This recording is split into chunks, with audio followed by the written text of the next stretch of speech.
Good morning, true crime and celebrity news friends.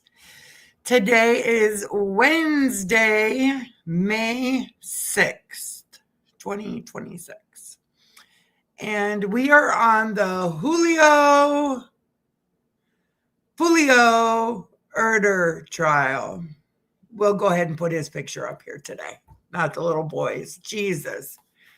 I apologize for having the wrong picture up there yesterday. I don't know if I changed it, realized it at some point. That was yesterday. My mind is like 10 minutes. So, yeah. Anyways, thank you. If you were here and you are enjoying the stream, please take a moment and hit the like button. Also, if you're not subbed up yet, oh God, that's a horrible look on that woman's face when I paused it. If you're not subscribed, please sub up. Love to have you. I'd like to get more people watching my lives and enjoying them with me and have somebody to talk to chat with. Other than that, let's get started. It's going to be a long day, I assume. All right, here we go.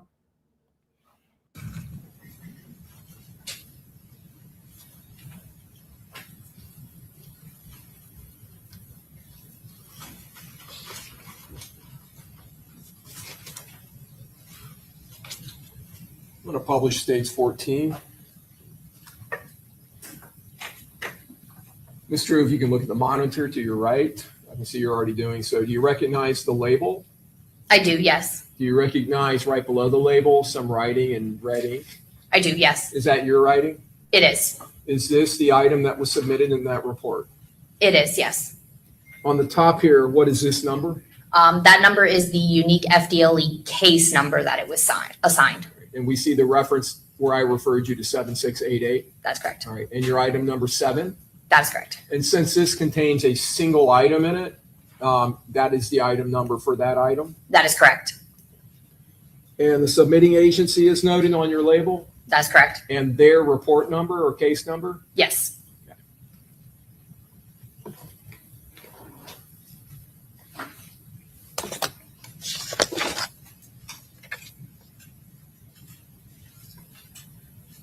Did you conduct an analysis or examination of that cartridge case? I did. So we didn't get into this earlier, but you told us the first step as far as the travel of evidence into the FDLE goes into the evidence section. When you're assigned to the case, which you are in this case, correct? Yes. All right. How do you retrieve that evidence to conduct your examination? So I'm assigned my cases by my supervisor. So once I'm assigned a case, I'm given a folder with a case tracking form in it. With that information, I will take the folder to our evidence window, and a member from our evidence section will retrieve the evidence and transfer the evidence to me via our LIMS system. That's our laboratory information management system. And that requires a password from both them and me to electronically transfer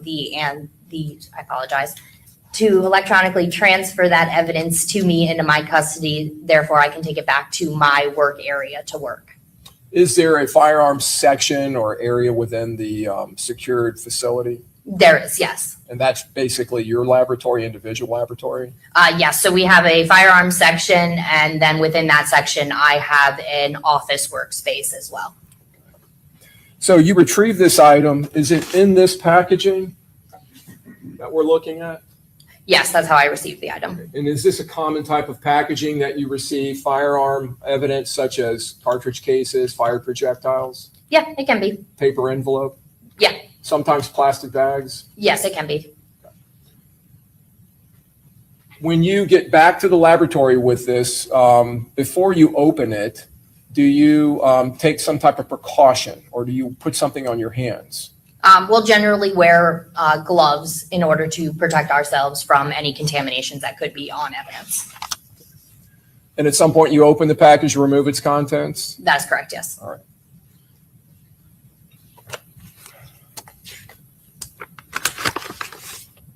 Now, in this exhibit, states 14, we see an internal envelope.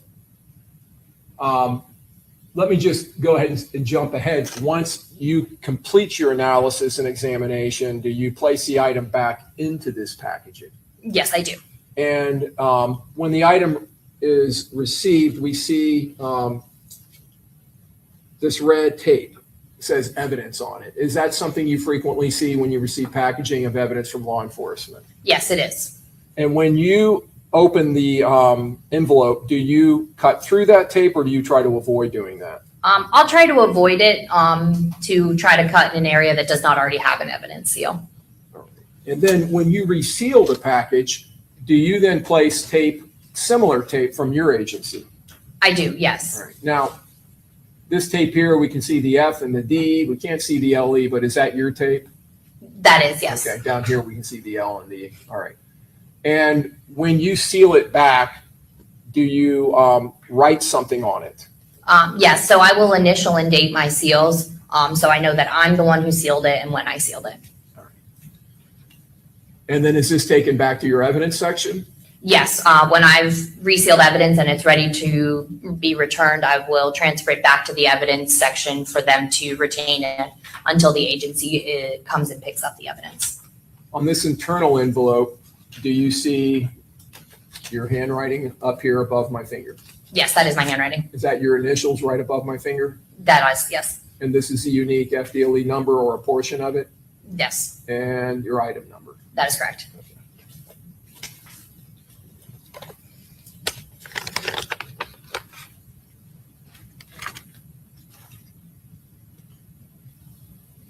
And you've told us earlier you did conduct analysis of this fired cartridge casing? I did, yes. All right. Can you tell the jurors what your findings were?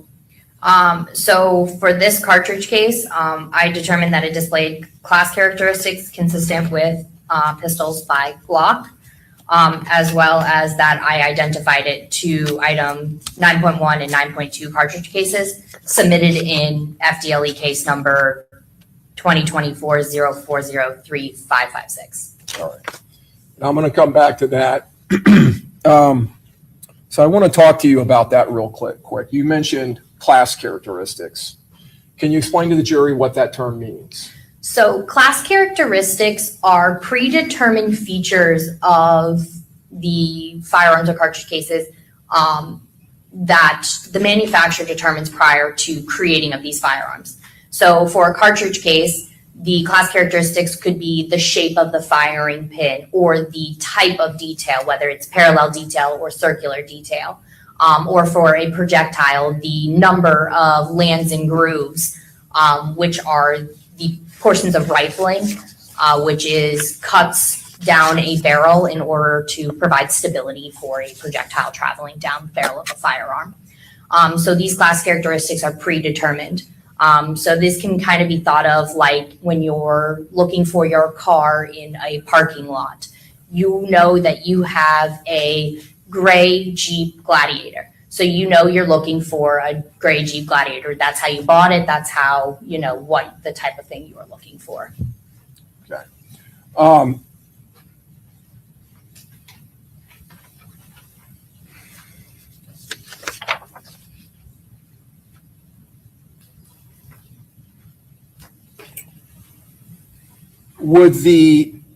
Talking about class characteristics, and I know I'm digressing here, are those characteristics that you can associate to a manufacturer or to a group of manufacturers? Some of the types of characteristics can be be consistent with specific types of manufacturers if they're a little bit more unique than others. Now, you told us that in this situation, you were able to determine that this case displayed class characteristics consistent with pistols by Glock. That is correct. So what was the class characteristic on this shell casing or characteristics that were consistent with a Glock firearm? So in this case, this cartridge case had a D-shape firing pin impression with a teardrop aperture shear shape.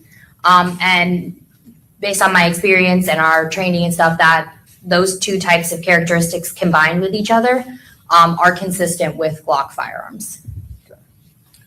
And are those class characteristics as far as that type of gun, Glock manufactured pistols, is that something that is predetermined when it's manufactured?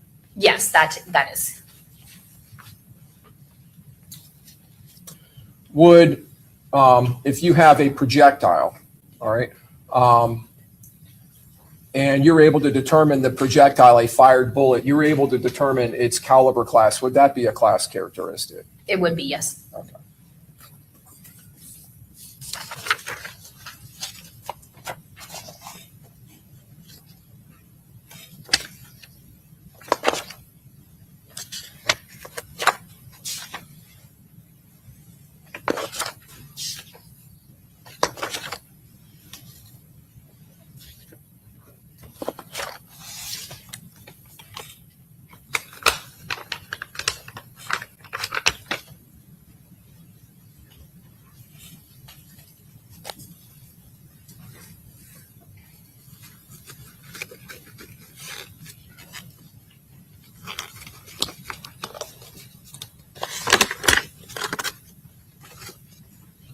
Publishing the content of Stakes 14.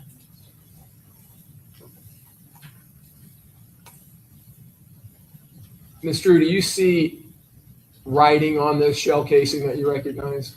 I do. What is that? So that's the abbreviated FDLE case number, the item number, and my initials associated with this item.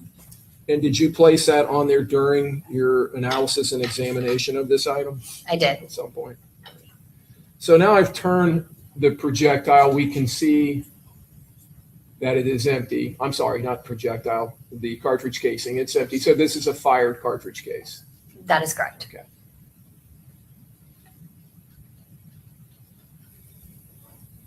What portion of the cartridge case is now visible? That is the head of the cartridge case.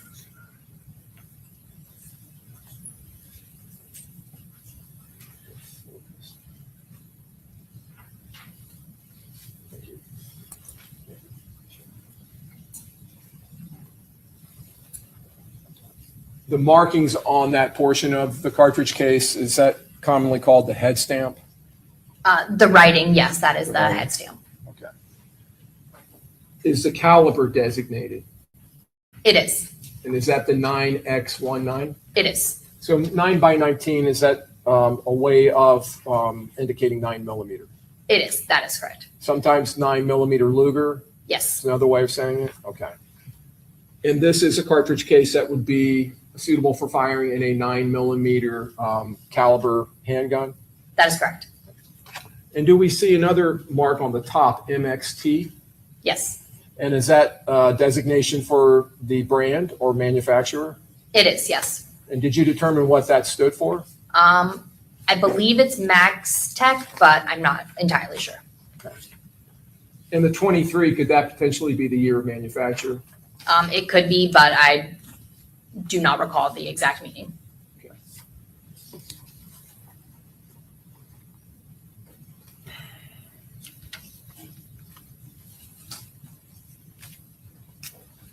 You talked about a firing pin impression. Is this the area where my pen is pointing? Yes, that would be the firing pin impression.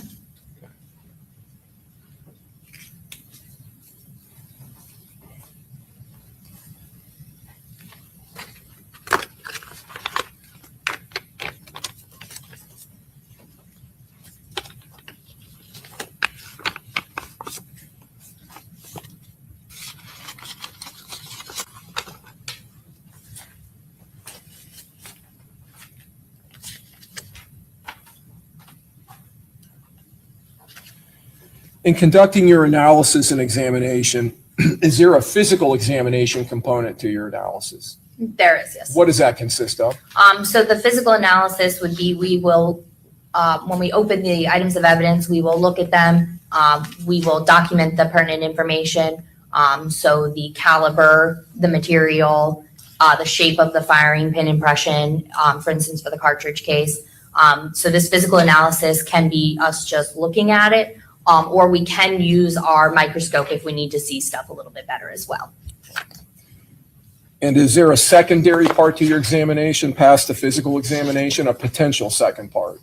Yes. So after our physical examination and we've determined what the class characteristics of the items are, we can move on to a microscopic comparison type of examination as well.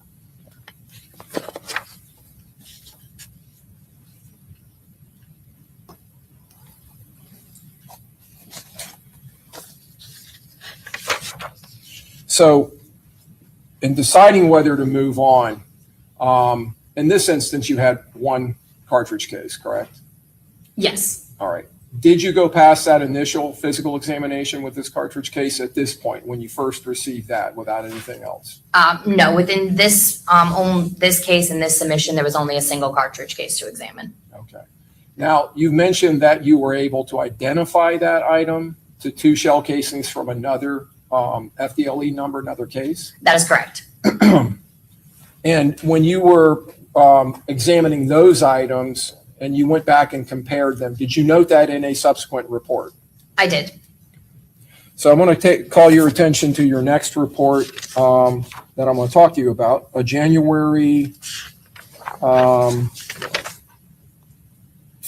December 26, 2024 report.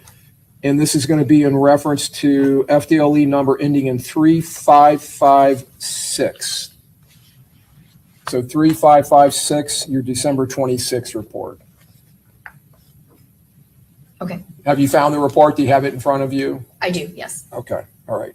And in this case, did you receive 2 fired 9mm Luger caliber cartridge cases? I did, yes. And what agency did you receive them from? These cartridge cases were submitted from the Jacksonville Sheriff's Office. Okay. And who submitted them? I believe it was C.G. Morris. Okay. And that was in reference to a death investigation? That is correct, yes. All right. And were those submitted to your laboratory or to the FDLE laboratory in Jacksonville? This was actually submitted to the laboratory in Jacksonville. And at some point, were those cartridge cases transported here to Tampa? They were, yes.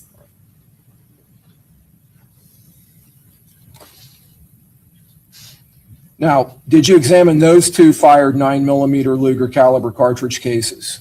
I did, yes. And when they came into your laboratory under this different FDLE number, did you assign an item number to the package? Yes, they were assigned an item number. And what item number? They came in as FDLE item 9. And did you give individual item numbers to the 2 different shell casings? I did, because there was 2 of them. They were named 9.1 and 9.2.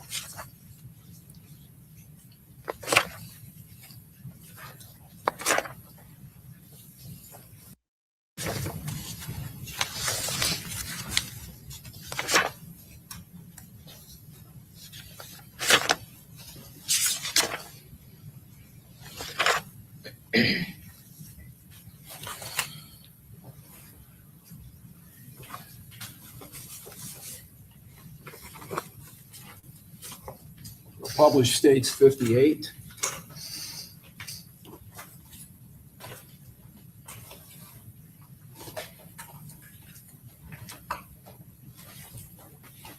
And I'll ask first of all, do you recognize that yellow label and handwriting below it?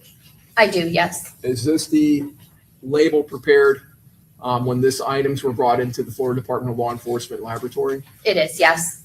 Does it contain the submitting agency Yes, and that agency's case number? it does, yes.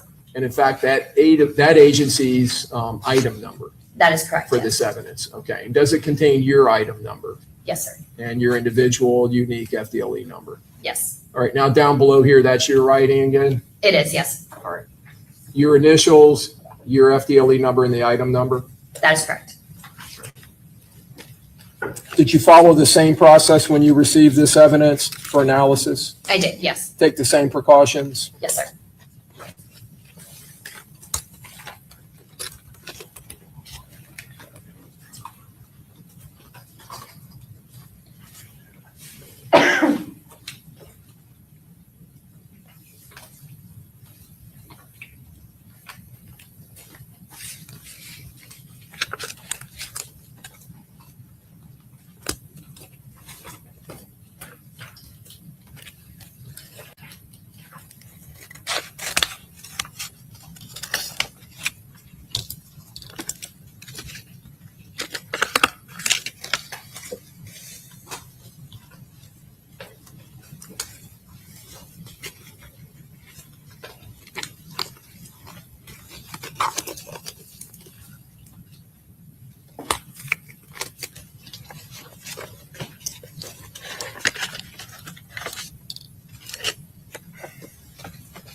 Publishing the contents of States 58.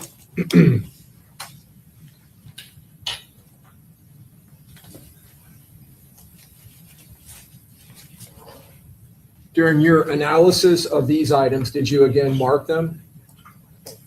There.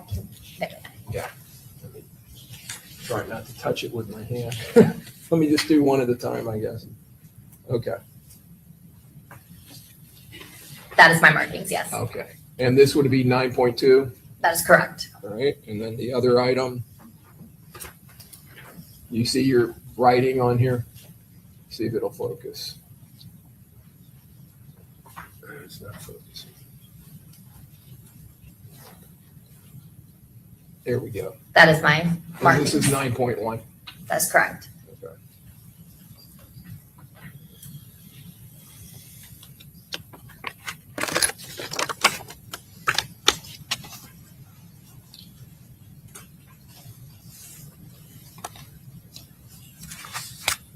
As part of your analysis of those items, did you do comparisons of one to the other, 9.1 to 9.2?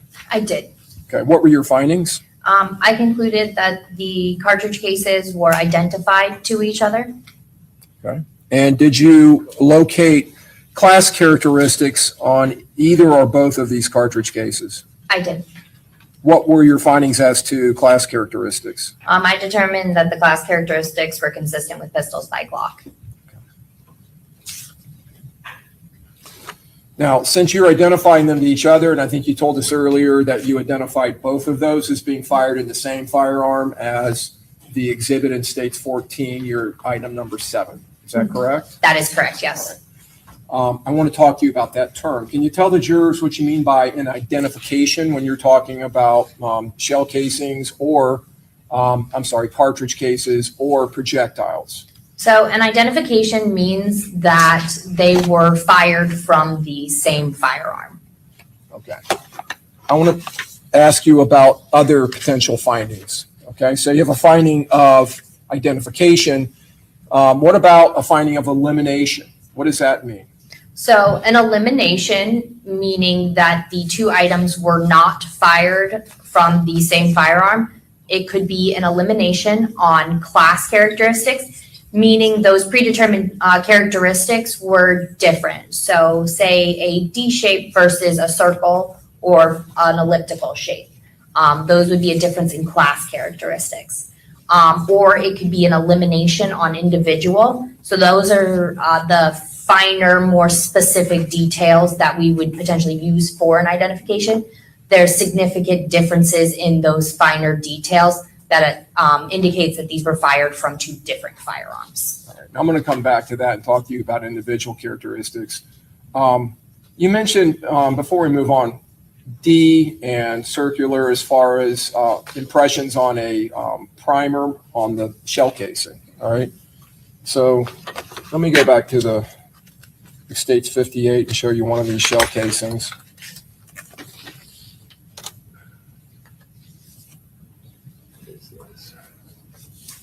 This is 9.1, right? So, trying to get this to focus. There we go. All right.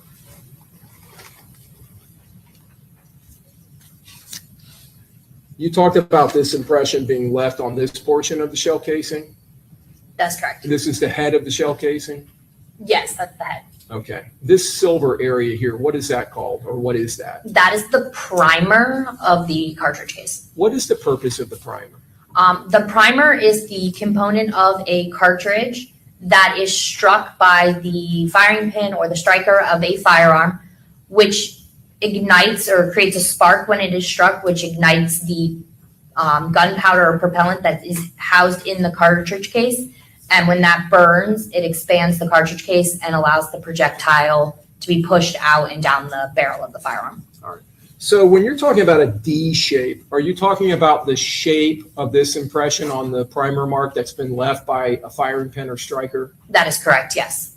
And the shape of that, is that associated to the very tip of the firing pin or the striker? It is, yes. And that would be the portion that actually makes contact with the primer? That is correct, yes. And that shape can vary with different manufacturers, different types of guns or brands? It can, yes. Can it vary within one brand of gun, like Glock, depending on what generation or iteration of that or what model? It can, yes. And are those, you said those are, I believe you termed it pre-known characteristics? Yes. So predetermined? Predetermined. The manufacturer will decide this prior to creating or making this firearm. And is that something that you document and is documented within the field of firearms analysis? Generally, yes.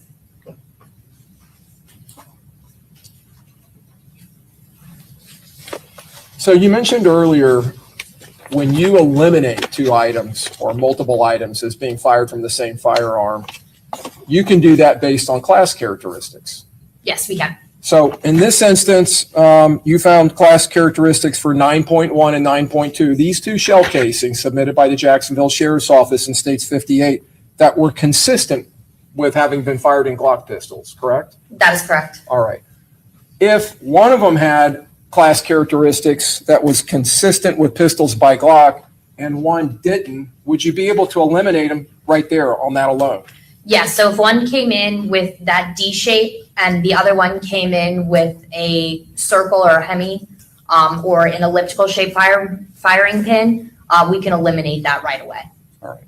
So I'm going to take a little deeper dive with you here in class characteristics. I'm going to move on because we do have some projectiles we're going to talk about. All right. So I want to talk to you about that too, and kind of, because I think that's more commonly known by most people when you think of ballistics. So class characteristics on a projectile. What type of class characteristics are potentially found on a fired bullet or a fired bullet jacket, such like where the jacket may have separated from the rest of the bullet from the core? What are class characteristics that you commonly see or encounter? So some class characteristics of projectiles would be the number of lands and grooves, the direction that they're twisting, and their widths are some common class characteristics. And those lands and grooves are part of what we call the rifling. And those are helical grooves that are cut down a barrel for stability purposes of firing the projectile. Okay, so that is something that is manufactured into the barrel? It is, yes. So when you're looking down the barrel, that would be in the inside of the barrel. Would that be accurate? Yes. The rifling? And if a bullet is fired in that firearm and is traveling down that barrel, is the bearing surface of the bullet, which is normally a jacket, if it is a jacketed projectile, is it going to come into contact with that rifling? It is, yes. And is the rifling in some way imparted onto the projectile? It is, yes. Why? Due to the pressure buildup from striking the primer of the cartridge case and that gas buildup, that pressure is sending the projectile down the barrel.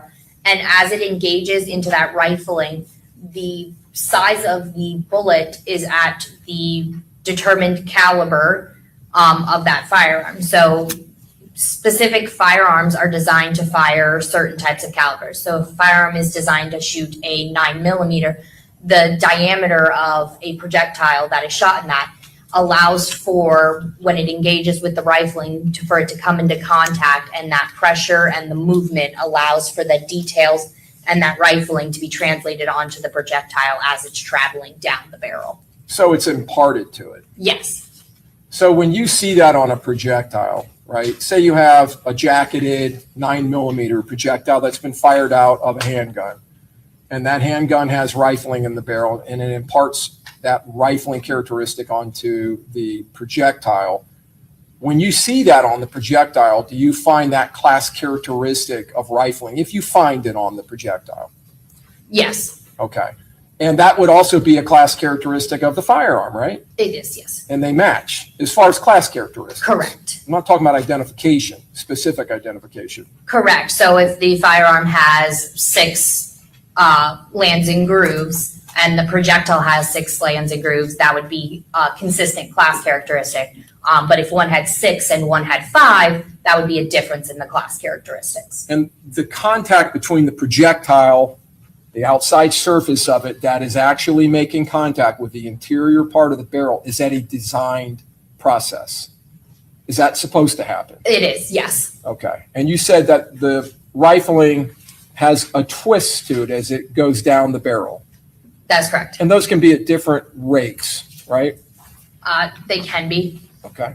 But it's there to design to impart a spinning motion to the projectile to impart stability. That's generally what the rifling is used for, yes. And that imparting of rifling onto projectiles, is that a consistent, repeatable phenomenon? Yes, if a bullet is traveling down a rifled barrel, that rifling is imparted onto that projectile. So we talked about eliminating and identifying. You can eliminate a projectile as having been fired in a certain firearm, right, based on class characteristics, if it's present on the projectile. I can, yes. So if it has, well, maybe I should talk about that real quick with you. So within the term rifling, are there class characteristics within the rifling itself? And I think you've mentioned a few. Yes, I did realize I forgot to mention the type of rifling is also a class characteristics. So there's conventionally rifled firearms and polygonally rifled firearms, as well as polygonal with rail rifled firearms as well. Okay, so polygonal and conventional, polygonal is talking about the shape of the rifling. Yes, So when you have conventional or polygonal, you're going to have a certain number of lands and grooves. Is that correct? that is correct. And depending on the manufacturer, the type of firearm, Glock or Smith & Wesson or an H&K or whatever type of handgun we're talking about, a Sig Sauer handgun, you may have a different number of lands and grooves, correct? That's possible, yes. And the twist, the direction of the twist, whether it's right or left, may be different. Yes, they can differ as well. Are those class characteristics? They are, yes. Can they, when that impression is left on the bullet, can you tell if they are all present, the number of lands and grooves? We can, yes. Can you tell the direction of twist? Yes. All right. So you have 2 projectiles. One of them has 6 lands and grooves. One has 7. They have a different twist. You can eliminate them as being fired from the same firearm, Yes, I can. just on that class characteristic. That's correct. All right. Now, let's say you have rifling on 2 projectiles that have been imparted. They have the same number of lands and grooves. Is the width, the measurement of the width of the lands and the grooves, is that another class characteristic? It is, yes. And if those are the same and the twist is the same, can you identify them as having been fired from the same firearm? I can screen them together saying that they have similar class characteristics, but in order to identify them as being fired from the same firearm, I would have to go on and do a microscopic comparison of their individual detail. Okay. And that individual detail or individual characteristics, how are those created and imparted to the bullet? So the individual detail comes during the manufacturing process. It's the minor irregularities, imperfections that occur during the manufacturing process. It can also occur during wear and tear and use of the firearm. So these are those imperfections, irregularities that occur that are unique or specific to a certain firearm. So that detail is specific to this firearm. In that sense of that's how we would use, that's the type of detail we would use for an identification. So for that car analogy I gave earlier, where I said, consistent with class characteristics, you're looking for in the parking lot your gray Jeep Gladiator. So kind of on the aspects of individual characteristics, you backed into a pole the other day and now you have a dent on your back right side of your bumper. That's individual to your car. You have a torn, proud parent sticker on the back window. Those are the, specific details to your car that that when you walk up to it, you're like, yep, this is my car. So that, kind of individual detail allows you to say, yep, this is my car. Yes, this specific detail matches this firearm. Okay. And is it that specific individual characteristics that allow you to identify a shell casing or a projectile that has those markings left on them to a specific firearm to exclusion of all others? So we will use that individual detail to make identifications. And is that what lends its power and forensics to this science? Yeah, so that individual detail is what gives us the ability to make these identifications of the fired components to those firearms. Those type of individual characteristics through the manufacturing process, are they commonly imparted to the rifling during the rifling, the process of rifling the barrel? Can you repeat your question? I Yeah, apologize. the individual characteristics, can those be imparted during the manufacture of a barrel where the rifling is being cut into the barrel? Yes, so those individual details can come during the manufacturing process. They are individual in the sense of when each tool is creating the different parts of the firearm, not only is the surface of the part that they're creating changing, but so is the tool itself. Kind of a general analogy I like to use for that is sandpaper on wood. When you take sandpaper across the surface of wood, you're changing that surface of the wood, but you're also changing the sandpaper a little as well. So when the next time you go to use it, it's slightly different. So it's all changing on that microscopic level that allows the individual detail to be specific to a certain firearm. And that would be true even in our modern age with CNC machining and other techniques. There are different finishing processes that allow individual detail to still be present.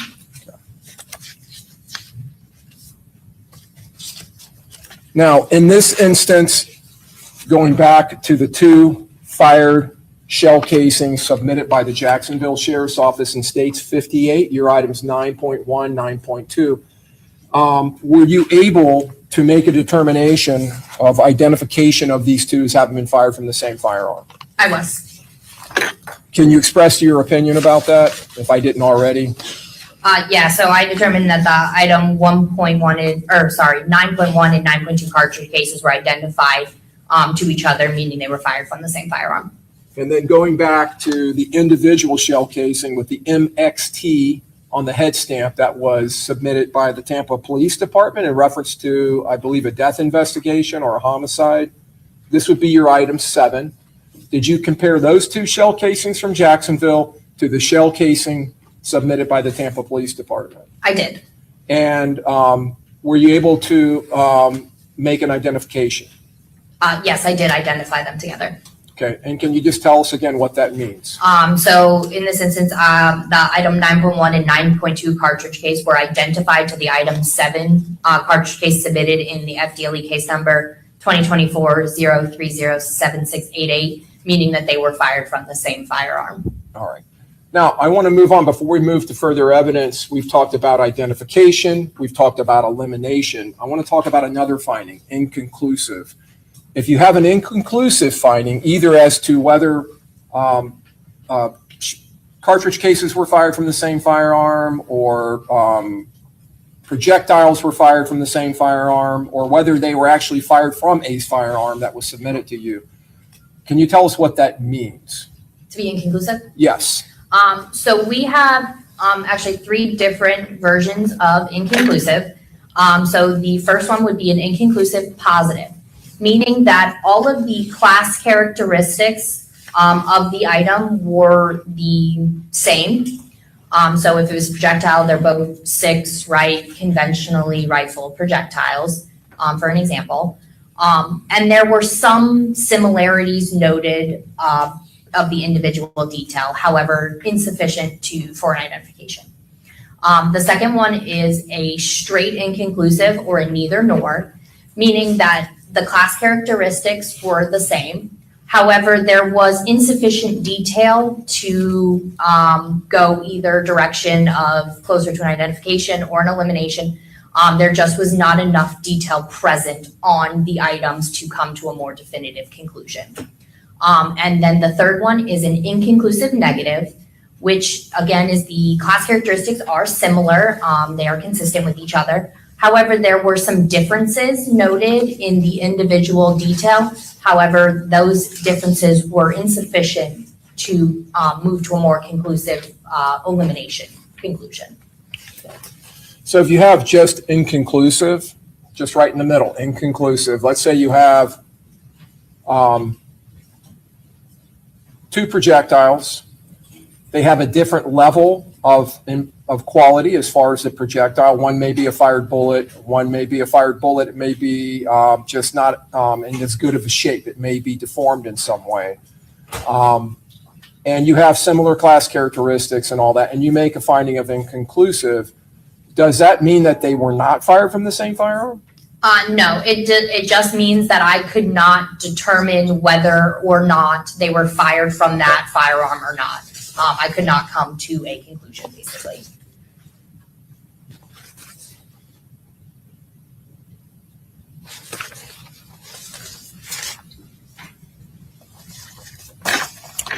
All right, I'm going to move on to your FDLE report number. This is going to be, again, submissions by the Tampa Police Department under that original case number with the single shell casing, 7688. And this is a death investigation, is that correct? That is correct, yes. All right, and this is going to be, I'm referring you to your January 9th, 2025 report in reference to 7688. Now, were there additional items submitted by Detective Juan Ramos on August 21st and December 19th? There were, yes. All right. And were there multiple items contained within that submission? There was, yes. And were they coming in under different labeling? I'm sorry, different packaging? They would be in their own separate packaging.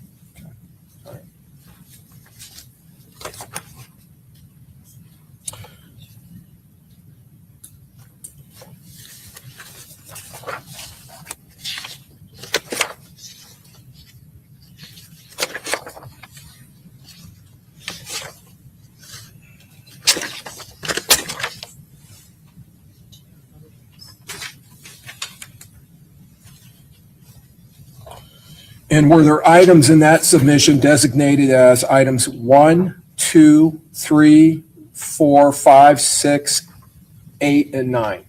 There were. Okay. And I'm going to walk through the first 4 items, items 1, 2, 3, and 4. If you could tell us the descriptions that you gave to those items in your report. So I determined item 1 was 1 fired bullet jacket. Item 2, 1 bullet core. Item 3, 1 bullet core. Item 4, 1 fired bullet jacket. Okay.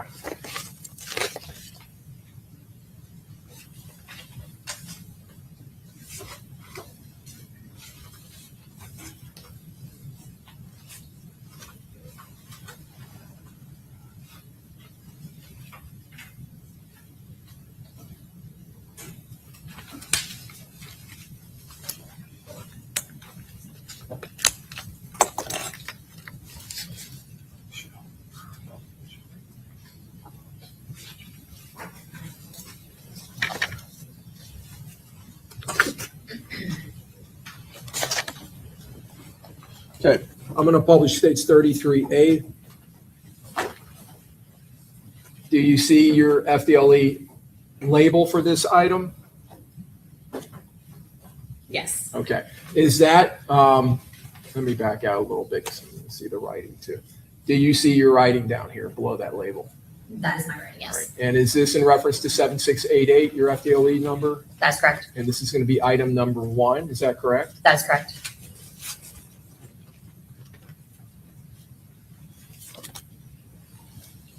Publishing states 33B, same FDLE number, you see your writing? I do. And this is item number 2 that you've described for us? That is correct. 33C, again, is this going to be your item number 3 packaging? It is, yes. 33D, and your item number 4? Yes.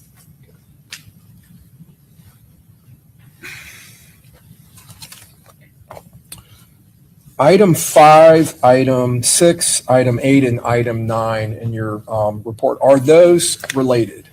They are. Okay.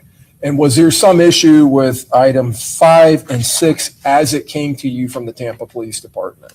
When I received those items, there was a mix-up of the labels on the boxes themselves. What was said to be in one box was actually in the other, so they had to be remedied. How did you remedy that? So when the error, the mislabeling was found, we contacted the agency in order to return the evidence to them for it to be corrected, and then it was resubmitted with the correct labeling. And when it came back into our laboratory, it was actually given new FDLE item numbers due to the change of the agency item numbers. All right. And during all of that, these items were secured within their packaging that they came in? Yes, after I opened them and noticed the discrepancy, they were resealed to return to the agency for the fix and then resubmitted to the laboratory. Chain of custody was maintained? Yes. Now, so going to your item number 8, how did you describe that? I described item 8 as Black Forge 5.56 NATO caliber semi-automatic rifle, model BF15 with the serial number D0000, that would be 4 zeros, 123. All right. And item number 9. With 8, there was also 2 fired bullets and 2 fired Yes. .223 Remington caliber cartridge cases that were not examined. Item 9 was described as Anderson Manufacturing 300 blackout caliber auto-loading firearm, model AM-15 with the serial number 201895158. And also there were 2 fired bullets and 2 fired 300 blackout caliber cartridge cases that were not examined as well. So in both of those items, the 5.56 caliber semi-automatic rifle and the 300 blackout auto-loading firearm, with both of them you received fired bullets. In the case of the Black Forge 5.56, your item 8, they were actually .223 Remington caliber cartridge cases, and you received 2 fired bullets also, right? That's correct. You were not asked to do anything with those, correct? No, I was not.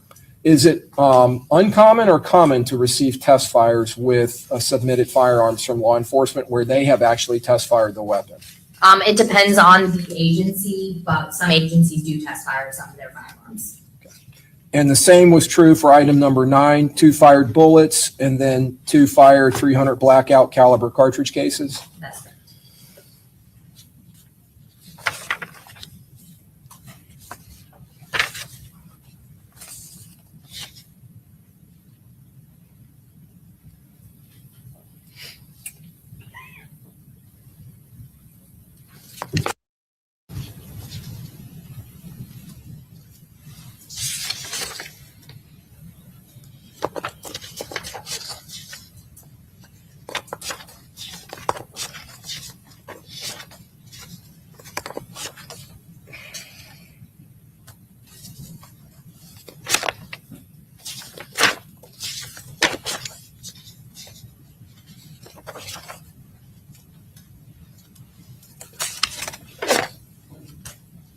So I want to talk to you first about your item 1, and 4, which is going to be states 33D and 33A.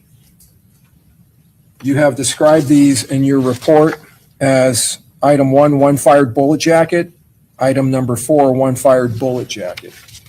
That's correct. All right. Did you examine and analyze those items? I did. And did you compare them to each other? I did. What were the results? I determined that the two items were inconclusive to each other.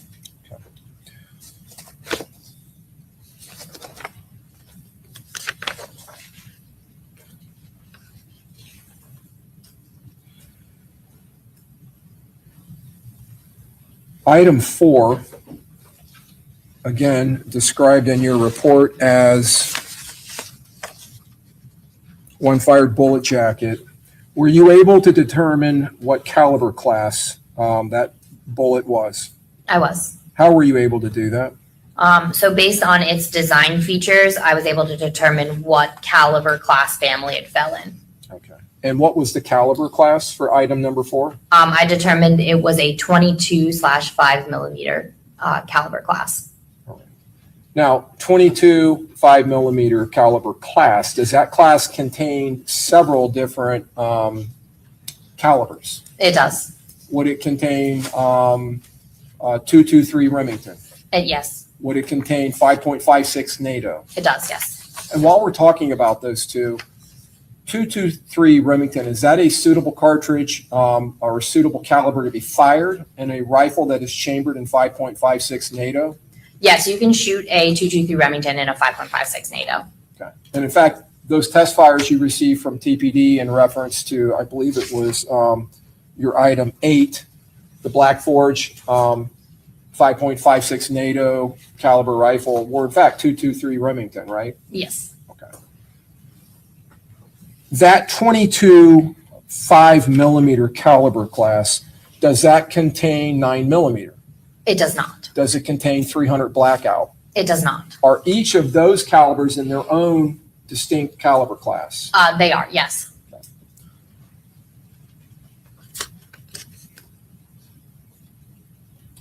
As such, on that caliber class alone, its caliber class of 22 5 millimeter, were you able to eliminate item number 4 as having been fired in the 300 blackout Anderson rifle or firearm, your item 9?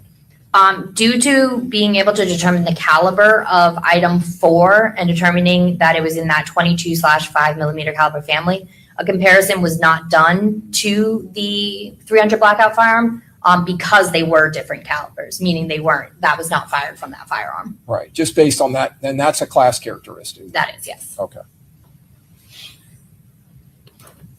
Real quick, going back to your items 2 and 3 that are states 33B and C, you have described those as lead core. Bullet cores, yes. I'm sorry, lead bullet core. All right. And were they of any value for microscopic comparison? No, they were not. Why not? So a bullet core is the inner part of a projectile. So this can kind of be thought of like an M&M. So the core is like the chocolate center of an M&M, and the bullet jacket is like the candy coating. So as a bullet is traveling down the firearm, only that jacket or outer portion comes in contact with the rifling, not the inner portion. So since that core does not come into contact with the part of the firearm where we would get our detail for comparison purposes, it has no value for us for microscopic comparison.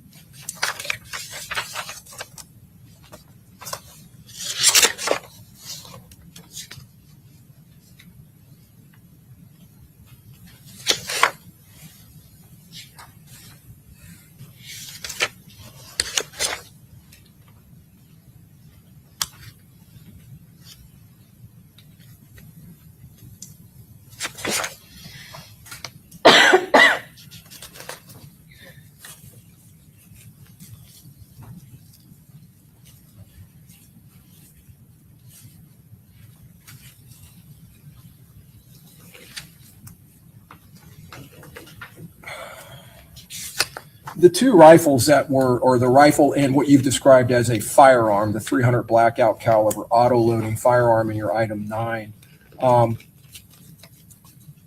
you've described these, well, you described your item 8, which is the 5.56 NATO caliber rifle, as being a semi-automatic rifle, right?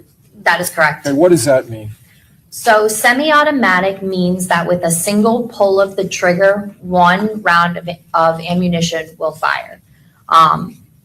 And during the cycle of fire, so you will load a firearm, a cartridge will enter the chamber, you will pull the trigger, it'll fire. That pressures that I was saying earlier that build up, that send the projectile down, will also send the carrier group rearward, extracting and ejecting the cartridge case, and then it will load a subsequent cartridge as long as there is one remaining in the magazine.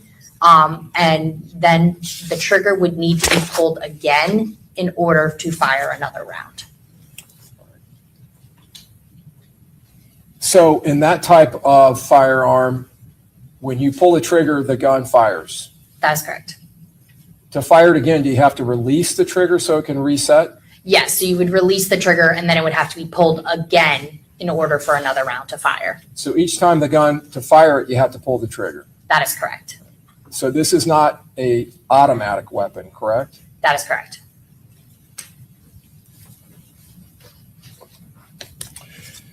We'll start with 8, the Black Forge 5.56 NATO caliber semi-automatic rifle. Did you conduct test firing with that rifle? I did. And did it function as designed? It did. Did its safeties function as designed? They did. Does it have an external manual safety? It does. Did it function as designed? It did. Is that firearm designed to expel a projectile under the force of an explosive? It is, yes.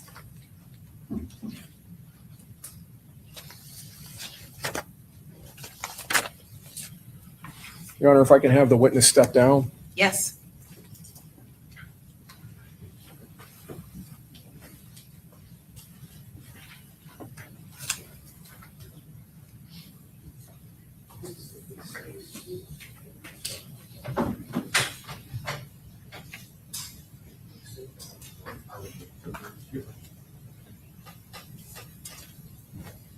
I can have the witness stand in front of the jury box, John. Yes. Mr. You can come over here. So there are things on this I want the jury to see. We can't magnify it because it's too big. So I'm going to ask you first. So I'm just going to ask you to confirm that Dale is finding that it's safe. Firearm is clear. First of all, maybe it would help if you stood here. I don't want to fall this. We talked about the manual safety, so I'm going to have to turn it over to keep it up in the safe direction. Or maybe I can just put it up. Okay. So where is that located on this firearm? So on this firearm, this portion right here is the manual safety. Can you all see that in the backyard? Can I ask if they can see it? Yeah. Okay, everyone can see that. All right. So to fire the weapon, what direction does that have to be in? So in this position, with it pointing upwards and the lever being kind of downwards, that is in the fired position. And are there some type of markings, roll marks on this firearm? There are. I know it's kind of dark here.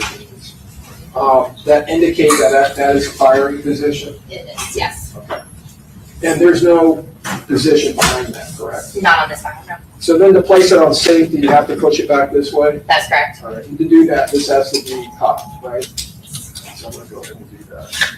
I don't know if that will work or not. This may be keeping it from cocking, right? Yeah. The zip tie. But normally that can come back in a horizontal to the gun and it'll be in safe? Yes, that would be a safe condition.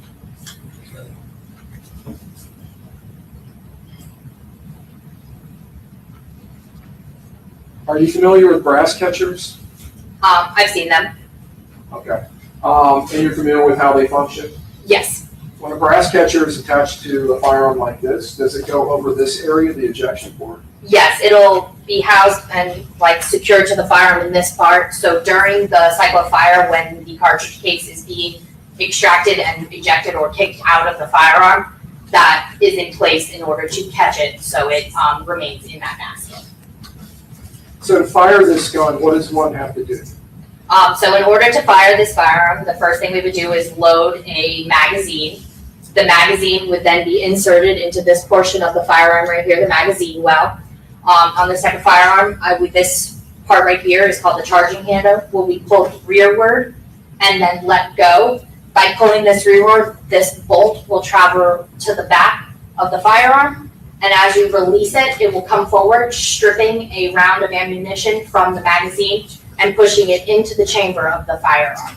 At that point, the firearm is ready to fire. As long as the safety is disengaged and isn't in the fired position, the trigger would be pulled, the firearm would fire, that gas pressure would send the projectile down the barrel of the firearm, and that gas would then travel backwards and up the firearm to push the bolt, this part of the firearm right here, rearward, extracting, ejecting the cartridge case, and then the spring that's housed in this portion of the firearm would then push the bolt back forward, putting another round of ammunition back into the chamber of the firearm. And that process you just described, from firing going forward to stripping another round off the magazine, is that an automatic process that the user doesn't have to do?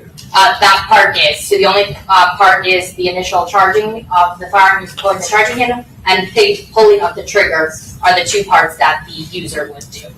So in that mode, would it be fair to say that the firearm can continuously be fired by pulling the trigger until the magazine is depleted of ammunition? Yes, after the trigger resets, each pull of the trigger will keep firing as long as there's a round in the magazine. But again, the trigger has to be pulled each time. If you can just stay here, I'll go get the other firearm.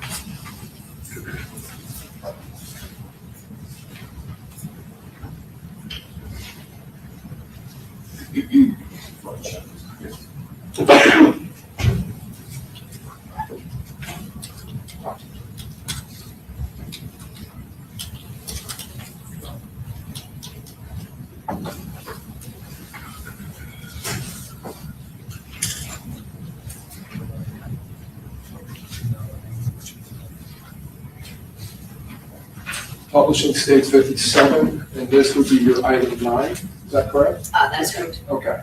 Now, I want to ask, the rifle that we were just looking at, that was an AR style rifle? It was. Is this also an AR style rifle? It's an AR style firearm. Firearm. Does not have a blood stock, correct? There's no stock present.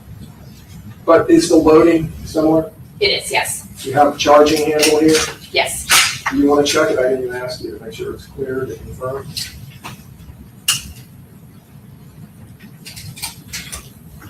The firearm is clear.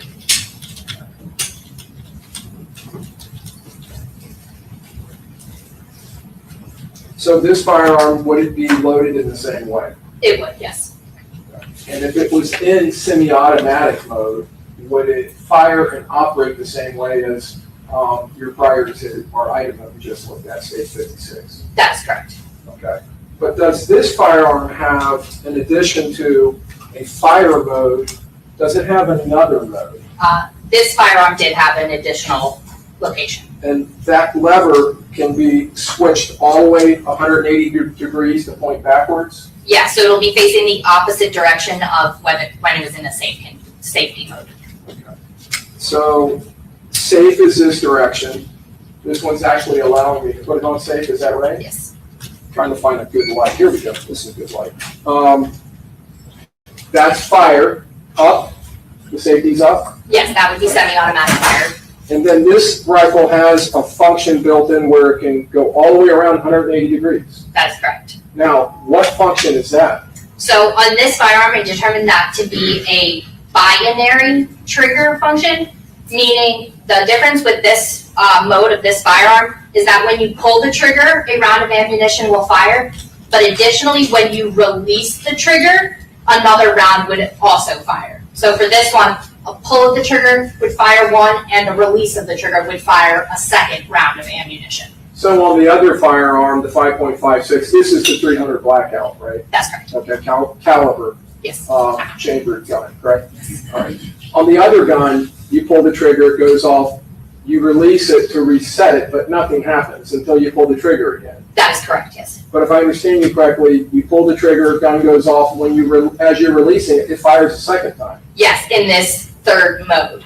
So in this mode, and that's called binary trigger mode? Yes. Okay. So that binary trigger mode would allow you basically to get 2 for 1. Every trigger pull, you're getting 2 rounds. Yes, a pull and a release would be 2 Does fire rounds. Would it be fair to say, well, let me ask you, does that allow for a higher cyclical rate of fire? Generally, yes, than a normal. Was this gun, when you examined this gun, did you test fire it? I did. Did you test fire it in all modes? I did. And did it function as designed? It did. Is it designed to expel a projectile under the force of an explosive? It is. I want to ask you about this item. Is that the brass catcher? It is, yes. Okay. I just saw you kind of flip that up. Yes. Is that right? Yes. Okay. And we can see on this catcher that there are gaps in here, correct? There's a gap, In yes. fact, there's a big gap between here and the gun, correct? There's a gap there, yeah. Okay. And the cartridge cases are being collected into that basket. Yes. Essentially. Is that right? Okay. So the fact that it's able to be pulled up like that, is that to allow the user to dump it? I'm not that familiar, but yes, that's what I believe the purpose is to be able to empty the basket. Have you seen these before in your work? I've seen them 2 or 3 times, not frequently. 2 or 3 times, and how many times have you examined a rifle in an AR-15 rifle? Probably hundreds.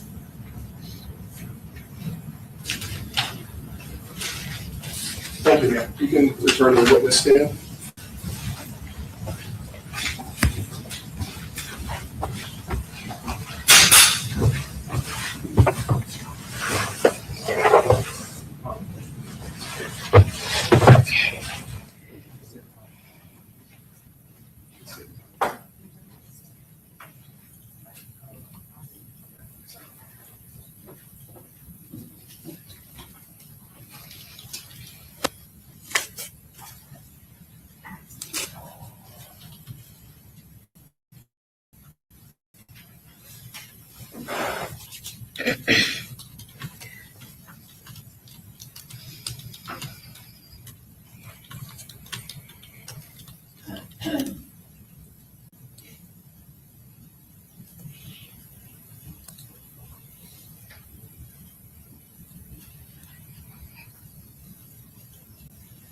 Mr. Harmon, are you almost done or you still have a bit to go? I have a bit more to go, Your Honor. Okay, so let's go ahead and take our morning recess, okay? All right, we'll be back in 10 minutes. All rise.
To establish that the timing of when the tattoos were on him, and so the defense did not want to stipulate that they were done well in advance of this offense. We do have a business record certification with it as well. I'm not going to ask him how he is employed. I'm just going to say during the course of your employment, did you document tattoos as part of your job? And I assume defense is not going to go into the nature and circumstances, since they're asking us, not to bring up prison.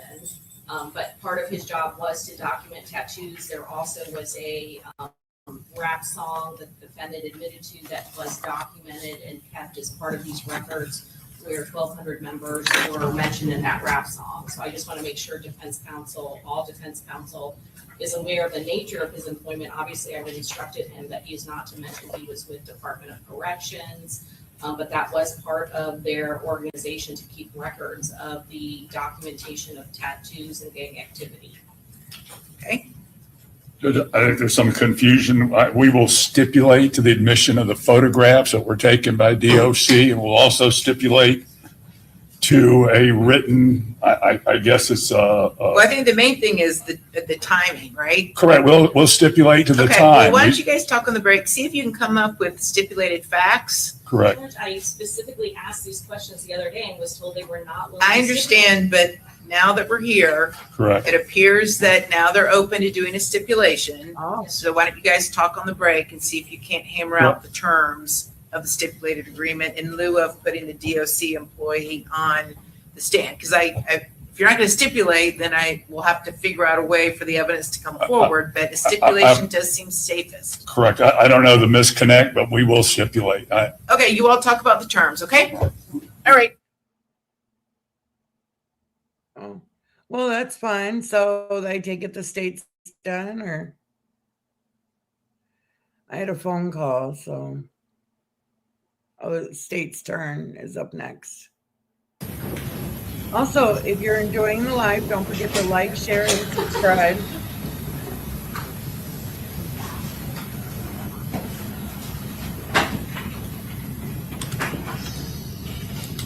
All yours are in the. Okay, very good. Everyone have a seat.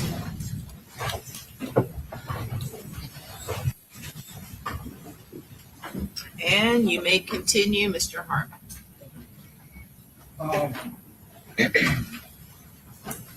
Ms. Drew, staying with this report that we were talking about earlier before we took the break, 7688, your FDLE partial number, and your January 9th report. Going back to items 1 and 4, which would be states 33A and 33D, you determined the caliber class of item 4. That is correct. And you said it was a 22 5mm caliber class, which includes 5.56 NATO, correct? It does, yes. All right. And did you compare that projectile, since it's the same caliber class as item number 8, the Black Forge 5.56 NATO caliber rifle that we were looking at?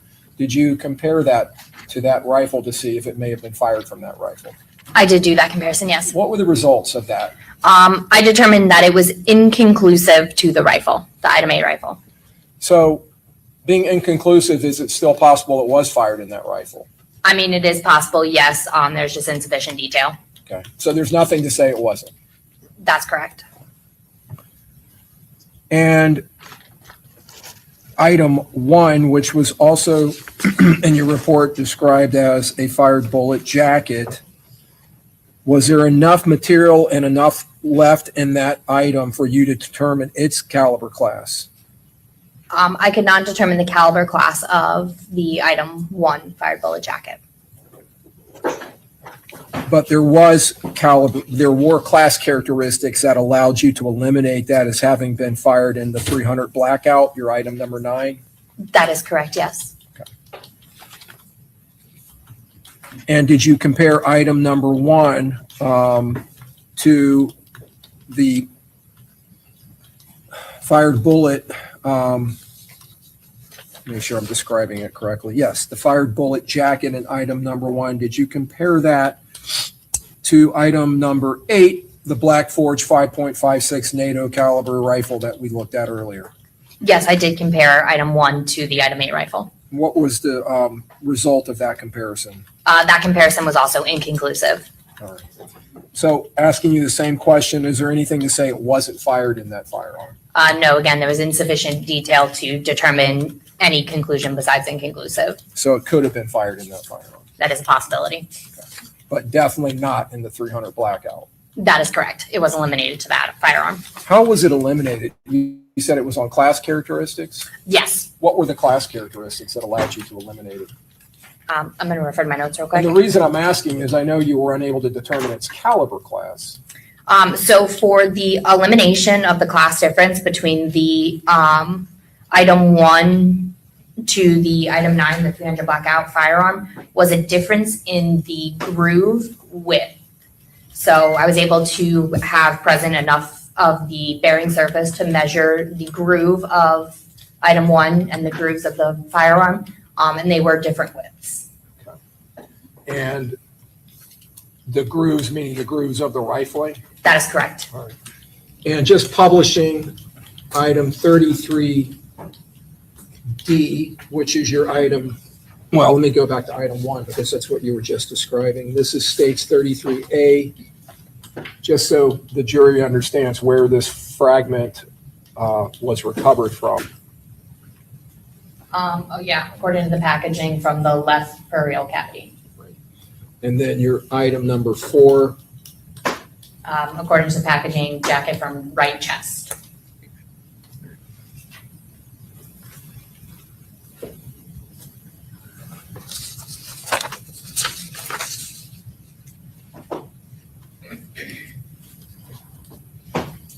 I want to go to a January 9th, 2025 report, and this is going to be under, again, your 7633.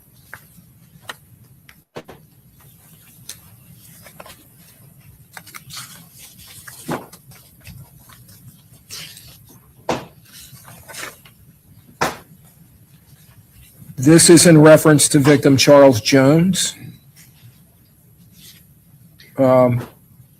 And an offensive assault in Duval County. You said 7633? Yes. So distinguishing it from your 7688, which was submitted by TPD, by the Tampa Police Department, this is 7633.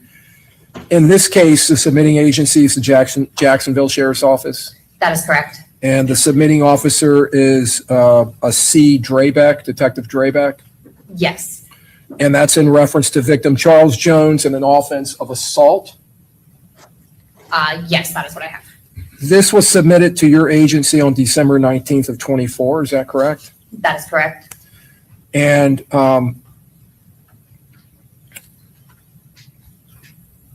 was this a group of several items contained in one package? Yes, this came in as one FDLE item number that had multiple items in it. Okay. And were those individual items then individually given an individual item number reference at number 1? They were, yes. Okay. And I believe you had 1.1 through 1.5, 1.8, 1.10 through 1.16, and then items 1.6, 1.7, and 1.9. That is correct. Now, the first set of items that I read off, 1.1 through 1.5, 1.8, 1.10 through 1.16, did that consist of 13 fired 5.56 NATO caliber cartridge cases? Yes. And then the second group, 1.6, 1.7, and 1.9, were those consisting of 3 fired 223 Remington caliber cartridge cases? Yes. Looking at these, did you conduct microscopic screening and grouping? Yes, these items were screened. What were the results of that? So I determined that the items 1.1 through 1.16, the cartridge cases were microscopically screened and grouped together based on similar characteristics. Using one of those, and let me go to your package.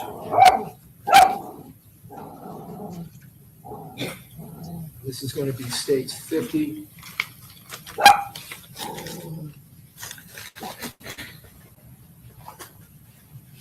Does that label appear to you to be associated to this report? It does, yes. Has the 7633 FDLE number on the top, Yes, your item number 1, yes, submitting agency, that's correct. and item 1-4 is the department's item number, their item number. Is that correct? That is correct. And do you see your writing underneath there? I do.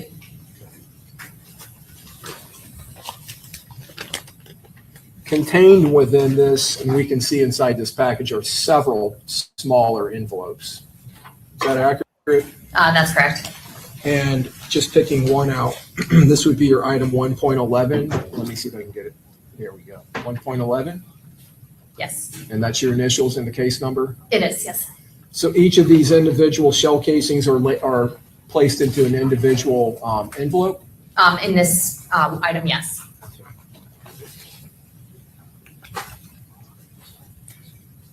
Now, you indicated that you were able to, by screening, you were able to group them in some way. That's correct. How did you group them? So I will first look at the class characteristics, determine if those are similar, and then I will put them on what's called a comparison microscope. Basically, it's two microscopes connected by an ocular bridge, meaning that I can see both items at the same time under the same magnification. So I'll put those items on my scope. I'll look for those class characteristics. If they're similar, I will look for some similarities and no significant differences. If there's no significant differences and I'm seeing some similarities, I can go ahead and group them together, screening them together. This is not a full identification saying that they came from the same, but there is similarities that indicate that there's the potential that these came from the same gun.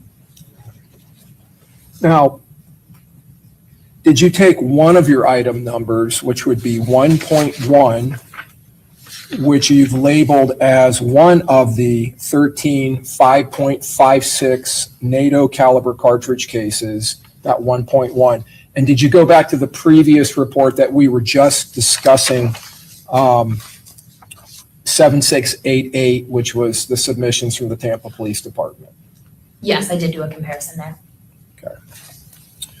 And did you compare that 1.1 cartridge case, which is a 5.56 caliber cartridge casing, did you compare it to item number 8, which is the, I'm sorry, make sure I have the right item. Item number 8, which is the 5.56 NATO caliber rifle, and the 7688 submissions from Tampa Police Department. I did do that comparison. What were the yes. results of that? I determined that the item 1.1 cartridge case was eliminated to the item 8 rifle submitted in FDLE case number 2024-0307688. Now, going back to your screening and grouping of these shell casings, did you find that they had similar class and individual characteristics? I did, yes. Did you come to any conclusions or opinions based on that? I determined that they were all screened together, so they were all grouped together because I saw some of these similarities. And that's as far as that comparison between those cartridge cases went. Okay. So now I want to move on to, and we'll come back to this report, I want to move on to FDLE number 4099. And I'm just, again, giving you the 4 last digits in your FDLE number. And a January 9th, 2025 report. Are you at that report, ma'am? I am, You have it in yes. front of you? Yes, Okay. Now, in this situation, is this a report involving submissions by the Jacksonville Sheriff's Office? it is, yes. And were the submissions sent in by a Detective Drabeck again? Yes, it was. All right. And did you have an item 2, which was a collection of several items contained within a package? It was, yes. And did that packaging, item number 2, did it contain 5 fired .223 Remington caliber cartridge cases? Yes, And 4 fired 5.56 NATO caliber cartridge cases? that is correct. And were those sub-labeled? They were, yes. I believe you have a 2.1 through 2.3, a 2.5, and a 2.8 that labels all of the .223 Remington. That is correct. Okay, cases, and then for the 5.56 NATO cartridge cases, 2.4, 2.6, 2.7, and 2.9. Is that That right? is correct. Okay. All right. And did you conduct a screening of those items? I did, yes. And were you able to group them in some way? I determined and was able to screen items 2.1 through 2.9. Were all screened and grouped together.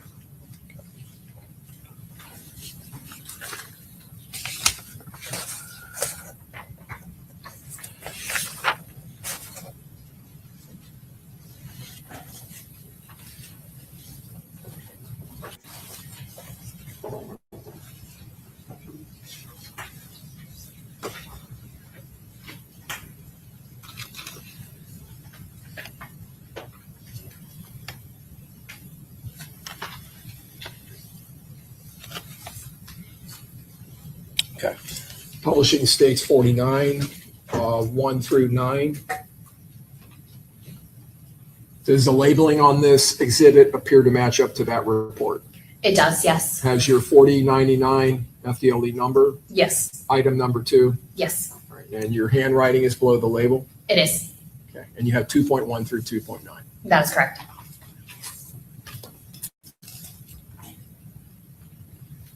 And on the agency label, can you read that for me where it says DSC description?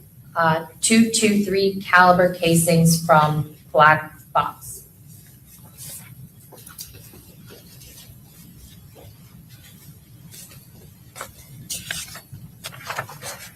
Out of this submission, did you take one of those cartridge cases, item 2.9, which would be out of the 5.56 NATO caliber cartridge cases? Is that right? That is correct. Did you conduct comparisons between that cartridge case to item 1.1 cartridge case submitted in the 7633 report that we were just talking about previously? Yes, I did do a comparison there. And just to remind the jury, the 7633 report deals with an assault on Charles Jones. Is that right? Yes, I believe so. So taking the shell casings that were submitted that came from a black box and comparing it to shell casings from reference an assault on Charles Jones, and you conducted an analysis of the two? I did. Did you determine whether they were fired from the same firearm? I did. And what were your determinations? I determined that the item 2.9 cartridge case, that's the one from 4099, was identified to the item 1.1 cartridge case submitted in FDLE case number 2024-040-7633.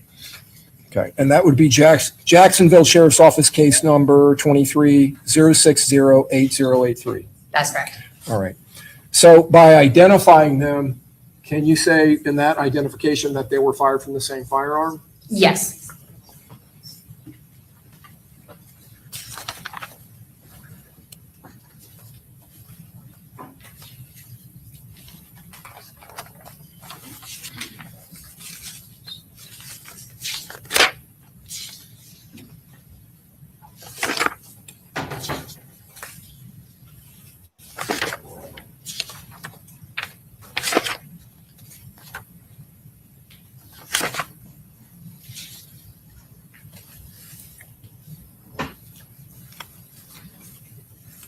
When you are making that identification of those two groups, those two shell casings from those two groups, you indicated earlier with fired projectiles going through rifling, you talked about the individual characteristics. Where are you looking on these cartridge cases for those individual characteristics?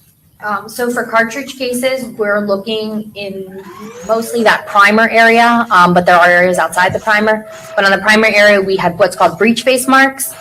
So that occurs when the cartridge case comes in contact with the breech face, it slams back into it, and the details from the breech face is slammed onto the head area of the cartridge case. Another area we look at is the firing pin impression. So when that firing pin strikes the primer, it creates that indention, and within that indention, there's individual marks that occur due to wear and tear, due to the manufacturing process. And we're looking in, those are our two like common areas that we're looking for. And then there's a few other fired in areas we can look for individual detail. Is there an aperture area that you're looking at, or marks left by the aperture? Yes, there are some type of firearms that create what's called a aperture shear. And that mark occurs when the firing pin strikes the primer, that material has to go somewhere. So in some instances, that material is displaced back into the aperture, which is the hole on the breech face that the firing pin will protrude from. And in some instances, the barrel will drop, and that bottom edge of that hole, it's a point like this, where the two tools create this mark. And as the barrel is dropping, that area is slicing or scraping that displaced material, creating a shear mark. So that's striated detail that we potentially can use for individual detail to identify a specific firearm or not. So when you're comparing and identifying two shell casings that's coming from the same firearm, it's not simply just the firing pin mark, correct? That's correct. We will look at all areas of the fired component, the cartridge case or bullet, and look for similarities. We only need to ID on one when there's sufficient agreement or, enough individual characteristics there for us to determine whether or not they were fired from that specific firearm or the same firearm. But we do, general practice, look at all of the areas to make sure there's nothing out of the ordinary that would give us pause to question what we're looking at. You said earlier when you were describing an inconclusive or even an inconclusive positive that you don't have enough individual characteristics or markings to allow an identification. That is correct. But in identification, you do have ample individual characteristics. Is that correct? Yes, an identification means there was enough agreement present to allow us to come to the conclusion of an identification. The process that you followed in identifying these rifle shell casings from the assault on Charles Jones to ones that came from this black box, did you follow a similar process when you identified in your earlier findings, when you told us you identified your item number 7, which was a shell casing with the MXT impressions on the head casing that the Tampa Police Department submitted to you, when you compared that and identified that to the 2 shell casings submitted by the Jacksonville Sheriff's Office, the 2 9mm shell casings? Yes, I followed the same process for comparisons. And in that instance, you did have aperture shear that you were looking at? For the 9mm, yes, I did.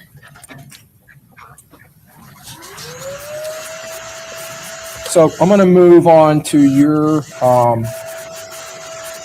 report that you have dated of March 30th and March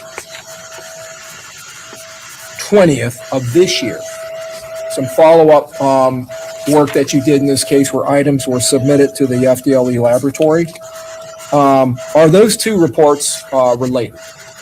They are related, yes. Do they essentially have almost all agreement as far as all of your work and findings in both of them? Yes, there's just one additional item on the March 30th report that was missing from the first report. And was that in fact some fragments or pieces of lead that were in the submission? Yeah, there was a missed lead fragment that was later examined and determined to have no value. So I'm going to go to your March 30th report. Do you have it? If you can pull it up, you have it in front of you? I do. Okay, thank you. This is under your the same TPD number that we've been talking about throughout, 7688. That is correct. So I'll ask you, on February 24th of this year, did Juan Ramos again make submissions? He did, yes. And on March 5th of 26, did Detective Joshua Kennedy from the Tampa Police Department resubmit the 2 rifles, your items 8 and 9? Yes. Okay. And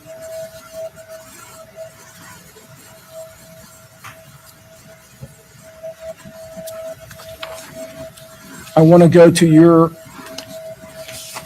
outside of the rifles. We'll start with that first. The other items. This would be your item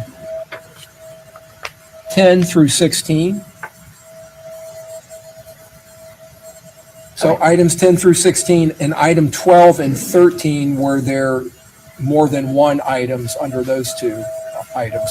Correct. Items 12 and 13 had multiple items in their singular FDLE item number. And were they labeled 12A, 12B, and similarly 13A, 13B, et cetera? They were, yes. Okay. So I want to go to item number 10. What was its description? Item 10 was one fired bullet jacket.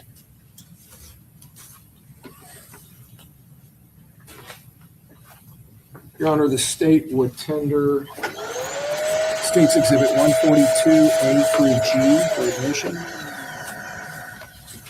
142A through G. Yes, Your Honor. Any objection, Mr. Gonzalez? No objection, Your Honor. Mr. Sonardi? No objection. Mr. Wise? Okay, and Mr. Peters. Okay, admitted. So I'm going to publish States A. Is this your item 10 packaging? Yes, it is. Do you see the FDLE number and your item number on there? I do, yes. And let me move the exhibit panel here. You have your handwriting, is that correct? That is correct, yes. All right. And you've described that as a fired bullet jacket? That is correct. 142B, you see the same label, same numbers, and this is now your item number 11 That is correct. and your handwriting? Yes. And how was item 11 labeled? Item 11 was one fired bullet jacket. Let me go back real quick because I don't want to have to republish. In States 142A, your item 10, is there an evidence marker description? Yes, that says EM number 23. Okay, and it's described as jacketing. Yes.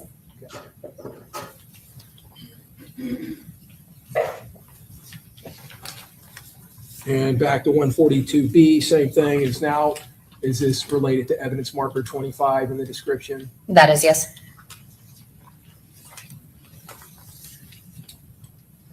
And States 142C, is this your item 12? And you see your handwriting, if I can move this.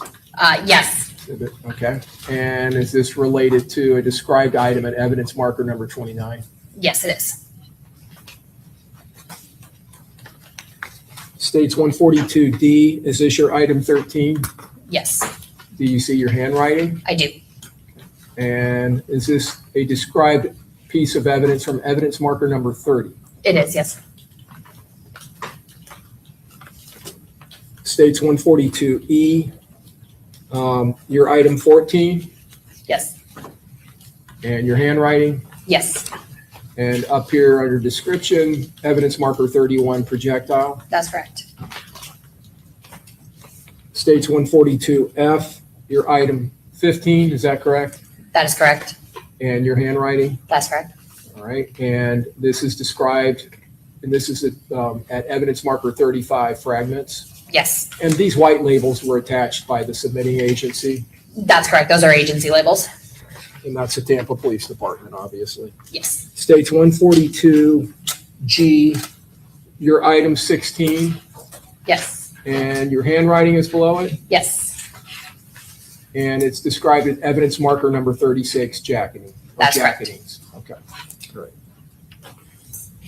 So going back to, we've described 10 and 11, evidence marker 12, you had a 12A, a 12B through G, a 12H, and then you described a one unknown apparent metal fragment not examined.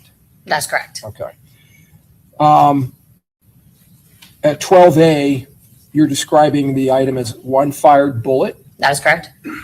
and then at B through G, 6 fired bullet jacket fragments, That's correct. and item 12H, 6 apparent lead fragments. That is correct. And then item 13, again, this was the other item that had several items contained within it. Yes, At item 13A, 1 fired bullet jacket. that is correct. Items 13B and 13C, 2 fired bullet jacket fragments. That is correct. 13D, 1 apparent lead fragment. Yes, And then 13E in bold, 1 apparent lead fragment. That's correct. Was that the additional lead fragment? It was. That was not in the previous report? That is correct. All right, and it was of no comparison value? That is correct. Item 14 is one fired bullet. That is correct. Item 15 is one fired bullet jacket fragment. Yes. All right, and item 16, two fired bullet jacket fragments, 16A and 16B. So I guess there was a third item that had two items. Yes, sorry. Okay. All right.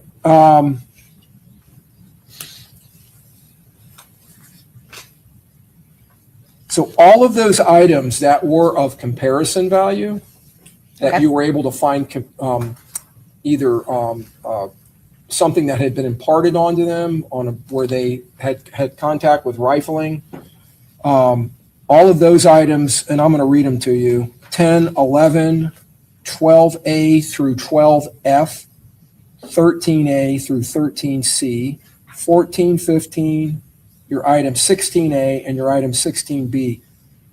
Were those compared to the item 8 and 9 firearms, the two, the 5.56 NATO rifle and item 8 and the 300 blackout auto-loading firearm, just going by your description, and item 9? Were they compared to them to determine if they may have been fired from them? There was a comparison done. Okay, and were they eliminated? They were eliminated. And how were they and why were they eliminated?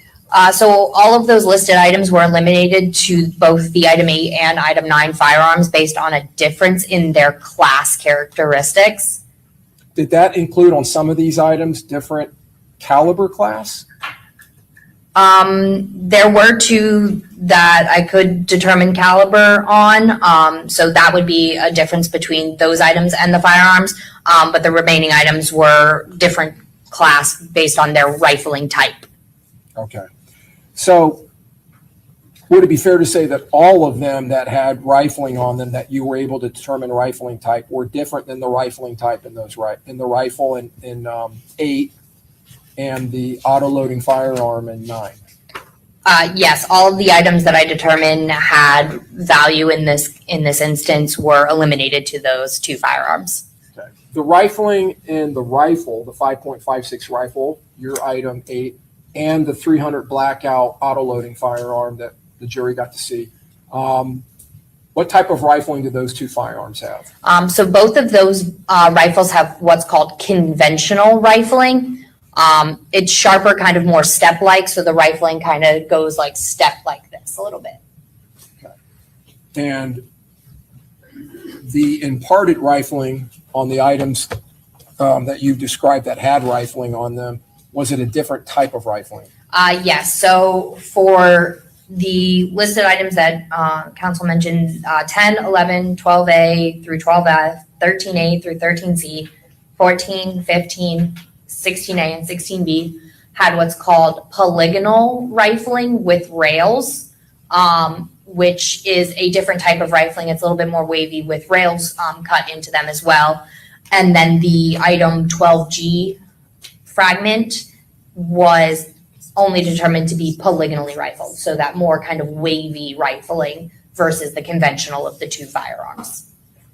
And on that class characteristic alone, they would be eliminated as being fired in those two guns under your item 8 and 9? That is correct, yes. All right. So I want to talk about the two projectiles that were submitted this year, 12A and 14, where you were able to determine caliber class. All right. So 12A you described as one fired bullet, and 14 is described as one fired bullet. Yes, With both of those items, when you examined them, you were able to determine their caliber class? I was, yes. What is your caliber class? I determined that both of those items were 38 caliber class. Okay. And would that caliber class include 5.56 NATO caliber? It would not. Would it include 300 blackout? It would not. So both of those calibers of your 8 and 9 items, states 56 and 57, they are different caliber classes. That is correct, yes. So let's talk about calibers that fall within this caliber class of these two items, this 38 caliber class, okay?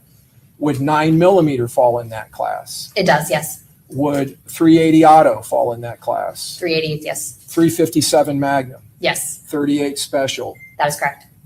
So if we go back to the item 7, the shell casing from the Tampa Police Department in this case, that had the MXT on it, that's a 9mm caliber shell casing, correct? That is correct. Would that have been a round that would have fit in caliber into that caliber class? That caliber class is generally loaded in 9mm Luger caliber cartridge cases.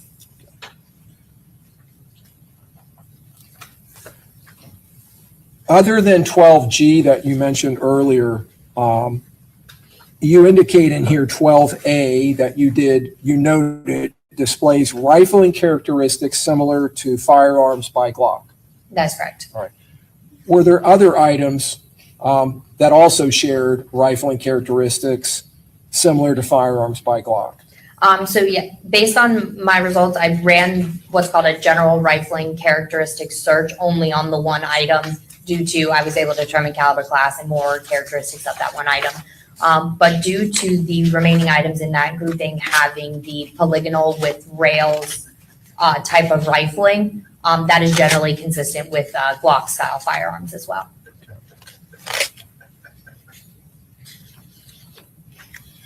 Did you conduct microscopic screening of these items? I did. And you grouped them on similar class characteristics? I did. Was the polygonal rifling one of them? It was, yes.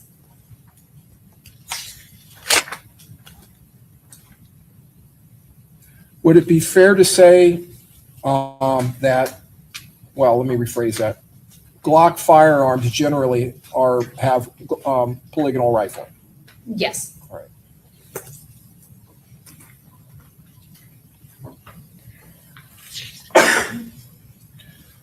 The two that you were able, 12A and 14, to determine the caliber class, why weren't you able to determine that with the others? Due to the remaining items being fragments, I did not have enough characteristics or a diameter of the item to be able to determine the caliber class.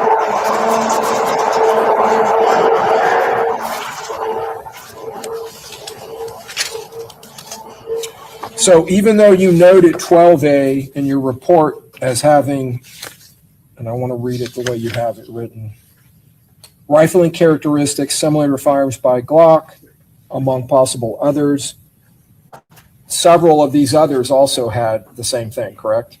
Yes. In your examination, you determined that? Yes, due to the polygonal rifling with rails. Okay.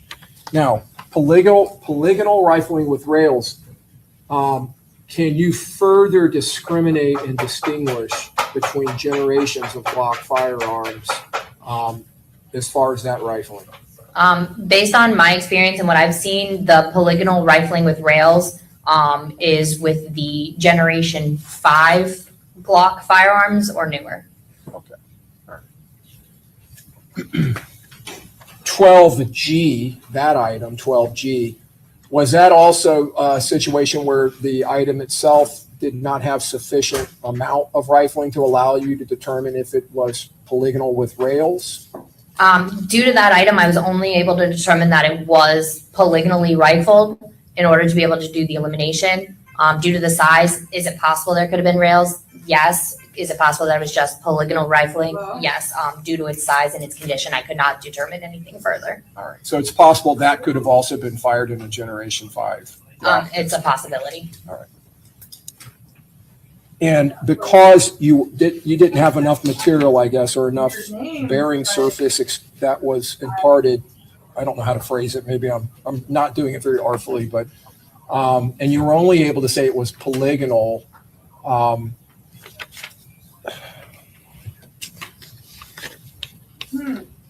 I don't know anybody by that name. When you gave your description in your report as to similar firearms Oh, I was just thinking. that displayed that, you gave Glock, and then you added Heckler and Koch.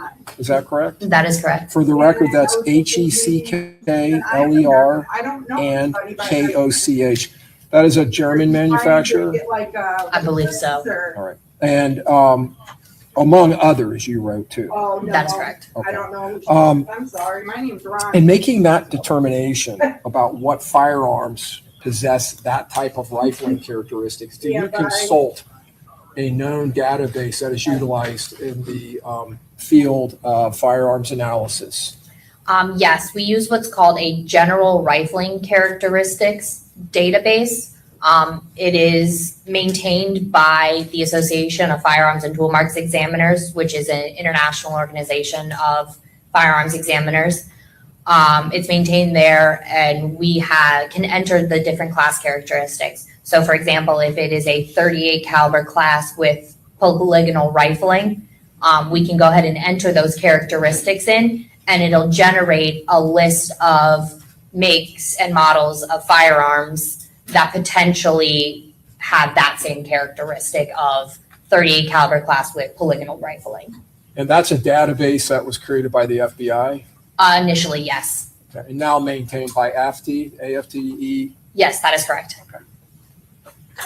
Is that something that is generally accepted as a common practice in the field of firearms analysis, using that database? Yes. Do you regularly use it? If I have a bullet comparison or a bullet without a firearm, yes, I will use it for purposes of generating lists of firearms. Is access to it restricted to law enforcement and AFTE members? You have to be a member of AFTE to be able to use it.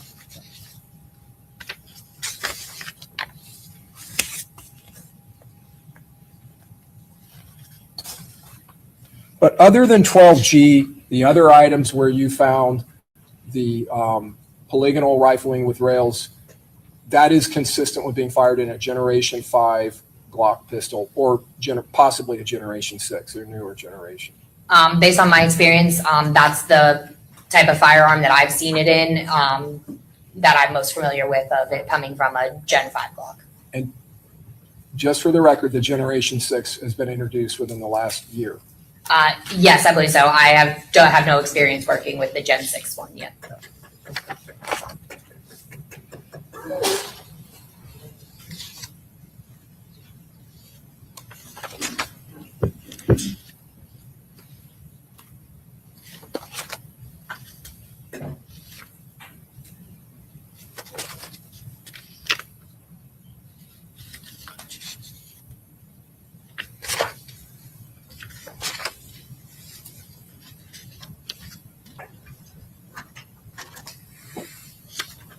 So I just want to make sure we're clear. So the items that you found polygonal rifling with rails would include 10, 11, 12B, 12C, 12D, 12E, 12F, 13A, 13B, 13C, 14, 15, 16A, and 16B, In addition to 12A as well. and 12A. Thank you.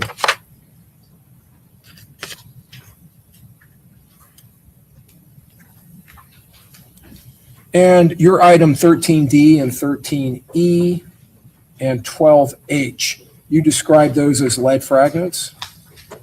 That is correct. And did they display or have any type of rifling imparted on them or any rifling characteristics? No, I determined they had no value. Would they be similar to your items 3 and 4 in the previous submissions that were lead core? Yes, for these, they could be parts of that core or other lead material that broke off. They're all smaller fragments. If we had a Generation 5 Glock with polygonal rifling with rails, would you be able to determine, or would you be able to at least conduct analysis to determine if there was enough individual characteristics that those projectiles that we've discussed were fired from that firearm?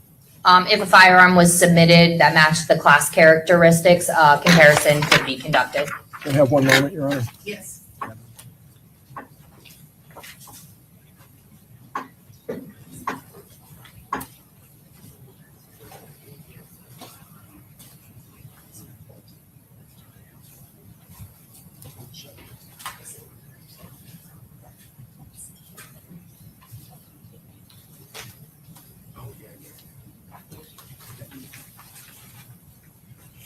Ms. True, the same would hold true for any 9mm projectile, specifically one that may have been found in the hood area of the vehicle that our victim was in. That was intact with rifling on it. That was a 9mm projectile.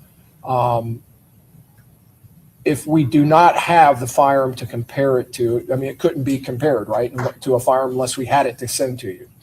Yes, I can do comparisons of projectiles to projectiles, or if it needs to be identified to a specific firearm, I can't do anything unless we have the suspected firearm or suspicious firearm. I'll tender the witness, Your Honor. Okay, Mr. Gonzalez, you have any questions? No, I don't have any questions. Okay, Mr. Sonardi, No questions, Your Honor. Mr. Wise? Yes, thank you.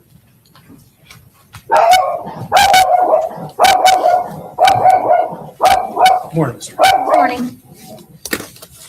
I want to go back first, just kind of over the process you administer in a case like this, and really the field in general. Okay. When you're analyzing casings, projectiles, you're looking first at class characteristics, right? That's correct. And I think we covered some of this. Those are what you call the predetermined features, right? That's correct. That can be the lands and grooves, the caliber, the direction of the twist, things like that. Yes, sir. And that is that's a relatively objective process, right? It is. Where you take measurements, you have a standard to go when you're determining class characteristics, right? Yes. When you move on to the individual comparison, where you're trying to identify not just a type of firearm, but a specific firearm, that becomes a subjective analysis, right? It tends to lean more subjective, yes. And in that situation, you're looking for basically significant agreement of individual characteristics. Is that fair to say? That's correct.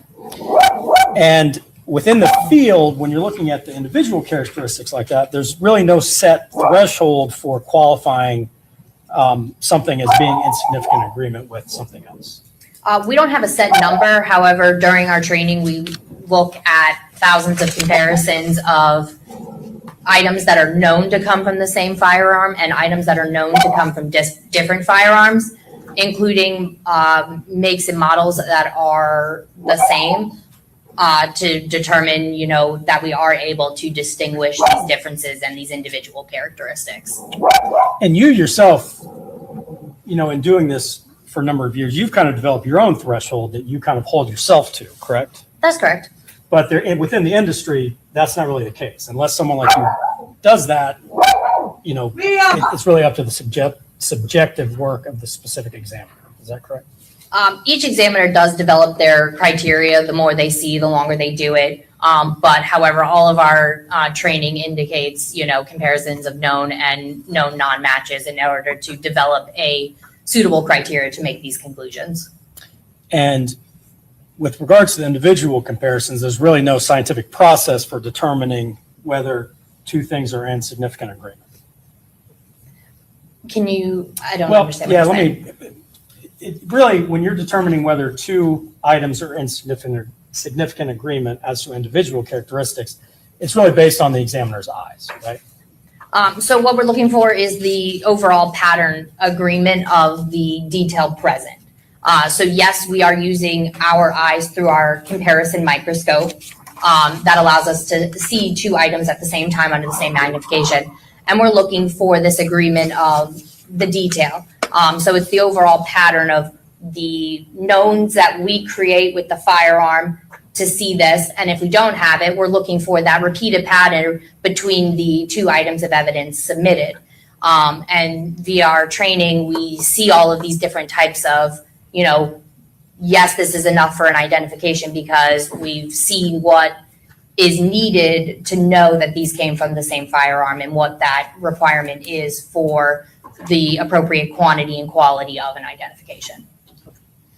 So let me jump to this case. Of the items submitted to you by Tampa Police Department, and I'm going to talk to you first about the different projectiles. We heard earlier in your direct about a report from January 9th of, I think it was 25, where you analyzed, I think, 4 potential projectiles that were submitted. Is that right? That is correct, yes. And of those, 2 were sufficient for comparison purposes, correct? Yes, 2 had value. And there were 2, they weren't full bullets, but they were 2 bullet jacket fragments, correct? That is correct. But there was rifling on those fragments, correct? That is correct. And because of that, then you were able to compare it. Yes. And in that instance, with those 2 projectiles that you were able to compare, you determined Oh they my were God, I thought I inconclusive to turned the each other. mute on. You guys To are each other, having me yes. run the So you mixer. can't say whether or not they were I am fired from the so same. sorry. No, due to their condition, I was I thought I muted it. My bad. But I'm making some banana bread. I'm experimenting today. On some of it, I'm making strawberry rhubarb and just strawberry. Yeah, God, I'm so sorry. But anyways, don't forget to like, share, and subscribe. You'll get baking tips from me while you're here. unable to determine if they were fired from the same firearm. And we covered this, but one of those 2 you were able to determine at least was a 22 caliber class, right? Yes, The other one you were not able to determine a class? that is correct. So you can't say whether that one was even, I mean, we can't say they were fired from the same gun, can't even say they were fired from the same caliber gun, right? For that instance, they did have similar class characteristics, and in that instance, like similar landing groove widths. However, I could not determine a caliber for I believe the item 1 due to its condition. And just so we're clear, and it probably is, but you discussed earlier that when you received the 2 rifles, they came with test fires, right? Yes. But when we're talking about these projectiles you're comparing, those weren't the test fires, right? No, these were the submitted evidence, and for the purposes of comparison to the firearms that I received, I generated my own test fires. Gotcha. And that's standard, right? Yes. Now, jumping ahead to the more recent report from, not last month anymore, but from March. In that instance, there were quite a few projectiles you were able to test, correct? Yes. And that included two basically intact bullets, 2 complete bullets, right? Yes. They had some damaging on them, but you were able to, they weren't fragments, they were actual bullets. Correct. Yes. And then you had 3 fired bullet jackets, correct? And when I say 3, I mean 3 that you were able to compare. Yes, I think there were 3 more intact fire bullet jackets. I believe the rest of them were fragments. Okay. And yeah, and there were, I think, 11 total fragments that actually had rifling as well that you were able to compare, correct? I'd have to count, but that sounds right. If you wouldn't mind counting. Yeah.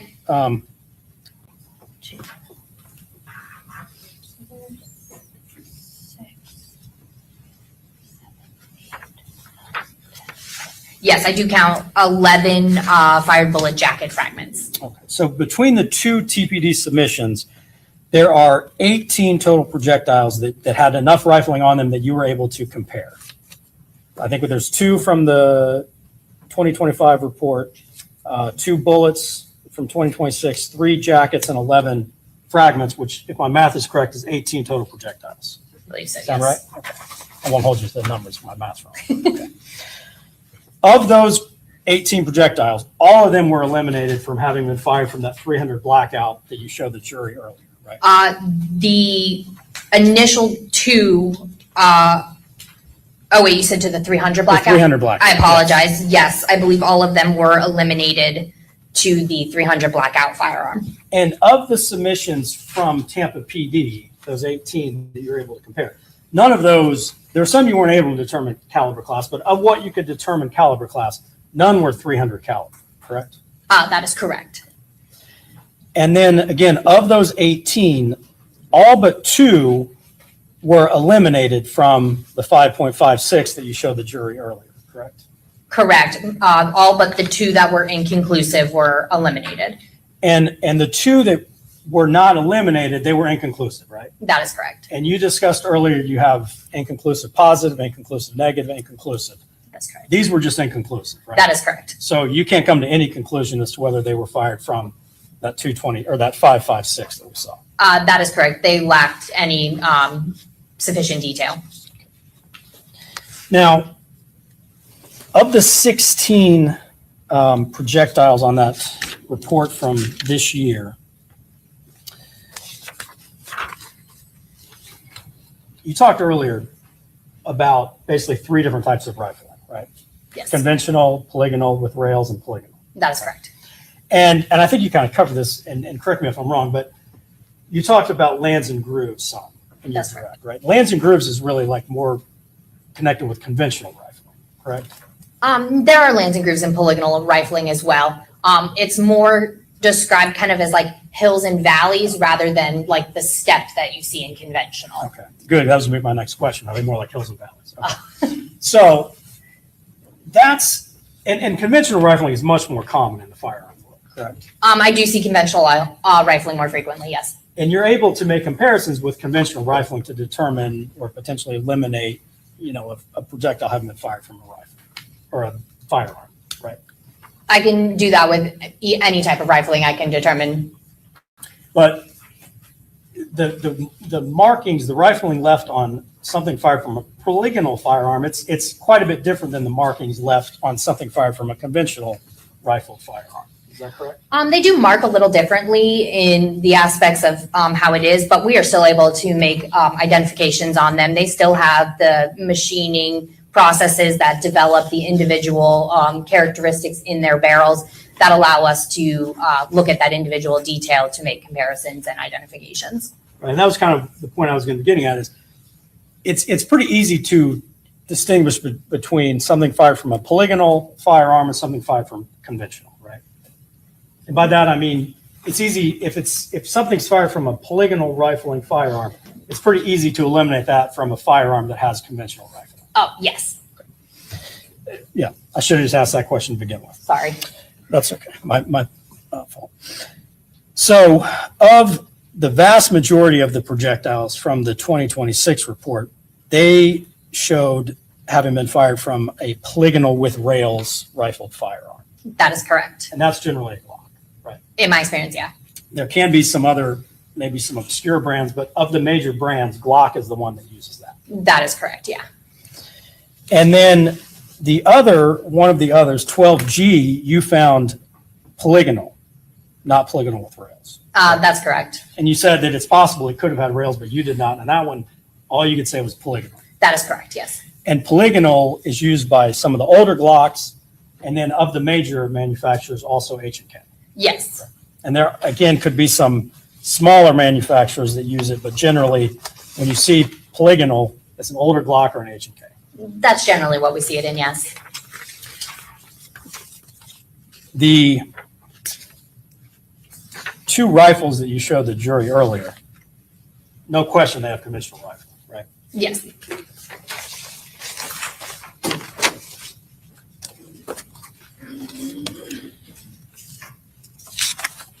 The all of the projectiles that you were able to determine caliber for in the March 2026 report, again, I think we covered this pretty clearly, but those were all 38 caliber class, right? Yes, the 2 that I could determine were 38 caliber. Which is also 9mm, right? It could be, yes. There's no way that either one of those rifles could fire a 38 caliber class projectile, right? No, 38 caliber class would not be able to be fired in those. Okay. Now, let me then talk about the casing comparisons that you conducted. So the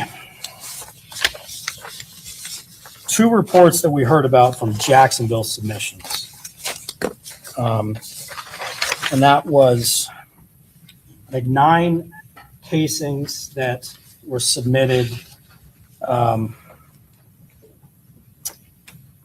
Jacksonville. Were you told where those originated from?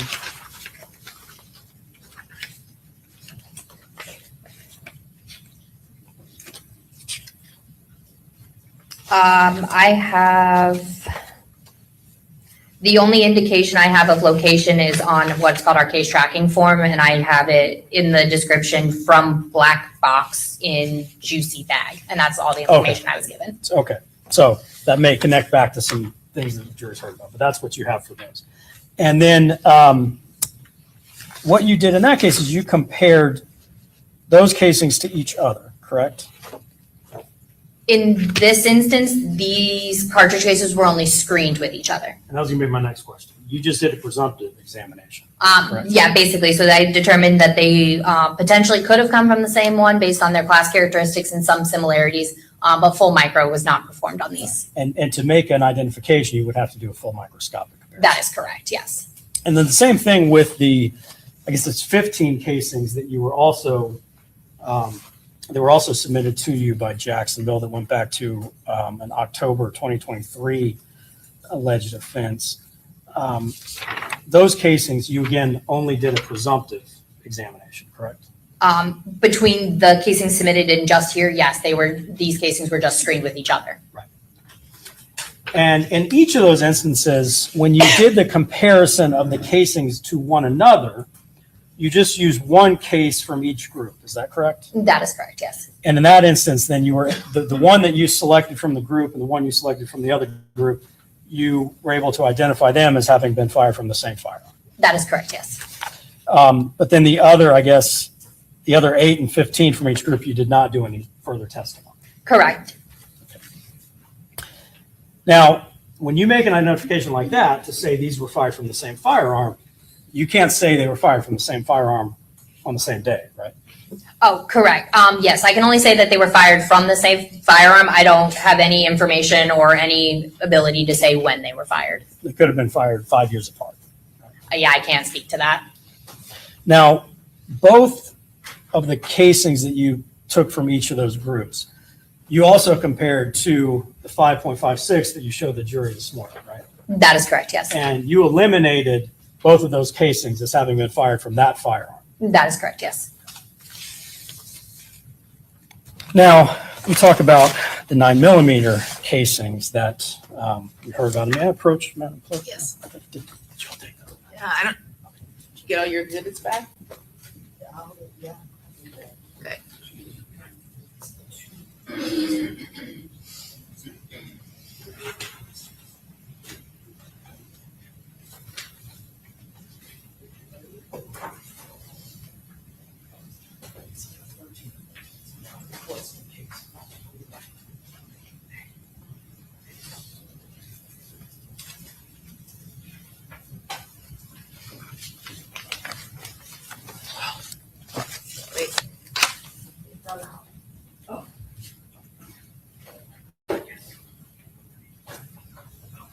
Wait, what's going on here? So, what happened? 58. He opened it already, so the bullets fell out of it. I mean, Mr. Harmon opened it, okay, and the bullets fell out, so we need to reclose it, unless you're gonna, okay, that's fine, just make sure the evidence gets back in the, okay. Okay, so the 3 9mm casings that we heard about, you compared those and were able to determine they were fired from the same firearm, correct? That's correct. But again, just like with the 5.56 casing, you can't say they were fired at the same time or the same day, correct? No, I can only determine if they were fired from the same firearm or not. Again, might have been fired 5 years apart. Objection, speculation. She's already answered the question, she can't say when.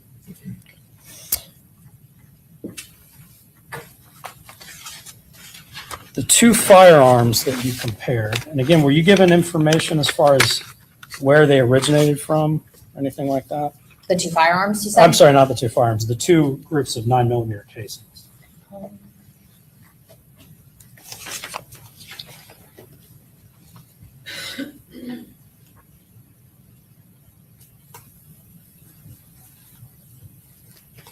Judge, just for the record, we're talking about item 7 and 9.1, 9.2, is that right? This one is, I believe, item, well, it is 7. I think it's your 14. number 14, yes.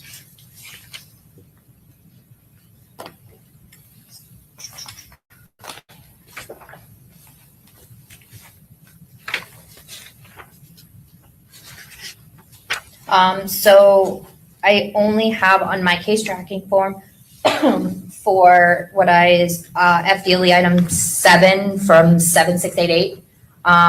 According to this, it was recovered from Homicide on 6/23/24 at 15:16 hours via Tampa CST. And I believe that is the only location information I have provided for any of the three. Gotcha. And that one is the one that I have on the overhead right now, which is State's Exhibit 14, correct?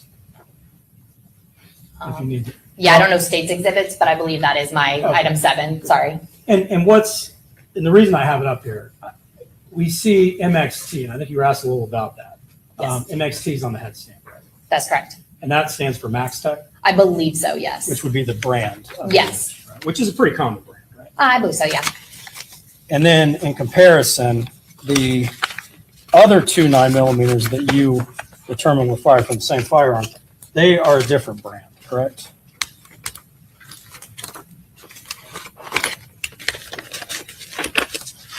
And I can put them up there to show you. Yeah, I believe they were both Federals. Because they have a different marking. They both have that FC, correct? Yeah, so they're different manufactured of brand of ammunition, but the brand of ammo does not have bearing. We're looking at the individual marks that are translated from the firearm. Sure. And again, you determined these are fired from the same firearm, but I'm just pointing out two different brands of ammunition, right? That is correct. Yep. Thank you, ma'am. That's all I have. Okay, please make sure the evidence is repackaged and given back to the clerk. Yeah. Thank you. Okay. All right, very good. Any questions, Mr. Petrides? Any redirect, Mr. Harmon? Yes, Your Honor.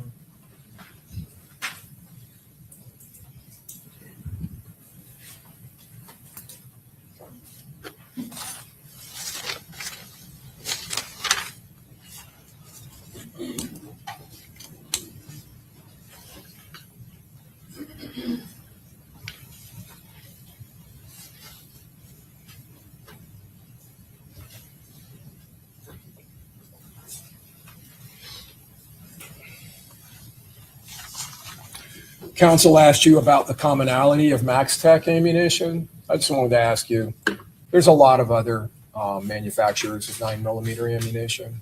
Yes, there's a lot. Federal? There's Federal, Winchester, Remington, Spear, Hornady. There's a lot.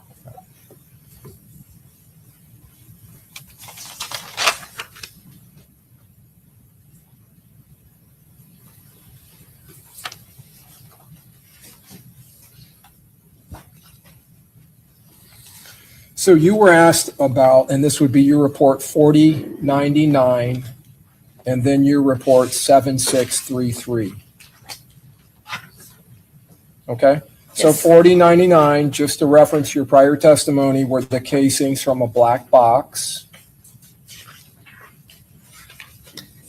Yes. and 7633 was in reference to an assault on Charles Jones. Yes. Okay.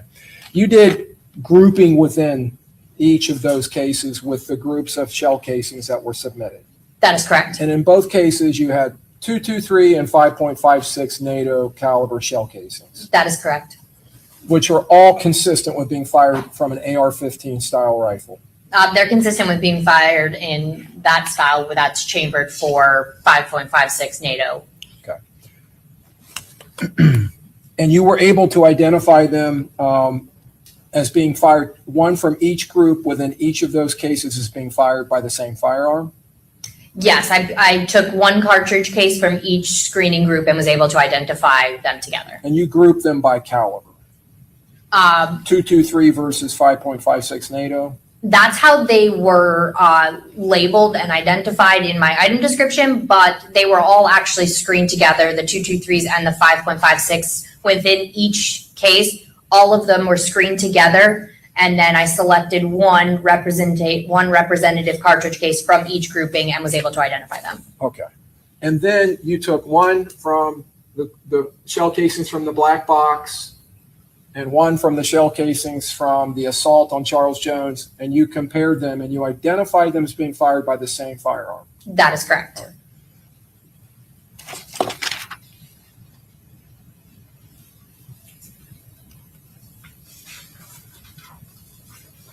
Now, counsel asked you about eliminating The items that were submitted this year, the fired bullet jackets, the fired bullet jacket fragments, and we talked about those. And you're in 7633, I believe. You're at TPD submissions. 7688. 88, I'm sorry. Thank you. And you were able to eliminate all of those that had polygonal rifling on them from either of the rifles, either your 8 or 9, That is correct. right? Because those are conventionally rifled. That is correct, yes. All right. And that was, using council's term, an objective determination. Yes, You didn't need to look at the individual characteristics. that is Is that correct, right? yes. Okay.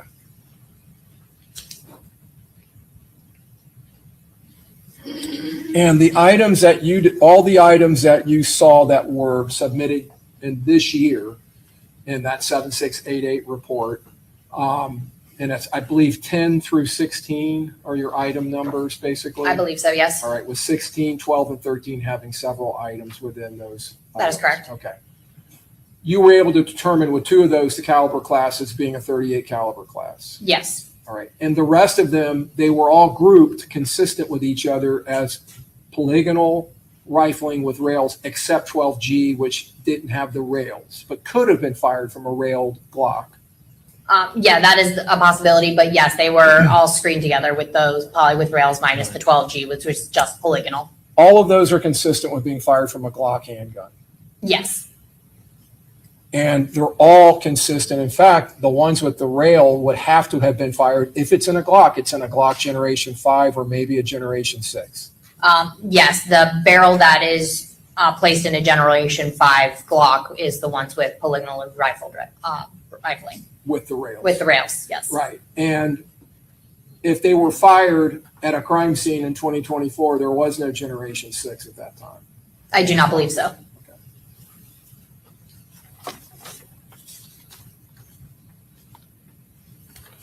And that caliber class of those 2, that's completely different than the caliber class of the of your 8 and 9. Yes, The 5.56 NATO and the 300 Blackout. that is correct, Okay. yes. All right.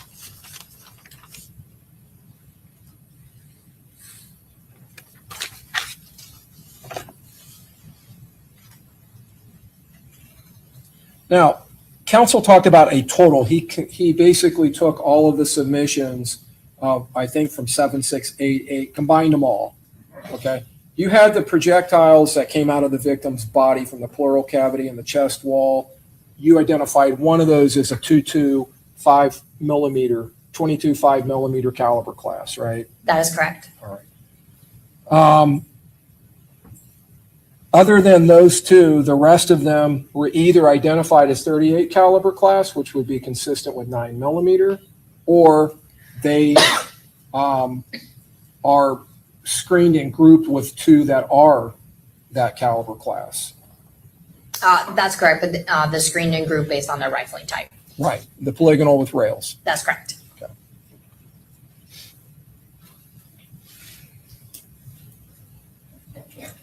And all of those were eliminated from the 300 Blackout. The 2 that you recovered from the victim's body, one of which was a 22.556, that's a different caliber class than 300 Blackout. That is correct.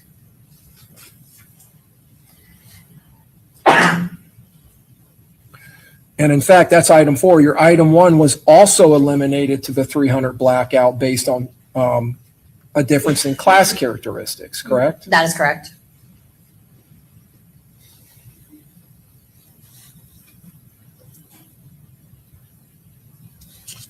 Your item 4 and item 1, which again were identified as coming from portions of the victim's body, when you compare them to each other, they were inconclusive to each other, and they were inconclusive to the item 8 rifle, which is a 5.56 NATO chambered or caliber rifle, correct? That's correct. All right. And when you say inconclusive, that is not an elimination, right? That's correct. An inconclusive is there was not enough detail to either identify or eliminate. I can't say anything otherwise other than there just was not enough detail here for me to work with. And they certainly could have been fired out of that rifle. They could have been, or they could not have been. Yeah. And there's nothing to say they weren't. Correct, You were not able to eliminate them. correct.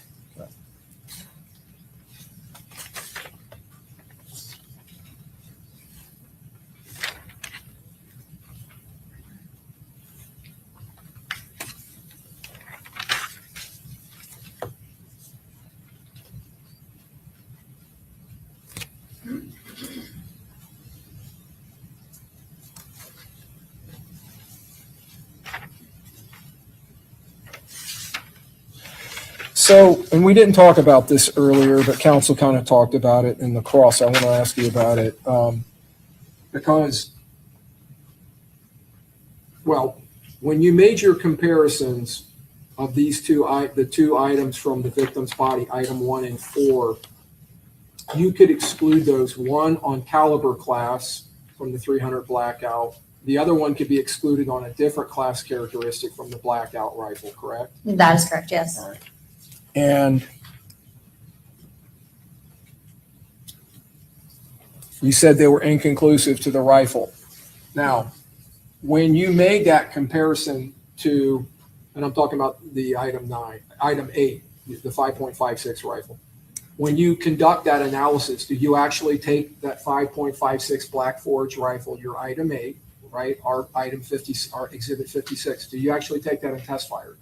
Yes, so when we receive a firearm in casework, we will take it to, we have an indoor range at our lab that we can take and shoot firearms in. And in order to collect projectiles, we shoot to what's called a water tank, which allows us to collect the bullets in a condition to allow us to do comparisons. So you're test firing it, you're collecting that bullet that has been preserved in water from being deformed or anything, correct? That's correct. Meaning it hasn't gone through glass or sheet metal or hit anything. That's correct. And you take precautions for that not to happen by firing it into that water tank?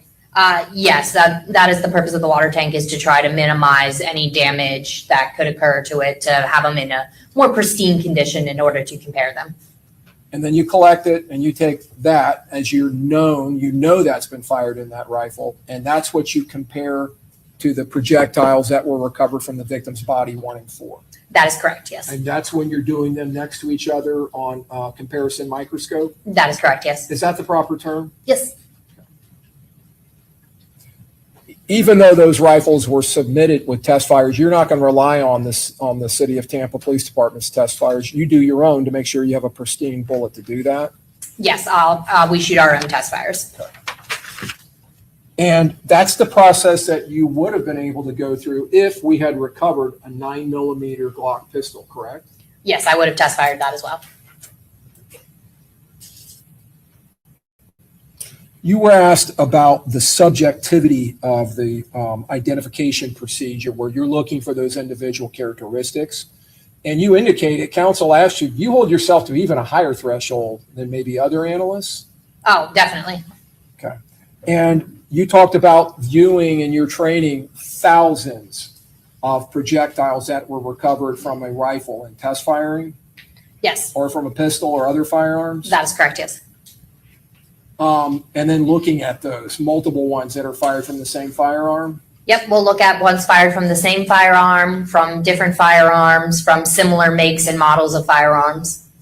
And you have received the training that you've testified about, and you've conducted thousands of comparisons during your career? Oh, yes, definitely. And your training and your experience is what informs you in your opinions? Yes. May I have one moment, Your Honor? Yes. And no further questions? Thank you. All right, may this witness be excused?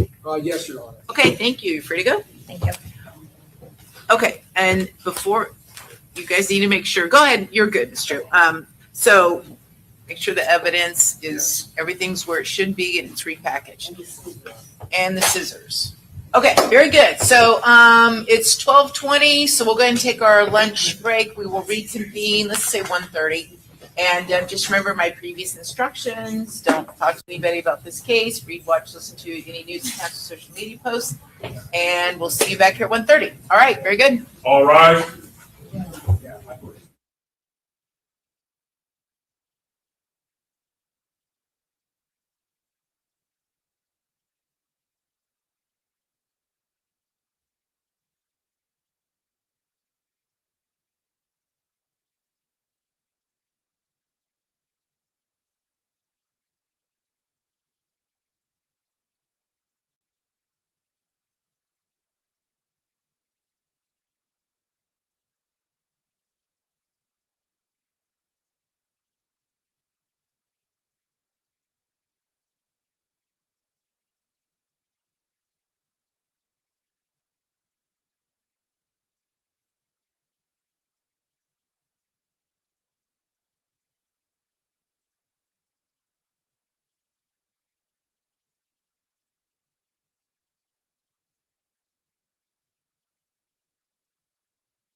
Sorry, y'all. I was in the bathroom. I did not mean to make you guys wait.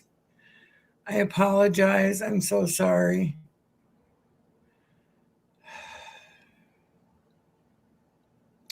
And I got 3 loaves of bread in the oven. This is what they look like.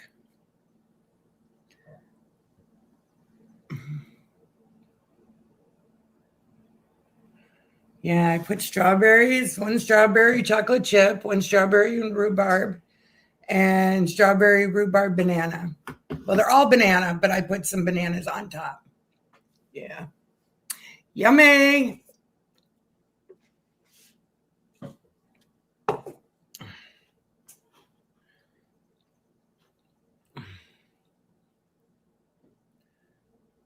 And I got a giant mess. Oh, banana bread can never just be not clean.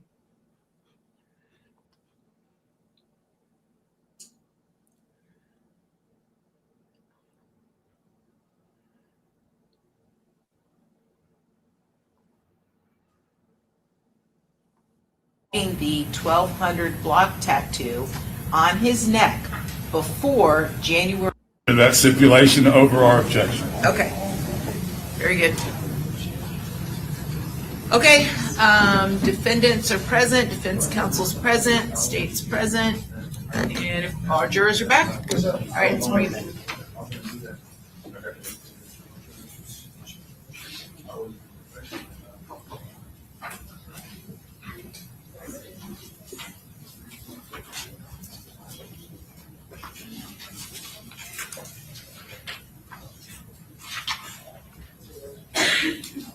All rise.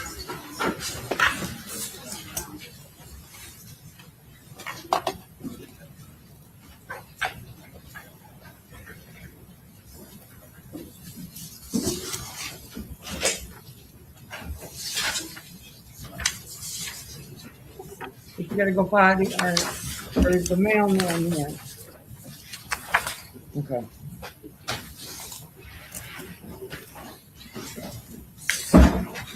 All jurors are in, Judge. Okay, very good. Welcome back, everybody. We are ready to proceed. Before we get going, we have another stipulation. And again, ladies and gentlemen of the jury, when lawyers agree that certain facts are true, that is called a stipulation of fact. You must accept stipulated facts as having been proven. However, the significance of these facts, as with all facts, is for you to decide. In this case, the stipulated facts that you must accept as true are stipulation between the state of Florida and Davion Murphy regarding Davion Murphy's tattoos. It is hereby stipulated by and between the defendant Davion Murphy and the state of Florida that Davion Murphy obtained his tattoos, including the 1200 block tattoo, on his neck before January 15th of 2021. In addition, he wrote the rap song in State Exhibit 85 on April 19th of 2019. And this stipulation is signed by Michelle Doherty on behalf of the state, Mr. Nicholas Sonardi, attorney on behalf of Davion Murphy, and Davion Murphy himself. All right, with that, you may call your next witness. The state would call Detective Craig Griffin.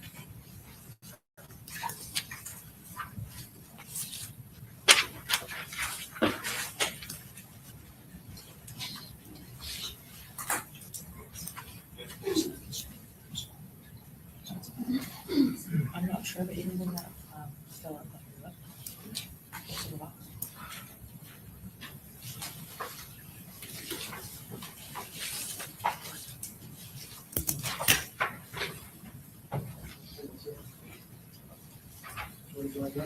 Do you solemnly swear or affirm that the testimony you're about to give in this cause will be the truth, the whole truth, and nothing but the truth, so help you God? Yes, ma'am.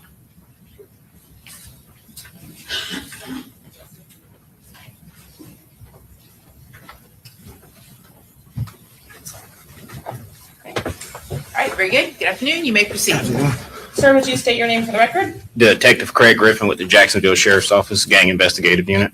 And I believe the last time we spoke about a vehicle stop which you were a part of. Yes, ma'am.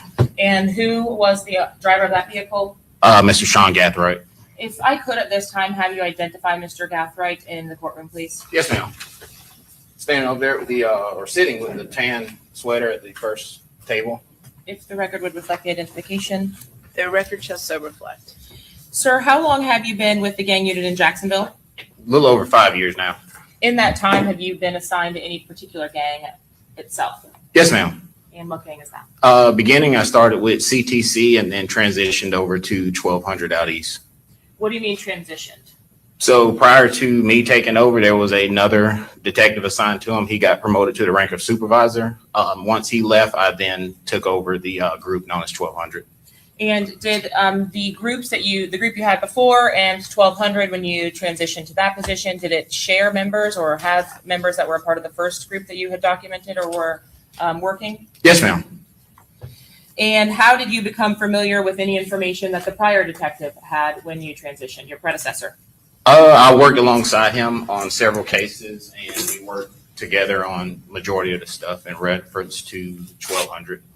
Do you all at the Jacksonville Sheriff's Office maintain records with any documentation that you preserve for each of the gangs that you're assigned to? Yes, ma'am. And what are those records referred to as? They're known as FIR or Field Investigative Reports. Do you update those reports or keep logs or notes in some way when documenting specific gang members in Jacksonville? Yes, ma'am.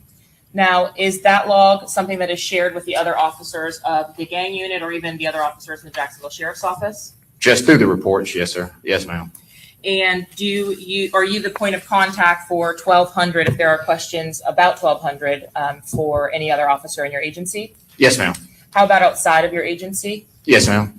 Are you the individual point of contact for any reference to or question about 1200? Yes, ma'am. Now, we've heard a few times throughout the trial, 1200 and out east referred together. Can you explain just what that is, what the discrepancy is there? Yes, ma'am. The original gang is referred to as out east, and then you have subsets within out east, and so they would be 1200 from the 1200 block of be First Street and APR. Is that actually physically on the east side of Jacksonville? Yes, it is. And out east or 1200 in your investigations, have you learned many of its members are from out east? Yes, ma'am. Did you have some kind of particularized training or experience in documenting or monitoring gangs? Yes, ma'am. And in your time with the Jacksonville Sheriff's Office, have you been assigned to different areas, even when you were with patrol? Yes, ma'am. Have you had an opportunity to patrol the area out east? No, ma'am. Prior to out east, I was assigned to the north side of Jacksonville, specifically 45th and Moncrief. At 45th and Moncrief, did you become familiar with 6 Block? Yes, ma'am. How about the members of that group prior to it actually becoming 6 Block? Yes, ma'am. Certain individuals. And in working that area, were you familiar with some type of rivalry between 1200 and ATK and 6 Block? Yes, ma'am. Did you have an opportunity to respond to scenes related to incidents regarding both sides of the war? Yes, ma'am. After you were assigned to the gang unit, had it been already documented that 1200 was a gang? Yes, ma'am. And would a predecessor of yours have done that documentation? That's correct. What is required to document that a gang is a gang by law? It would be under Florida State Statute 874, a group of 3 or more in which do criminal or delinquent acts. And at the time that you actually subsumed or took over 1200, had that already been established? Yes, ma'am. And at the time of the homicide of Charles Jones, was 1200 a documented gang still in Jacksonville? Yes, ma'am. Have you had any particularized training or gone to conferences, maybe with the Gang Association or HIDA? Yes, ma'am. Both. And what kind of training do they provide? Up-to-date gang training, specifically gang courses. We also learn about other gang investigations throughout the state of Florida. They have speakers come in from out of state that talk about their investigations into gangs. And other than you got the HIDA courses to include cell phone courses, cell site courses, social media investigations, search warrants, seizure warrants, all of the above. And are illegal activities of the 3 or more members engaged in, at least in part illegal activities, something that you can describe for us that you have seen in your time with investigating 1200? Yes, ma'am. Specifically would be violent crimes to include murder, aggravated assault, Also, there's been several narcotics investigations to include the sale of marijuana, sale of cocaine, trafficking, and illegal narcotics. Is it that all of the members of 1200 would be present when each of those offenses would occur, or is that members individually that can commit those offenses? Both. How do you attribute those criminal offenses to profiting or promoting the gang itself? Both, in which they profit from the drug sales and then use it to, I believe, make videos to either diss the other side, or it's in retaliation to making YouTube videos or online comments to speak upon the other side because of what they said or another death that had happened prior to them hurting or killing somebody else. When those deaths actually occur, do you see subsequent to the death, social media videos that are posted referencing it? Oh, yes, ma'am. And is that what you mean by monetizing or profiting from those videos? Yes, ma'am. And did you also mention weapons offenses? Yes, ma'am. And have you made several arrests of members associating with each other regarding weapons offenses? Yes, ma'am. Were the weapons themselves possessed? Correct.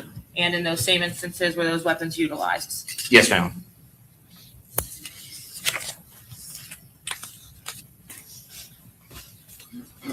In this particular case, did you have an opportunity to review a chart of the associated persons for this investigation for the Tampa homicide of Charles Jones with 1200? Yes, ma'am.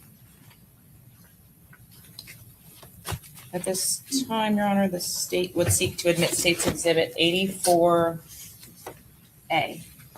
Judge, subject to prior objection. Okay, same, sure.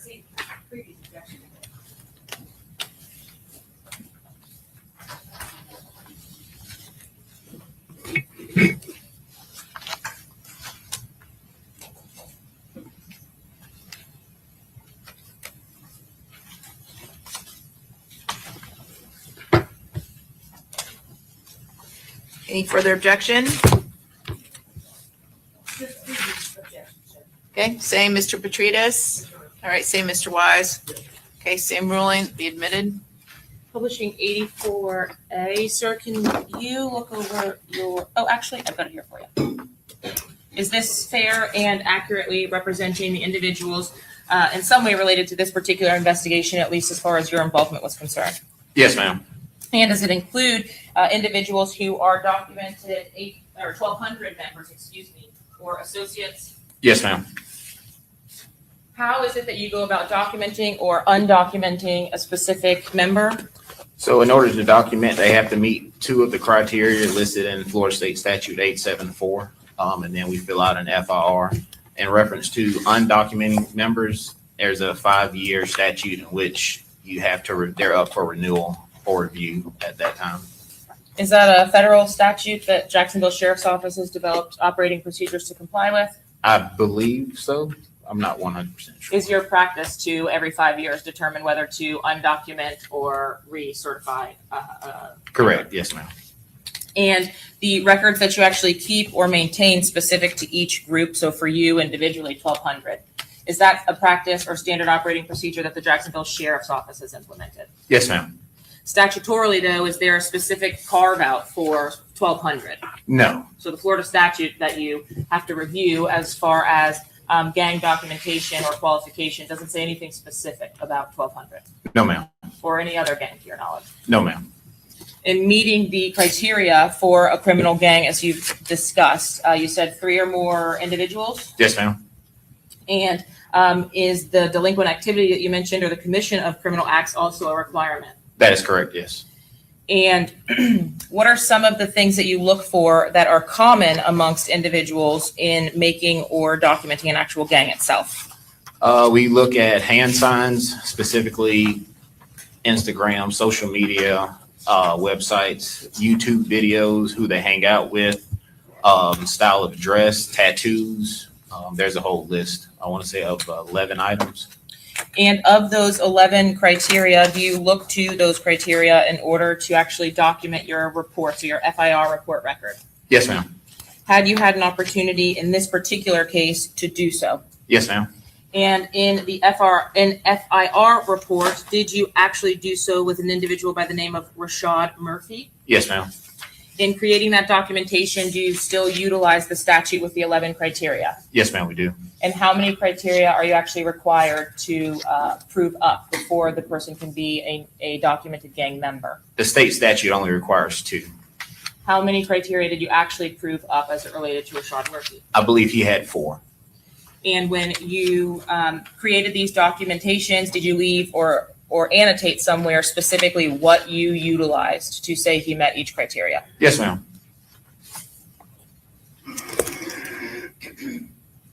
And would that have been from the date of June 23rd of 2024, at least within the last 5 years? Yes, ma'am. What, as a part of the documentation that you had for Mr. Rashad Murphy, did you actually include in your FIR report, or did you specifically document?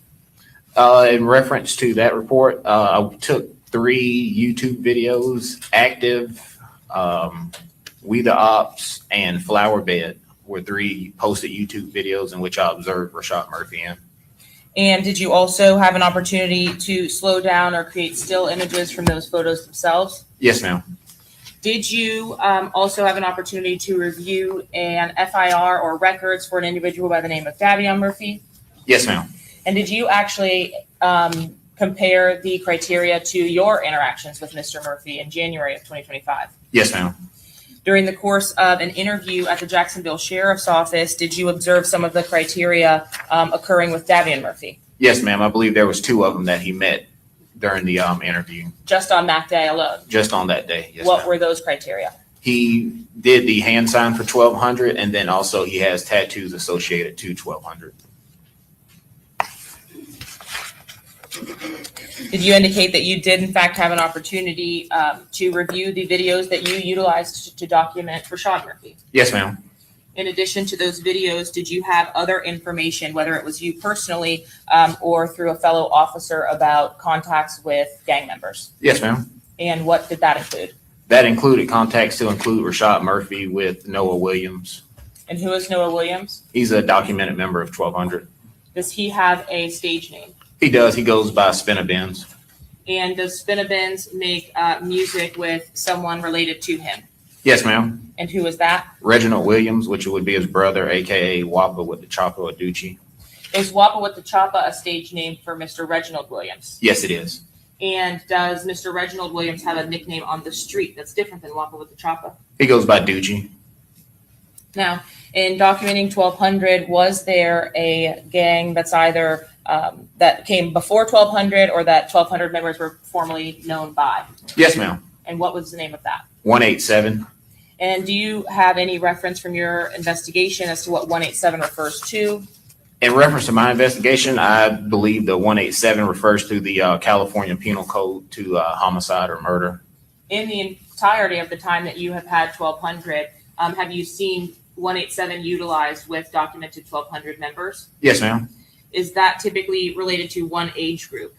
It would be the age group that Noah, Reginald, and Rashad are all associated with. At this stage of the game, basically, is that the older guys in the group? They would be classified as an older group now, yes. And how is Cuckoo Gang related to 1200? Cuckoo Gang is something that came shortly after 1200. Once a lot of members started going to jail and unfortunately losing their life to gang violence, they created a new group for the younger ones up underneath them. So we heard about Six Block and Bully Gang and those kinds of subsets. Is this the same type of thing? 1200 will have subsets as well? Correct, yes, ma'am.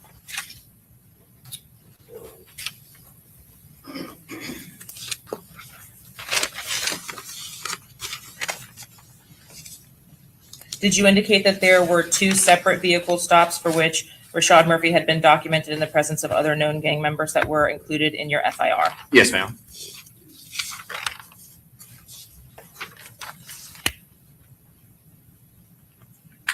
Did you also have an opportunity to review or receive physical evidence as it related to the gang records for defendant Davion Murphy? Yes, I did. I'd like to show you this chart here. Can you tell me what the relationship as far as your work with the Jacksonville Sheriff's Office and 1200 was between ATK and 1200? They would be considered friendly with each other. In looking at the top left of your screen for Ducci and Spinabens, do you see the images there? Yes, ma'am. Have you had an opportunity to see those individuals depicted in music videos with individuals from ATK in the bottom right? Yes, ma'am. And have the interactions that you have had either in person or seen on the internet been that they are aligned? Yes, that is correct. Did you also have an opportunity to see in the top left an individual by the name of J. or J. Breezy? Yes, ma'am. Is that individual a documented gang member? He is, but I don't know for which gang. He's not currently documented as 1200. He might be documented as a Bloods member currently. Did there come a time when J. Breezy had some kind of a falling out with his gang? Yes, On ma'am. social media. And as it stands on today's date, do we know what his status is and with which gang? No, ma'am. Do we know whether J. Breezy actually meets the statutory criteria for being a gang member, though? Yes, ma'am. I believe he has tattoos, and in his several videos he's seen throwing up hand signs. And then also in the depiction on the left of 84A, do you recognize two other individuals by the name of Prosper Johnson and Deonta Holsey? Yes, ma'am. And are those individuals who have lost their life in Jacksonville? Yes, ma'am. And did Prosper Johnson have a nickname that he went by? He went by just Prosper. And did Deonta Holsey have a nickname? He did. He went by either Tay or Junior. Now, Joe Rod Spaz Adams, are you familiar with his death? Yes, ma'am. And are you familiar with who was convicted in his case? I believe it was Robert Howard. How about, and is that a 6-block member? Yes, ma'am. How about in the bottom right, Hakeem Robinson? Do you see that individual? Yes, ma'am. And is that someone who had recently pled guilty in the death of a 6-block member? Yes, ma'am. He pled guilty to the murder of Bibby, which is Adrian Gaynor. I'd like to take you back to the music videos. The first video I think that you mentioned was Active. Is that a video that you were able to see on the public YouTube channel? Yes, ma'am. And did you have an opportunity to review that music video in its entirety? Yes, ma'am. And were you able to document one or more 1,200 members in that music video? Yes, ma'am.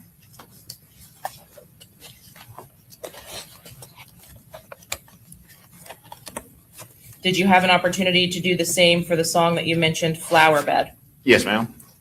And lastly, did you have an opportunity to do the same for We the Ops? Correct. Yes, ma'am. In reviewing those videos, did you testify that you frequently screenshot them or take still images from them? That's correct. Yes, ma'am. And in those videos, did you have an opportunity to see hand signs or gang signs? Yes, ma'am. How about other items that met the statutory criteria? Yes, ma'am. It would have been, I believe, style of dress. Meaning the clothing? Correct. And how about associations amongst each other? Yes, ma'am. There were other documented members in the YouTube videos. At this time, Your Honor, the state seeks to admit State's Exhibit 137A through C and 114A through B as a composite with their stills. 137 AC and 114. A, B, and C. Okay. A and B are 1 through 9, and C is 1 through 13. Okay, very good. Mr. Gonzalez, any objections? Subject to prior objection, Your Honor. Okay, Mr. Sonardi? Subject to prior objection. Okay, Mr. Wise Same, Your Honor. and Mr. Petratus. Okay, they'll be admitted. Sir, speaking specifically about your documentation of defendant Rashad Murphy, did you have an opportunity to document several images in the music video Active of Rashad Murphy? Yes, ma'am. What is it that we're looking at here, please? We're looking at the opening scene of the video. Were these individuals depicted on the opening scene of the video present for the rap song itself? Yes, ma'am. And are the videos that we are about to see considered drill rap as it relates to your investigations? Yes, ma'am. What is drill rap? Drill rap is a type of music in which individuals rap about either going on to hurt somebody or somebody that has been killed. It's a very violent type of music in which it's put out. I believe it originally came from Chicago, came down to Florida and caught fire, and it took off from there. And is it prolific in Jacksonville? Yes, ma'am. As awful as it is, does it provide significant amounts of information to your agency? It does, yes, ma'am. Can you identify any of the individuals specifically in this particular photograph? Yes, ma'am. The gentleman in the back holding the shirt with the red X is Deshaun Williams. I believe that's Noah Williams on taking a knee. And the gentleman in the back his name's Creep. I'm unsure. I want to say Dominic Williams. That's his name. Is this or are these three images and 114 still images from that music video of Active? Yes, ma'am. Were there specific images, at least on the top of this particular screen, which you documented? Yes, ma'am. And was there an individual depicted in those stills as a reason that you documented those in Rashad Murphy's report? Yes, ma'am. And if you could just describe the individual that you documented. It's a gentleman in the middle with the braids it'd be the left hand. If you would just Photo. stand, it might be easier because there's three. Yeah, why don't you pictures just on this stand one. and point? Oh, where we at here? Okay. It'd been this gentleman, Rashad. And you utilized these stills in order to document Mr. Rashad Murphy's presence in this Active video. Yes, ma'am. Looking at the still image to the top right, do you see the hands above Mr. Murphy's head? Yes, ma'am, I do. And what is being depicted there? So it's actually a diss sign to the north side or 6th block. It's a handgun pointed towards the 6 hand symbol. And at the bottom of your screen there with Mr. Creep, That would be the same. is it common or uncommon to see these hand signs utilized by 1,200 members? It's not uncommon. And were these depictions, some of the depictions utilized in this circumstance from April 3rd of 2020 when Active was posted? That's as a correct. documented time of contact with known gang associates. Yes, ma'am. In 114, did you also have an opportunity to document hand signs utilized by the individual you documented for Rashad Murphy? Yes, ma'am. And could you describe for us what those hand signs were? The middle hand sign is another diss to the 6, as you can see, making the 6 hand sign, and then the thumbs down to follow up the 6 hand sign. And now if the order of hand signs in the music video are K, 6, and the thumbs down, does that mean anything to you? Correct. That'd be 6 killer or kill 6, and then man down with the thumbs down. Have you seen a thumbs down in your investigation of 1,200? Yes, ma'am. And has there been any relationship or link to bully down or down signs for the bully gang? Correct. Instead of 6 block. It's the same reference. With the thumbs down is death diss to somebody that has died. Is that the same as what we've heard about as putting the upside down 6 or the other hand signs down, even 1,200 sign down? Correct. It's still a diss. Now, you also mentioned clothing. If we can look again at these stills from 114A, were the individuals depicted in the music video wearing clothing that you documented? Yes, ma'am. What is 187 Boys? Is that something you had seen? Yes, ma'am. So that was the group prior to 1200. They were known as 187. And so 187 Boys, the group as a whole. And is Free Shoot 'em on the bottom there, is that related to the name or is that something else? They might be doing a shout out to somebody that's locked up. I'm unsure who Shoot 'em is. But that's not related to the overall name that the group went by. No, ma'am. How about the shirt to the left of the screen here as well? So in the shirt, it's actually another diss sign to the North Side gang known as 6th Block. They have rest and piss and then an X out of the shirt of Foolio, depiction of Foolio, aka Charles Jones. And did you have an opportunity in 137 to actually view the entirety of the Active music video? Yes, ma'am.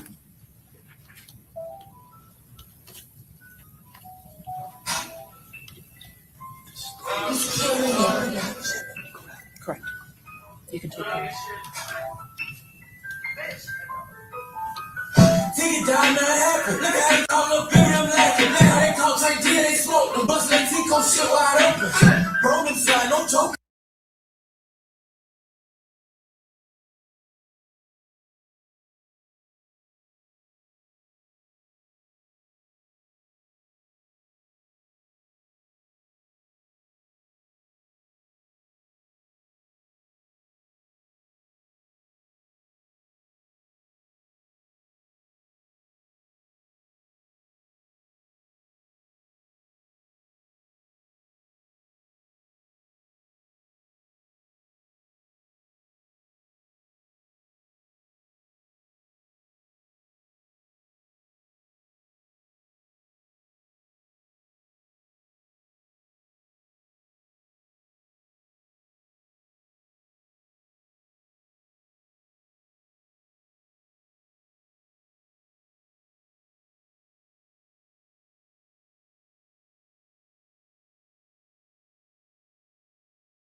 Can you identify the other certified gang members from that video alone? Were there any in addition to Reginald and Noah Williams and Creep? It would also have been Deshaun Williams, aka Greenlight. And that would have been an incident of a contact or association with known gang members? Yes, ma'am. Now, are Noah Williams and Reginald Williams, Waka Waka Choppa, and Spinna Benz? Correct. And are they probably the most viewed artists from 1200 in Jacksonville on YouTube if you're looking at views? Them and Greenlight, I would add in that list also. But pretty popular. Yes, ma'am. And as it relates to these videos themselves, is there something that you get out of the fact that the defendant Rashad Murphy is not depicted rapping in the videos? Does it change your analysis of whether he's present or associating with other gang members? No, ma'am. Is it required in your documentation for any member to be actively a part of the music video by way of rapping? No, ma'am. Is the association from the music video in itself sufficient? Yes, ma'am. How about the utilization of hand signs or gang signs? Same. On June 27th of 2020, did you have an opportunity to also see an additional video called Flower Bed and document that video?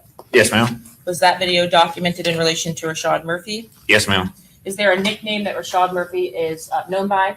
Yes, ma'am. Ghost 187. And is there a phrase or a term that has been utilized without the numbers of just Ghost? Just Ghost. In this particular image that we're seeing on the screen, 114B, do you recognize these opening credits? Yes, ma'am. And do these accurately reflect the opening credits for the song Flower Bed? That's correct. Despite the screen saying Flower Beds, is it posted to the internet singular? Correct. Okay. And are we seeing the name of the individuals who are actually, again, rapping? Yes, ma'am. During the course of this video, is there any kind of audio directly linked to Rashad Murphy? No. Is there a reference or portions of this video which were documented in reference to the gang documentation for Rashad Murphy on this particular date? Yes, ma'am. And was this on a date separate and apart from the original date Correct. of active? It's different from the date of active. Did you have an opportunity to take stills from the images in Flower Bed? Yes, ma'am. And is there an individual in particular, and if you need to stand, please do so, that you documented from Flower Bed and included in the gang documentation for Rashad Murphy? Yes, ma'am. Please identify that individual by utilizing the screen. So you have Caleb Howard, you have Noah Williams, you got Malik Bills, and then also Rashad Murphy. Has Malik Beals been killed? Yes, ma'am. He went by the name Leaky. He has since lost his life due to gang violence. So is any reference to a long-lived Leaky, have you seen that before? Everywhere. And does that have any relevance or significance in your investigations? Yes, ma'am, because oftentimes the opposing side 6 block would make diss records towards Leaky. Or say the name Leaky in their songs? Correct. We say records, so I want to make sure of the YouTube videos. Yes, ma'am. And the individuals that you've identified, are they certified gang members or documented? I know it's not certified. Documented gang members in Jacksonville. Documented gang members or associates. And have you utilized this video for Rashad Murphy's gang documentation and his association with other known gang members? Yes, ma'am. Are there different, I don't want to say vantage points, but I guess different places that this video was shot? Yes, ma'am. Are these 3 depictions on the screen additional images that you documented from the Flower Bed video as it relates to the documentation for Rashad Murphy? Yes, ma'am. And lastly, this location for this music video was Rashad Murphy's documentation reflected from something in these? Yes, ma'am. Who are the other members, if any, depicted that you have not already identified? You have Reginald Williams, still Rashad Murphy, and then Deshaun Williams in the background. And did you have an opportunity to review this video in its entirety? Yes, ma'am.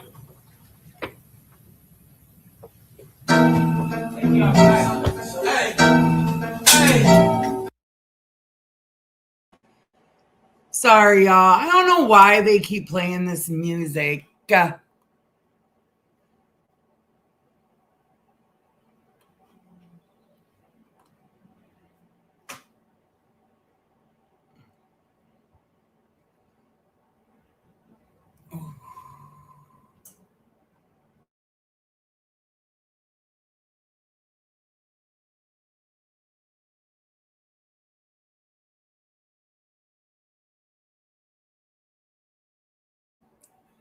Yeah, I can't have the music because they'll copyright me. Leah, be quiet. Sir, don't be using our garbage. We got cameras. We'll get you.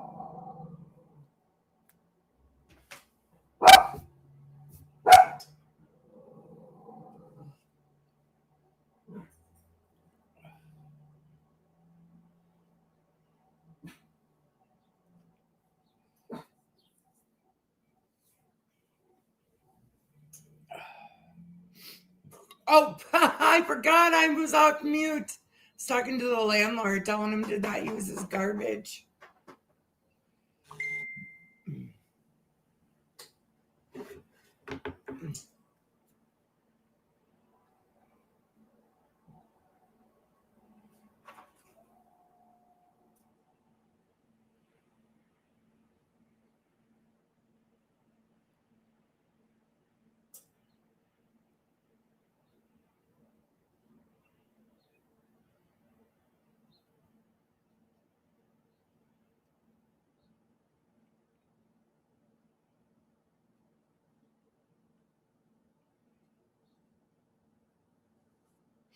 Oh, sorry.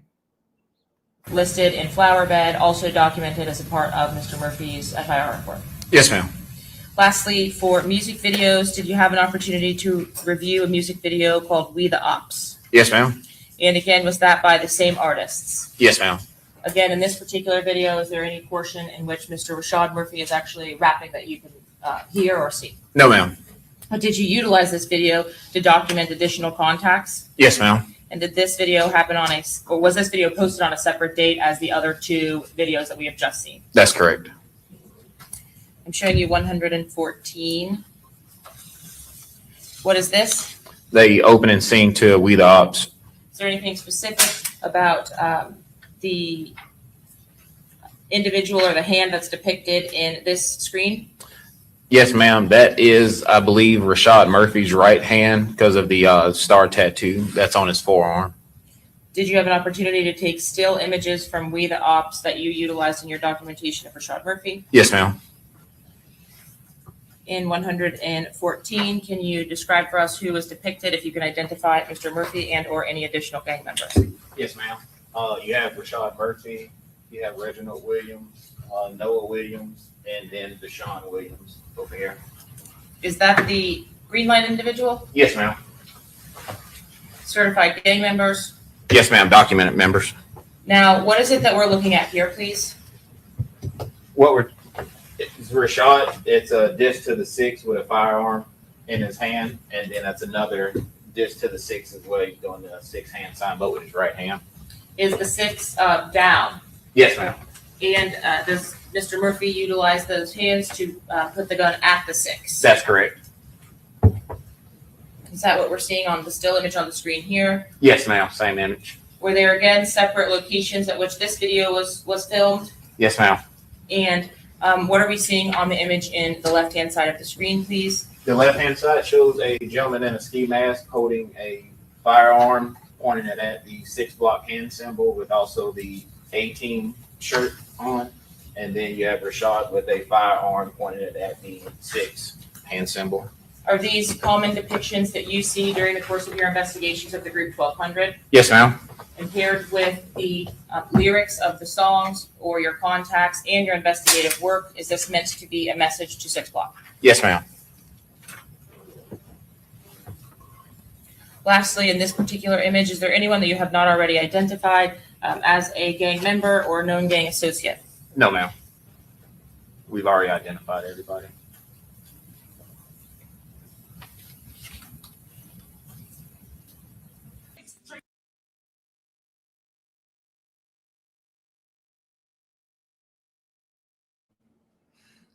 I'm going to get struck for that one.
Same.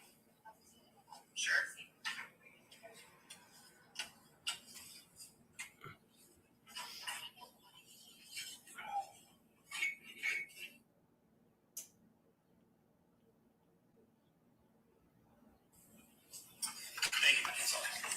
Okay, please make sure the evidence is repackaged and onto the north side of Jacksonville, specifically 45th and Moncrief.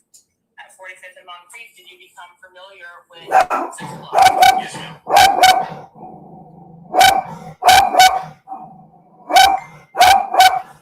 Item 4 and item 1, which again identifies coming from portions of the victim's body.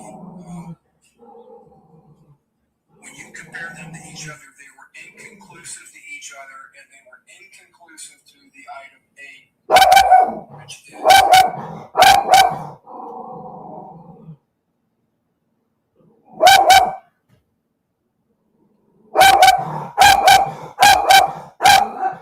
Leah.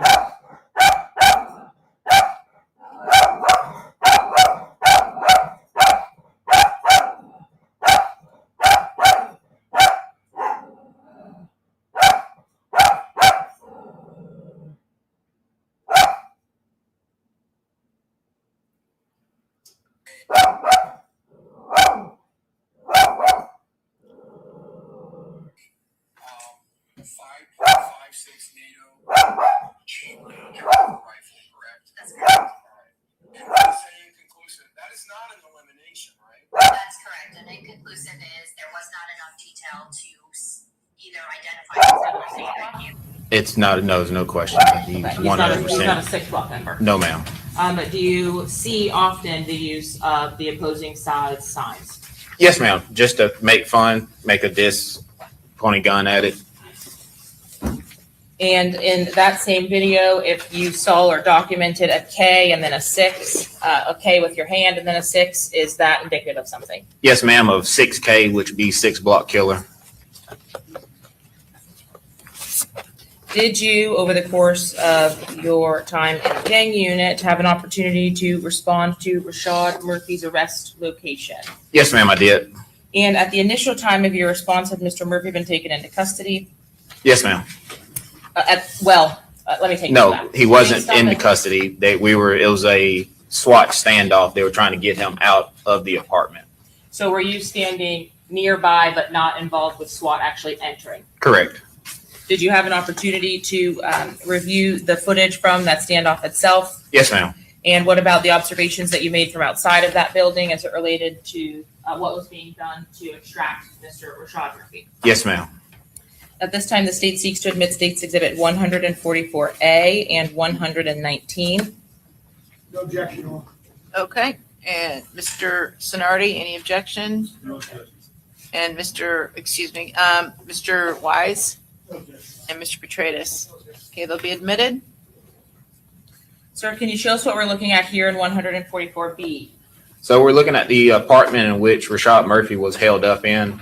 We have it surrounded by SWAT, and at this point in time, they would be giving verbal commands, loud announcements for Rashad to come out of the house with his hands up. Were the announcements made on some kind of device or just by shouting? No, ma'am, they were made over a megaphone.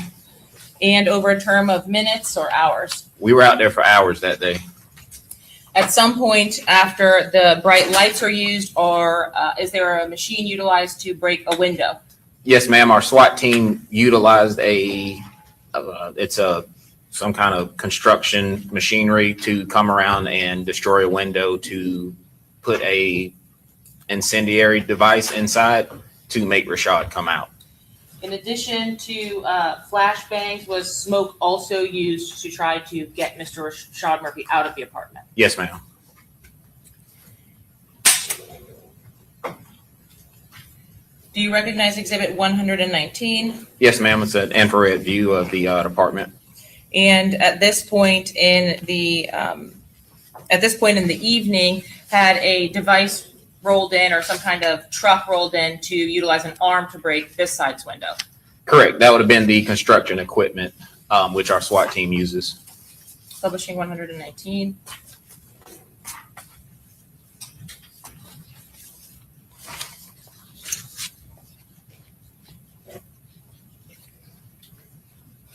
Is the vehicle at the bottom center of the screen also a SWAT vehicle? Yes, ma'am. It's an armored vehicle in which they're ready to make contact should Rashad Murphy had came out of the apartment. Other surveillance items that were utilized, did they include drones? That is correct.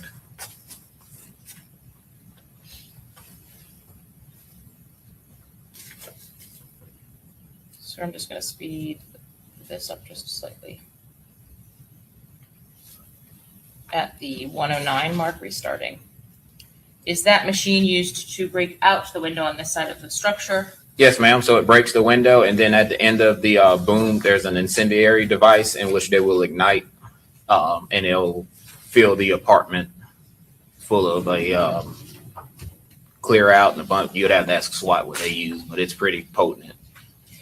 Based on your observations, does SWAT use masks of some type before they actually enter apartments that this has been utilized in, the smoke? Yes, ma'am.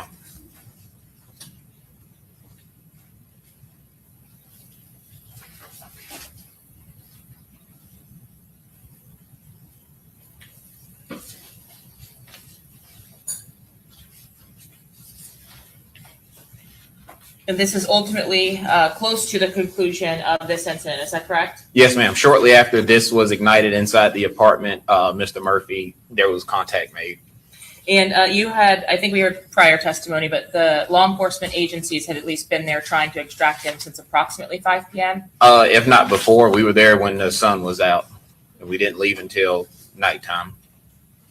And did the still in 144A fairly and accurately represent the style of dress that the members that were attempting to extract Mr. Murphy were in? Yes, ma'am. That's our SWAT team. In addition to the mechanism that you mentioned that rode up to the window to break it and utilize the smoke, were there also other techniques used? Yes, ma'am.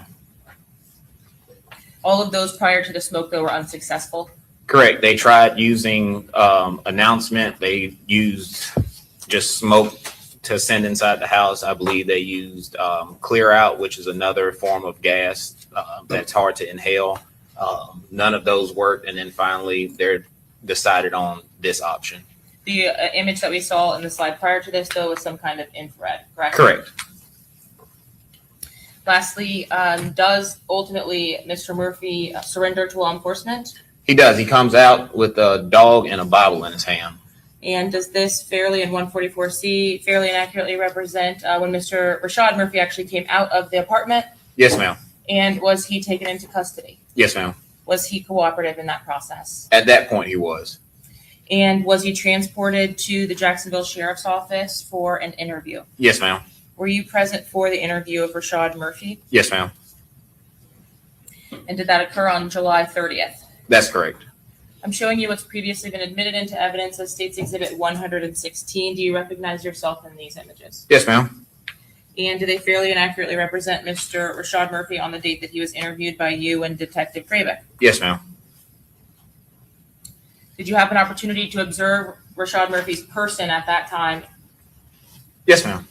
Did you all provide this covering, or is that how Mr. Murphy arrived? No, ma'am. We provided it. He said he was cold, so we provide blankets. Did you have an opportunity to compare the image that's depicted in State's Exhibit 116 to the music video from We the Ops in documenting Mr. Murphy's tattoo? Yes, ma'am. Was there a face covering that was utilized by the individual in We the Ops with these clothing?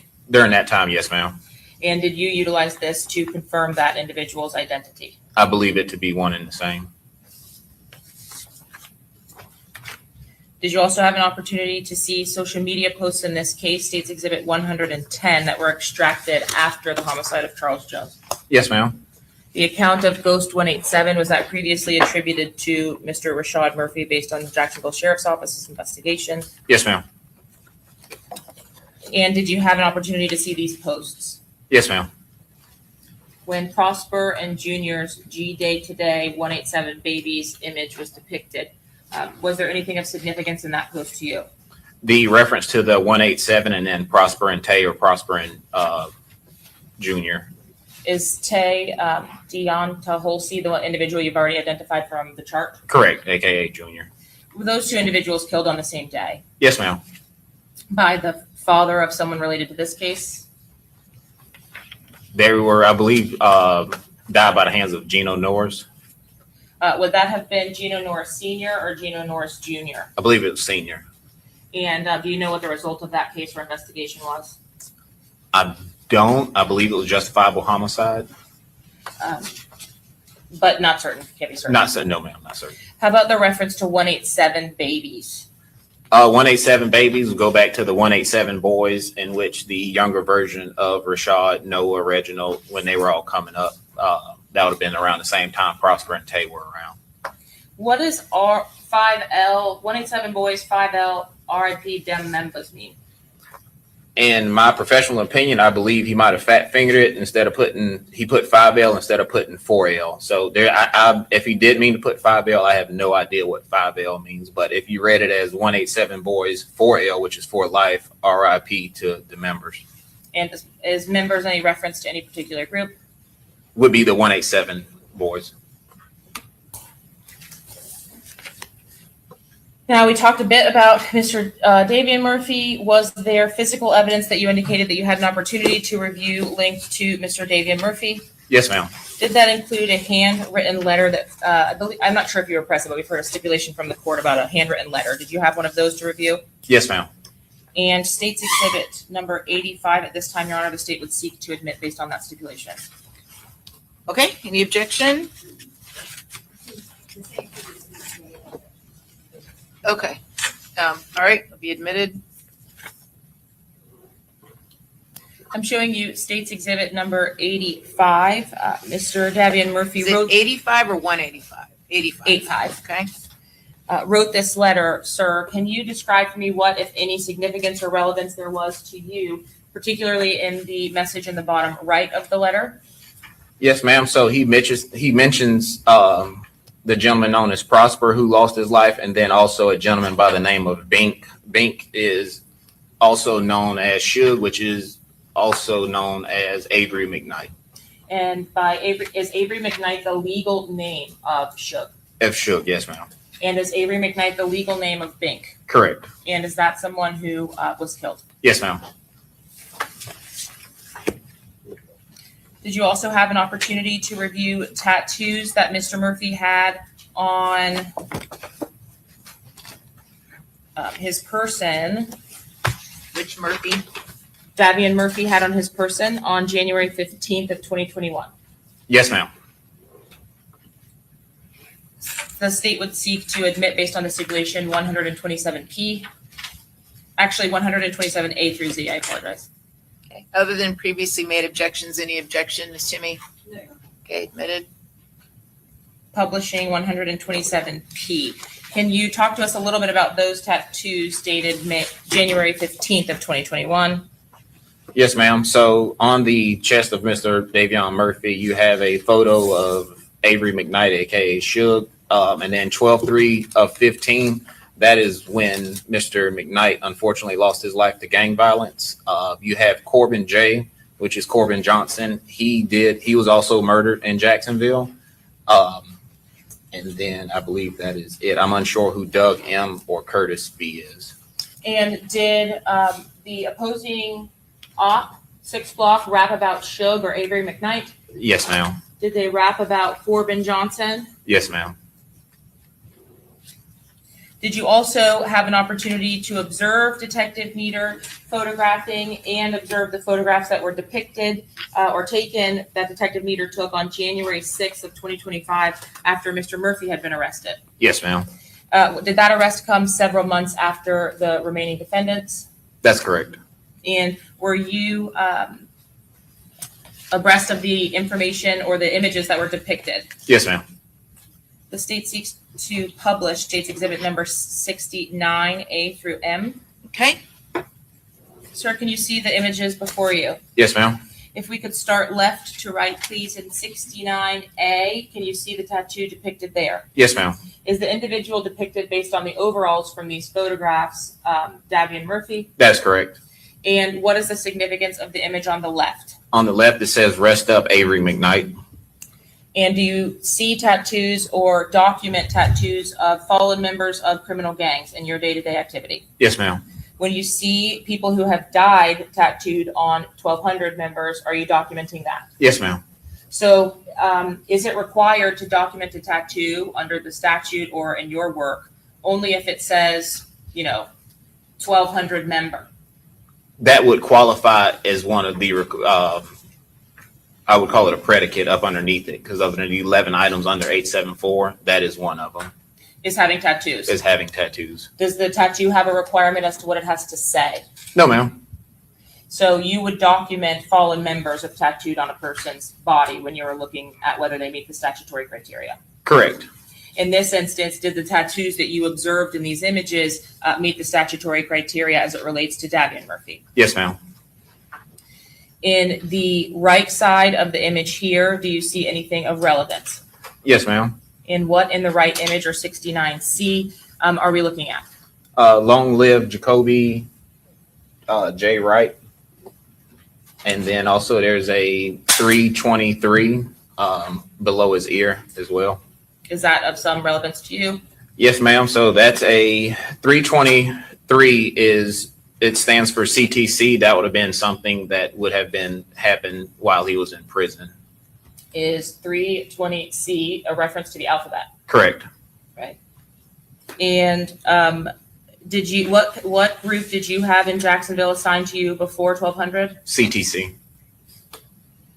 Now, in looking at the images depicted here in State 69, what, if any, significance was the image in the center of the neck? It says 1200 block. And was there some relevance to you, and did you document that in your records? Correct. 1200 block, is that an area of Jacksonville out east? Yes, ma'am. And have you seen this tattoo before in documenting gang members? Yes, ma'am.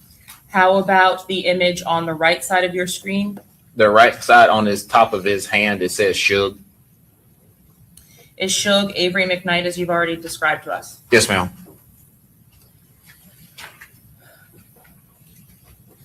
Are these additional images that were taken from Mr. Davion Murphy? Yes, ma'am. On the left shoulder and arm or bicep of Mr. Davion Murphy, was there another tattoo? Yes, ma'am. There's a tattoo of which it says Joe Rod. And was that of relevance to you? Yes, ma'am. Was there also a picture above the tattoo itself? Yes, ma'am. That's a picture of Joe Rod, aka Spaz.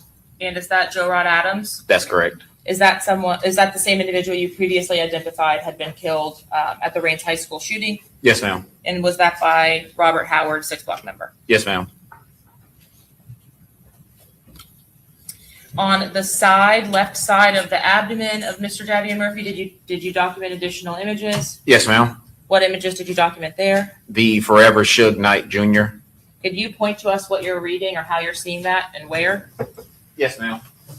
At the top it has Forever, and then at the bottom it has Suge Knight Jr. wrapped around. And did you document anything on the photo on the right? No, ma'am.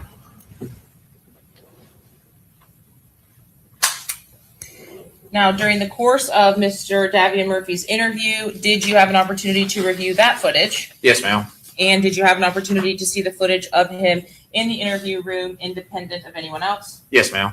Did at some point during the course of that time by himself in the room, Mr. Murphy, Davion Murphy, throw any kind of sign or hand sign that you are familiar with?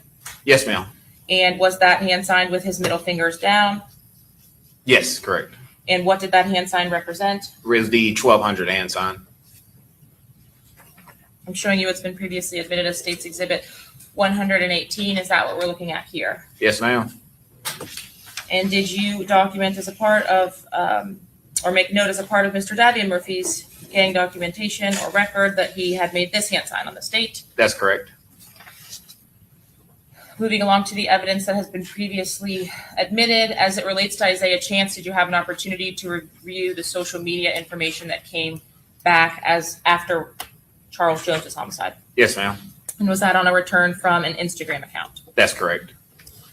In 87C8, did you make any note of anything? Yes, ma'am. In the screen, Isaiah is holding up the 1200 hand sign. Now, is Isaiah Chance at this time someone that you had documented as a 1200 gang member? No, ma'am. Does the statute documenting gang members require you statutorily to prove up the actual gang itself? No, ma'am. Did you make note of the fact that Isaiah Chance had utilized the 1200 gang sign? Yes, ma'am. In 126D, was that sign also represented on an extraction with Isaiah Chance utilizing that hand sign? Yes, ma'am. He using it with his right hand, and he's also with a known 1200 member, Darius, aka Baby Coop, and then Little Bug in the middle, Daryl Bryant, which is a 1200 POI. And did you make note of this? Yes, ma'am. That something in March of 2024 occurred called an Out East reunion? Yes, ma'am. And lastly, 87 C22 and C7. Do you see the two images depicted here? Yes, ma'am. And did you have an opportunity to document what, if any, relevance these two images had? More of the 1200 hand sign. All of which documented or recorded as in the return from the Instagram from Gutazay or Isaiah Chance. Yes, ma'am. As it specifically relates to an individual by the name of Sean Gathright, did you have anybody by the name of Sean Gathright documented as a 1200 member? No, ma'am.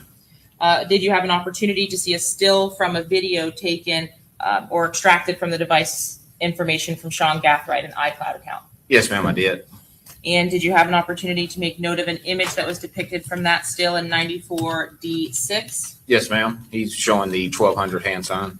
Now, the 1200 hand sign, as I have understood it, was to put down the middle finger. Have you, in your investigations, seen the use of the middle finger or the ring finger utilized? Yeah, so you want to read it from left to right. And so that's why when you decide which hand to put it up with, you'll see and read it differently. Is that completely consistent all across all 1200 gang members, or are different techniques utilized for different members? Different techniques for different members. So have you seen in the course of your investigation of 1200 members, 1200 gang members utilizing only their middle finger down in all of their posts? Correct. Have you had an opportunity to see 1200 gang members utilizing the middle finger down on one hand and the ring finger down on the other, so that it clearly depicts to you 12 and 12? Correct. So 1 and 2, 1 and 2. Correct.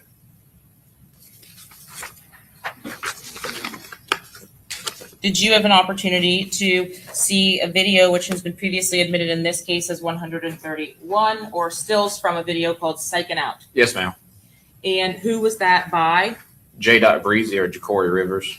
On June 24th of 2024, when this video was posted, was Mr. Jacory Rivers affiliated to 1200? Yes, ma'am. And in reviewing that video, was Mr. Jacory Rivers pictured with another 1200 member? Yes, ma'am. Noah Williams, aka Spin a Benz. And did Noah Williams utilize the option that you've just talked to us about, which is one middle finger down and one ring finger down instead of both middle fingers down to make it 1200? That's correct. Is this in 131E a still image of that in use? Yes, ma'am. But in seeing a 1200 member throw up the number 12 to you, or the sign of 1200 to you, are you able to document that as the use of a hand sign or a gang sign? Yes, ma'am.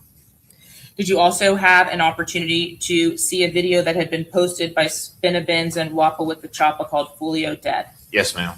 Did that come before or after the homicide of Charles Jones? After.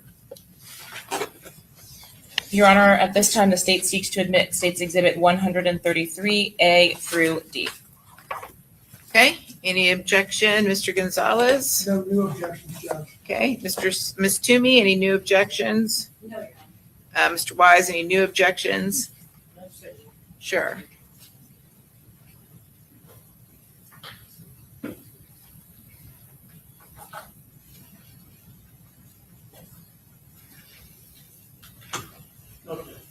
Mr. Petridis? Okay, admitted. Sir, did you have an opportunity to review stills from Foolio Dead? Yes, ma'am. And did you document in that video anything of at least significance for you, not necessarily for the defendants in this case? Yes, ma'am. Showing, or permission to publish, Your Honor? Yep. In 133A through D, are these the opening credits to that song, Foolio Dead? Correct. Were there any references in this song to the death of Charles Jones? Yes, ma'am. In the opening scene, they have the photo of a Holiday Inn Express in which Mr. Charles Jones was ultimately murdered at. And the name of Foolio, is that readily identifiable to you as well? Yes, ma'am. are spin events and Wappa with the Choppa individuals that were also depicted in the 3 music videos we've already seen here today? Yes, ma'am. And was this still image from 133B taken from that Foolio dead video? Yes, ma'am. What, if any, significance is the gun pointed at a Don Julio bottle in your 1200 investigation? So it's a diss to 6 Block, specifically Julio Foolio, with the name on the bottle being Don Julio, and then a firearm pointed at the bottle itself. Did you see a significant uptick in the use of Don Julio bottles in the music videos after Charles Jones was murdered? You've seen a big uptick in the sale or viewing of Don Julio after the death of Mr. Charles Jones. What does it mean to put a tag or a bag on someone's head? To put money up, similar to like a hit to pay for murder for hire. And what about putting a bottle of Don Julio on someone's head? To do that, you're celebrating the death of that individual. When you had an opportunity to review this video as well, did you also see another depiction of the disrespect towards the 6 symbol? Yes, ma'am. And is that what we're seeing here in states 133D? Yes, ma'am. Your Honor, may I have one moment? Yes.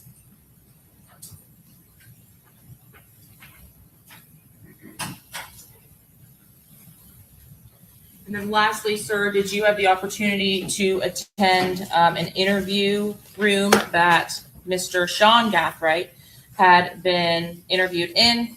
Yes, ma'am.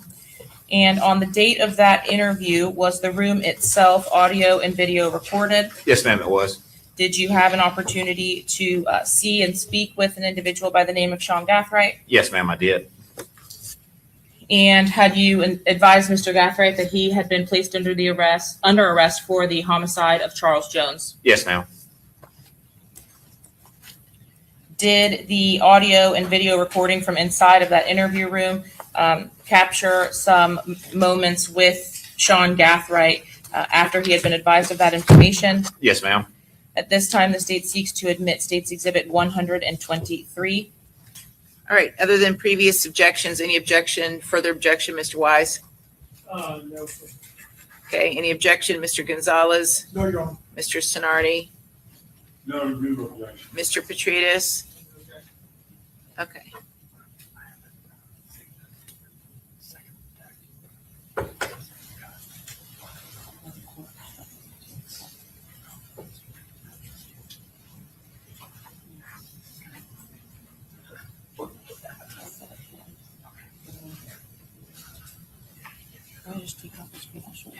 Your Honor, may we have one moment, please? Yes.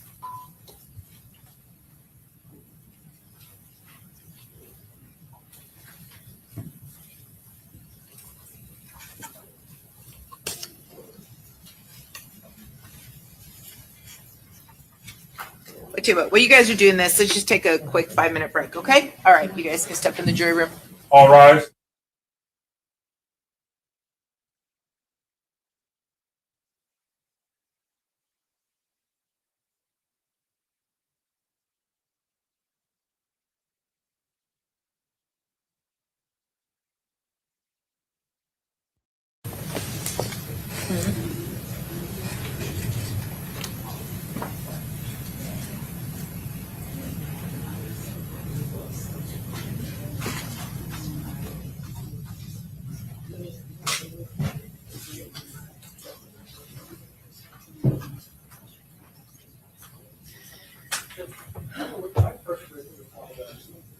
Yep. Hold on, I need a prosecutor up here.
I am now publishing State's Exhibit 123.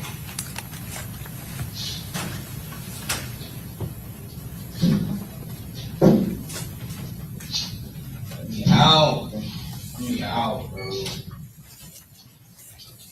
Let me out, bro.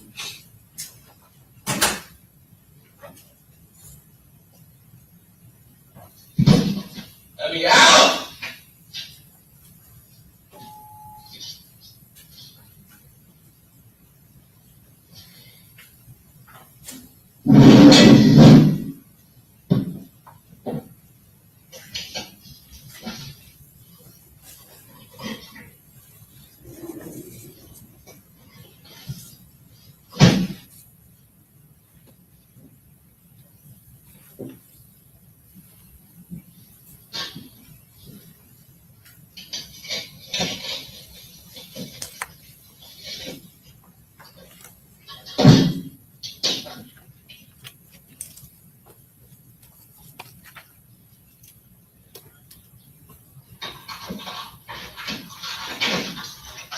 Sit in that chair and don't move.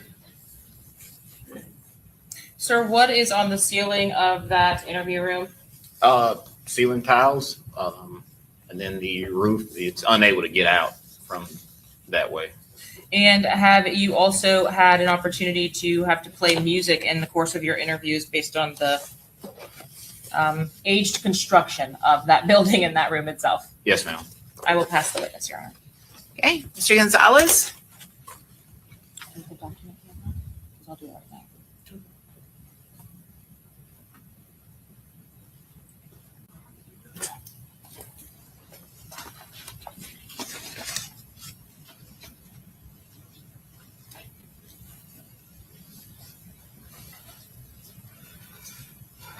Bear with me a minute, Detective. Yes, sir.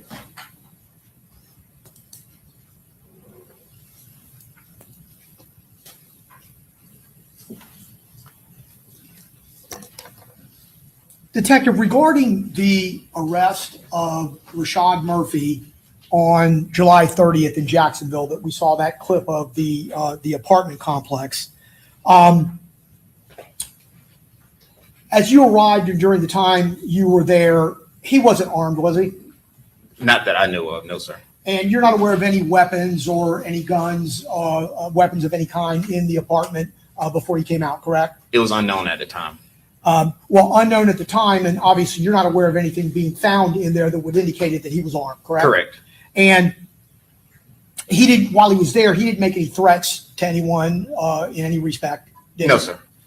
Do you know if there was any communication with him by telephone or otherwise while he was inside? At a certain point in time, we had hostage negotiators come out. They attempted to make contact with him. Now, whether they did or did not make contact with him, I do not know. Okay. Do you have any idea whether he was going through any kind of a mental health episode in terms of him being in there and not wanting to come out? I don't know. There were no other people in there that were at risk. And when you talk about hostage negotiators, you're not suggesting that he was in there and there was someone that could have been deemed a hostage. No, sir. We contact hostage negotiators to come in and try to calmly speak to people to have them come out so it wouldn't escalate to anything worse than what it could have been. Understand. You're aware that about 3 or 4 weeks prior to that he was detained in Gwinnett County, correct? Correct. And were you aware that when... Object to outside the scope and ask and answer the prior witnesses. Overall, you can ask, and if he knows, he knows. If he doesn't, he doesn't, okay? Understood. So you are aware of his arrest in Gwinnett County, correct? Correct. Okay. Were you aware that he was tased in that incident? Yes, sir. Okay. And were you aware that he was tased when he was down on the ground in his private area, correct? I know he was tased in his private area. I don't know when that occurred. Were you aware that he had a gun pointed on his temple while Yes, he was sir. down on the ground? Yes, sir. Okay. Were you aware that there was also a gun on him as he exited the vehicle? I was unaware of that. Okay. How about, were you aware as part of that struggle that he had separated his shoulder, had to go to the hospital for medical care? No, sir. I didn't know. So, Detective, you were you started in the gang unit as it relates to your responsibility with 1200, beginning with, for lack of a better term, and I don't mean it with any disrespect, understudying the 1200 detective before he moved on, correct? Yes, sir. And you worked a couple of cases with him as you acclimated to this gang assignment, correct? Yes, sir. And that would have been between January and June was this murder. So a matter of 4 or 5 months, you were the gang investigator for 1200, correct? Yes, sir. And at this particular time, I know you mentioned 1200 had already been established and designated as a gang. Yes, sir. During this early part of that transition, you were also still in the midst of your responsibilities with the other gangs you were transforming out of. Yes, sir.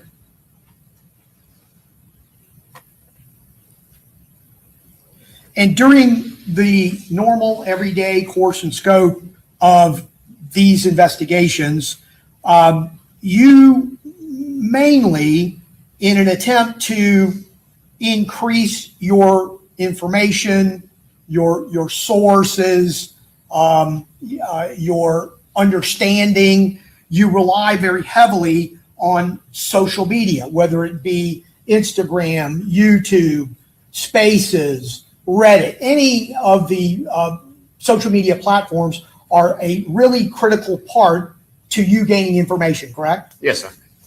And that would be coupled also with field type interviews and discussion on the street with either named or unnamed people, right? Yes, sir. And when you do so, and you utilize this as the main focal point in your understanding, you're going to have to trust, or you're going to have to, inclusive of what you utilize, know that these people that are posting, they may not be posting things that are true, correct? Yes, sir. That's a possibility. Okay. And you're going to have a difficult time, a majority of this time, corroborating things. You're just listening, and you're taking it and putting it into your brain and on paper for future use, correct? Correct. Check but verify. Not knowing and not being able to, on a lot of these times, verify something from sources other than what you hear and what you see on social media, correct? Correct.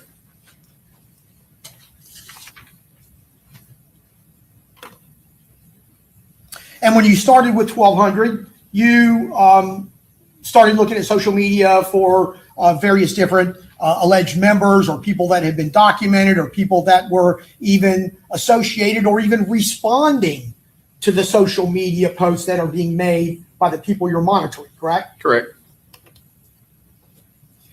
And you testified that the Instagram account Ghost87 is associated with Rashad Murphy, correct? Ghost 187? Yes. Yes. And are you aware of any other social media platform that Rashad Murphy has any association with? No, sir. Nothing on Spaces. Never seen him on Spaces. No, sir. Never seen him on Facebook or any other platform. Correct? No, sir. And the reason that you believe that he is associated with Ghost 87 is through what other detectives had indicated to you. Correct? Detectives and the field interviews. Okay. And field interviews would mean you come upon somebody on the street, you ask them, hey, look, do you know, and for lack of a better term, Johnny Johnson or Jimmy Jones, known as Goodnight or known as Sunrise or whatever it may be. Yes, sir. And I don't mean to be funny, but I'm trying to suggest that when you ask about a number of different people, and then that person on the street may say, well, yeah, I know him, he's this, or I know him and he's this. That's correct. Okay. And so that's the way that you made a determination that there was an association with Rashad Murphy and Ghost 187, is a combination of asking these people on the street whether in fact it's so, and detectives from the Jacksonville Sheriff's Office telling you that, correct? Yes, sir. And you never saw Rashad Murphy post on Ghost 187, no profile picture of him, correct? Correct. No posts involving his friends or his family or pictures or stories of his kids, none of that, correct? Correct. Nothing that you yourself, in the terms of your investigation and furthering your understanding of 1200, would associate Ghost 187 with Rashad Murphy other than what we spoke about, correct? Correct. In relation to the IG account. Okay.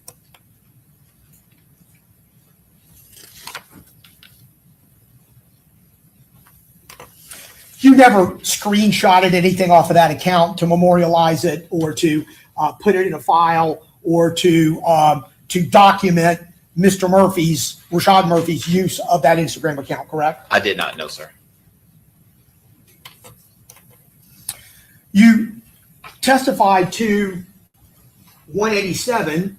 187 obviously is part of that Instagram handle, number one, correct?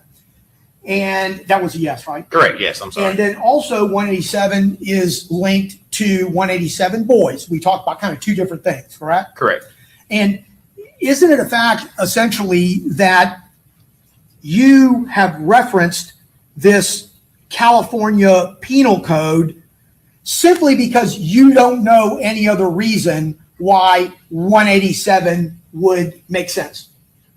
No, sir. In one of the videos, they reference 187 back to the California Penal Code. I'm unsure right now which music video that they did it in, but they do make reference back to it. They only did it one time. It was a very short phrase in which they did it.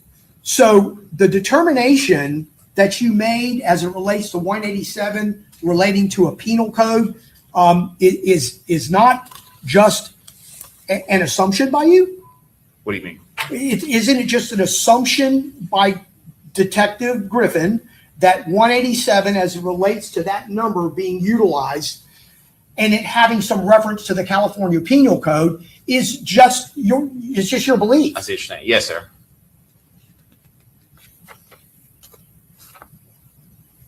Without anything else to buttress it or corroborate it? Correct.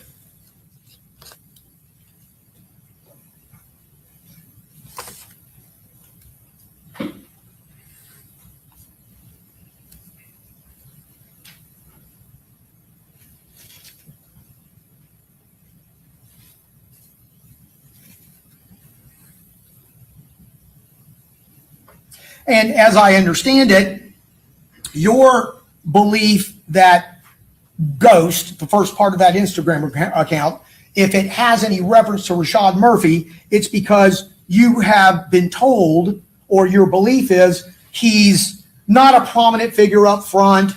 He's in the background, and essentially, again, other Jacksonville detectives have indicated to you that he's called Ghost, correct? Correct.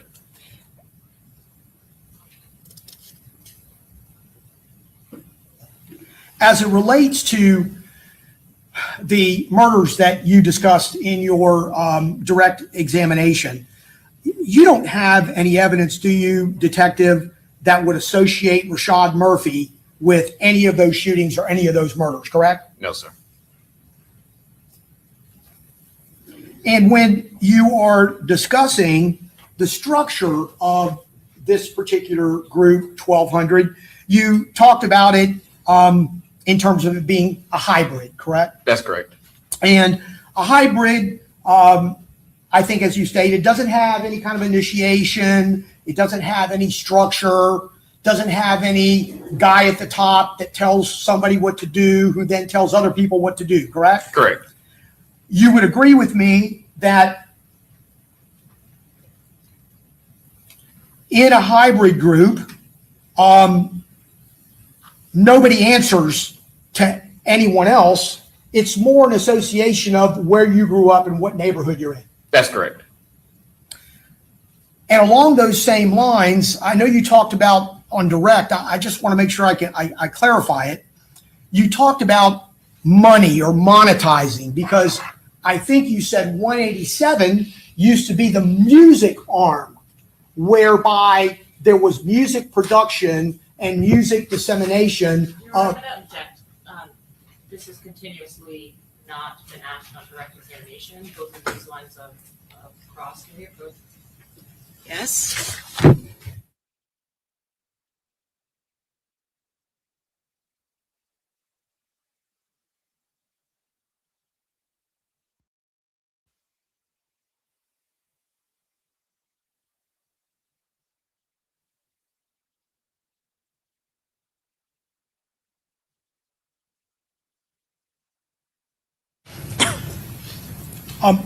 Detective, you're aware that 187 used to be kind of the music arm. It was where and through what platform that these rappers produce their music. Is that a fact? You're asking, was it also a music group? Yes. Yes.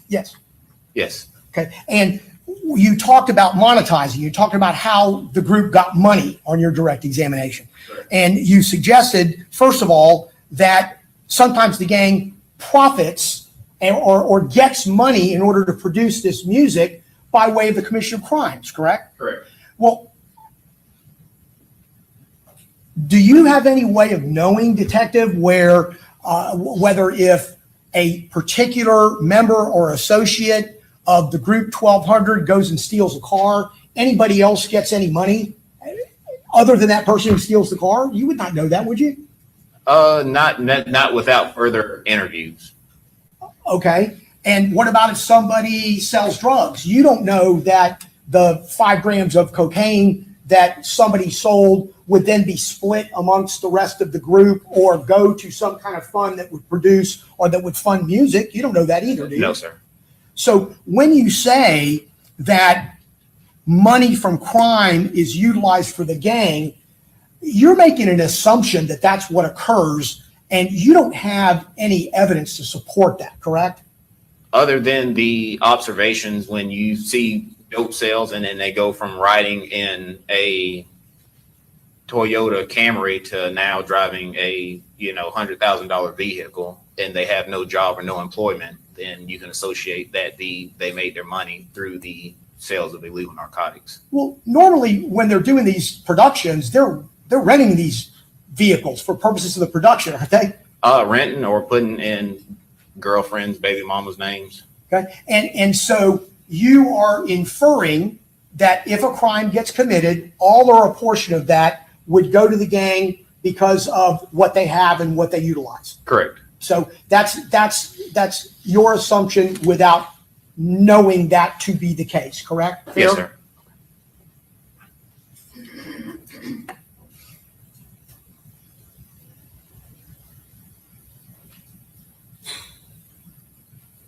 So in gangs, individuals don't have to be told and are often not told to go commit a crime, correct? In these hybrid situations. In the hybrid situation is likely no. So if somebody wants to go commit a crime, they can go commit a crime, and that doesn't mean that anybody else knows or acquiesced or was a part of it, correct? Correct. You have the one-offs that go and do what they do. Allowed and not part of any kind of a problem. So you can only loosely associate a crime being committed with the group or with a group of people simply because they associate, correct? Without knowing whether any one of them has any prior knowledge that something was going to happen or a crime was going to be committed. I don't think I understand your question. So you're saying that combined together, the two individuals wouldn't know what one other is doing? No, let's say 2 individuals that have some association with 1200 go ahead and go and commit a crime.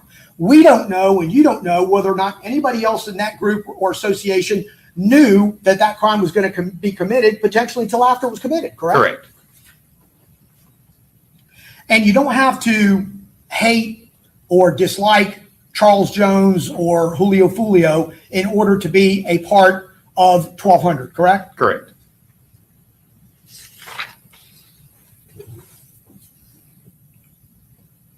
We looked at a lot of videos during the course of your direct examination. When someone is rapping or performing about people dying or people getting shot or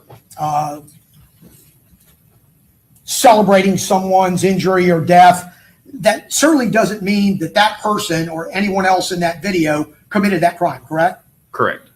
They certainly could be celebrating somebody's demise or somebody's injury, but it doesn't presume or provide you any information or evidence that someone committed a crime, or you guys doing your job, as I know you do, would seek some type of arrest or prosecution, correct? Not based off a music video, no. Understood. But if you could combine that with any other evidence that someone committed a crime, you would certainly effectuate an arrest, correct? Correct.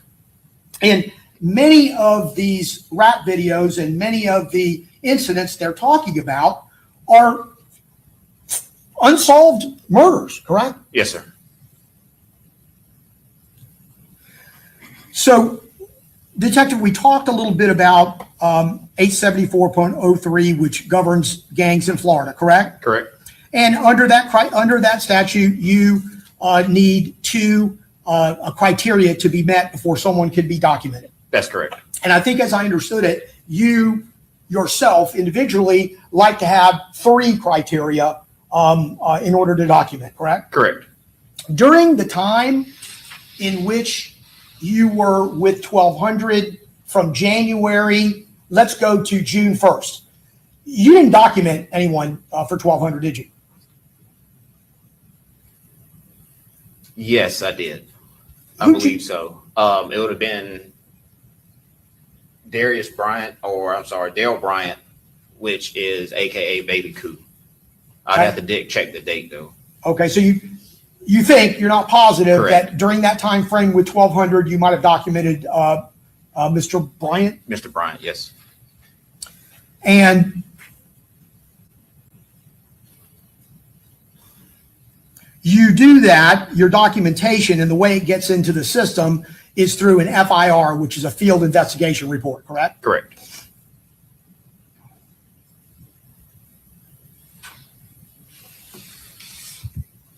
So let's look at the documentation of Rashad Murphy.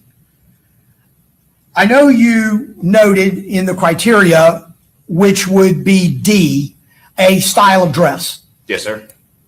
1200 does not have a style of dress, does it, on an everyday basis? On an everyday basis, no, but they have shirts in which represent the group. So on occasion, during a production, whether it be 1 or 2 or however many, sometimes they wear shorts that have a moniker or a picture or a saying that might relate to someone they're talking about in the video, correct? Yes, sir. Okay. But would you agree with me that when you talk about a style of dress, you talk about something that they wear as a group, maybe not every one of them, on a regular basis, on a day-to-day basis, correct? No, they put it on, then that's the style of dress. Okay, Like you saying that they wore it for a short time and then took it off, that it doesn't classify as a style of dress. So would that be your interpretation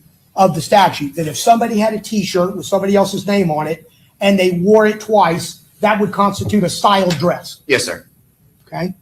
And you would document someone based on that criteria, correct? Yes, sir. And that criteria is an interpretation by you as to what a style of dress means. Yes, sir. Understanding it's not the Crips or the Bloods, other styles of dress would be jewelry that have a particular logo or number or name on it, correct? Correct, like a RIP chain. Okay. But those are things that are worn every day. Those are things that are common to that person's body on a daily basis. Yes, That sir. would be a style of dress, correct? Yes, sir.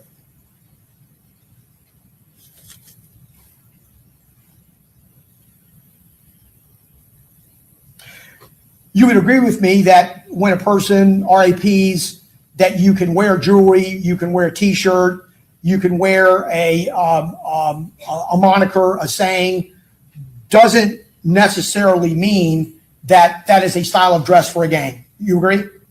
Doesn't have to be. We'll say that one more time. doesn't have to be a style of dress if a person were to wear a chain or wear a shirt that honors somebody that has died, correct? It could. That's when you have to believe you would do a little bit more research in reference to who the person is, what their relationship was to the person that's on the shirt. Got it. As it relates to tattoos, you would agree with me that Mr. Murphy doesn't have any tattoos that would be indicative of 1200, correct? Not that I have observed before. And he's never made any admission as being associated with a gang, correct? That you're aware of. So those criteria in the statute that requires you to have two, let's talk about those just individually very briefly.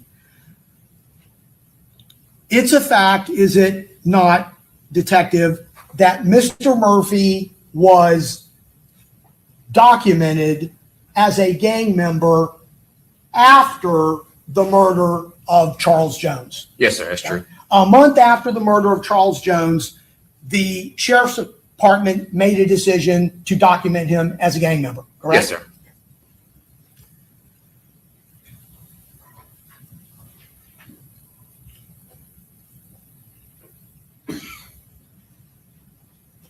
And that documentation was done after you, Detective Drabick, some of the other members of the gang unit in Jacksonville Sheriff's Department became involved in the investigation of that murder and the ultimate arrest of Mr. Murphy, correct? Yes, sir.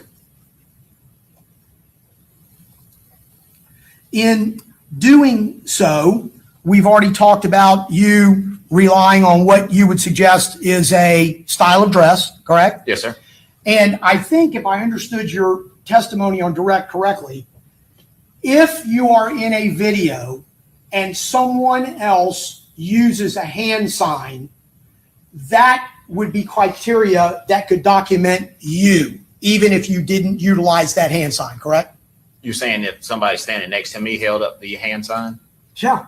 could I use that? I would document that person, not you. You would not document someone in a video where someone other than that person is utilizing a hand sign. No, you would have to utilize the hand sign. I want to draw your attention just so I can understand a little bit better. In States 114, there were several still pictures that are from the active video. I'm going to show you this one, which is States 114A2. Well,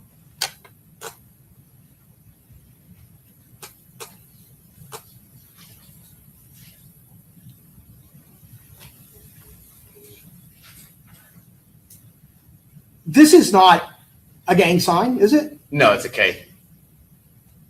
That's a K. Yes, sir. Okay, so it's not 6 blocks sideways. No, It's not. Okay, so it's a K. It's not Yes. a gang sign. it's not a gang sign. All right, and this one, which is A3, that's not a gang sign, is it? Not that I know of. And A4, that's not a gang sign, is it? Can you zoom back? Yeah, I'm out sorry. on the That's not. I can. Oh, zoom. Yeah, Bauer, back out. I'm Oh, sorry. back it up. Better. Not really, but not from what I can tell. And you could look at this video, and if it's in real time, you would probably see somebody moving their hands, right? Yes, sir. So sometimes it might be a little bit misleading if you take a still shot at something because you don't know what the movements are before and you don't know what the movements are after. Would you agree with me? Yes, sir.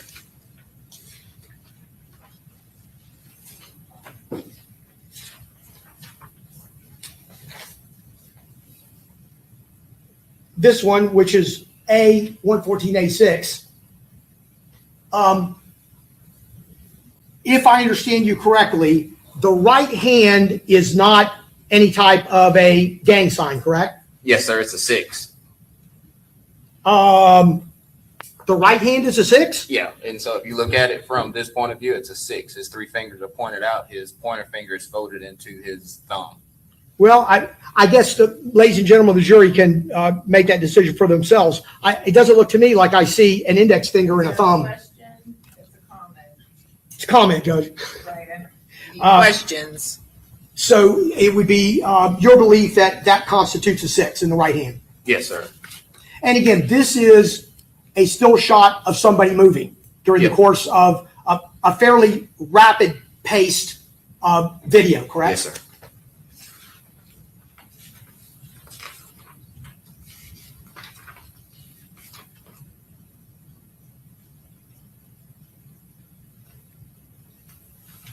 Again, the same one we saw previously in 114A9. Not a gang sign, correct? Yes, sir. And so he's holding the 12 sideways. So that your interpretation would be that's a 1200 sign. Yes, sir.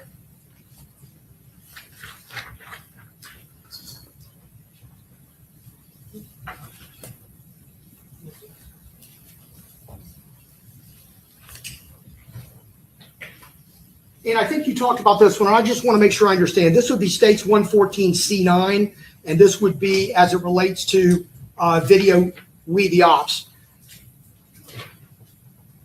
As I understand it, the person on the right, that's a 6? That's a 6, yes, sir. Okay. And is there anything happening with that person's right hand?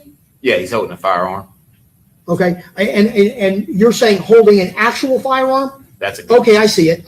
Okay. And then there's a gentleman in the middle in the back with a COVID mask on, correct? Yes, sir. Okay. That person, presumably Mr. Murphy, is not, that's none of this is his sign, correct? No, sir.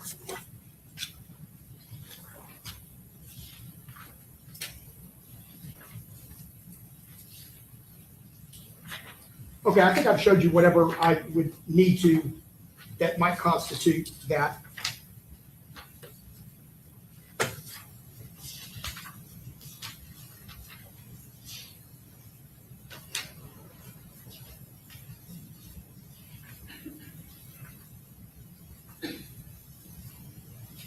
Holding a gun in a video is not a crime if you're not a convicted felon, correct? Correct. Okay. You're not aware that Mr. Murphy has any felony convictions, are you? Okay, Mr. Gonzalez, don't answer that question.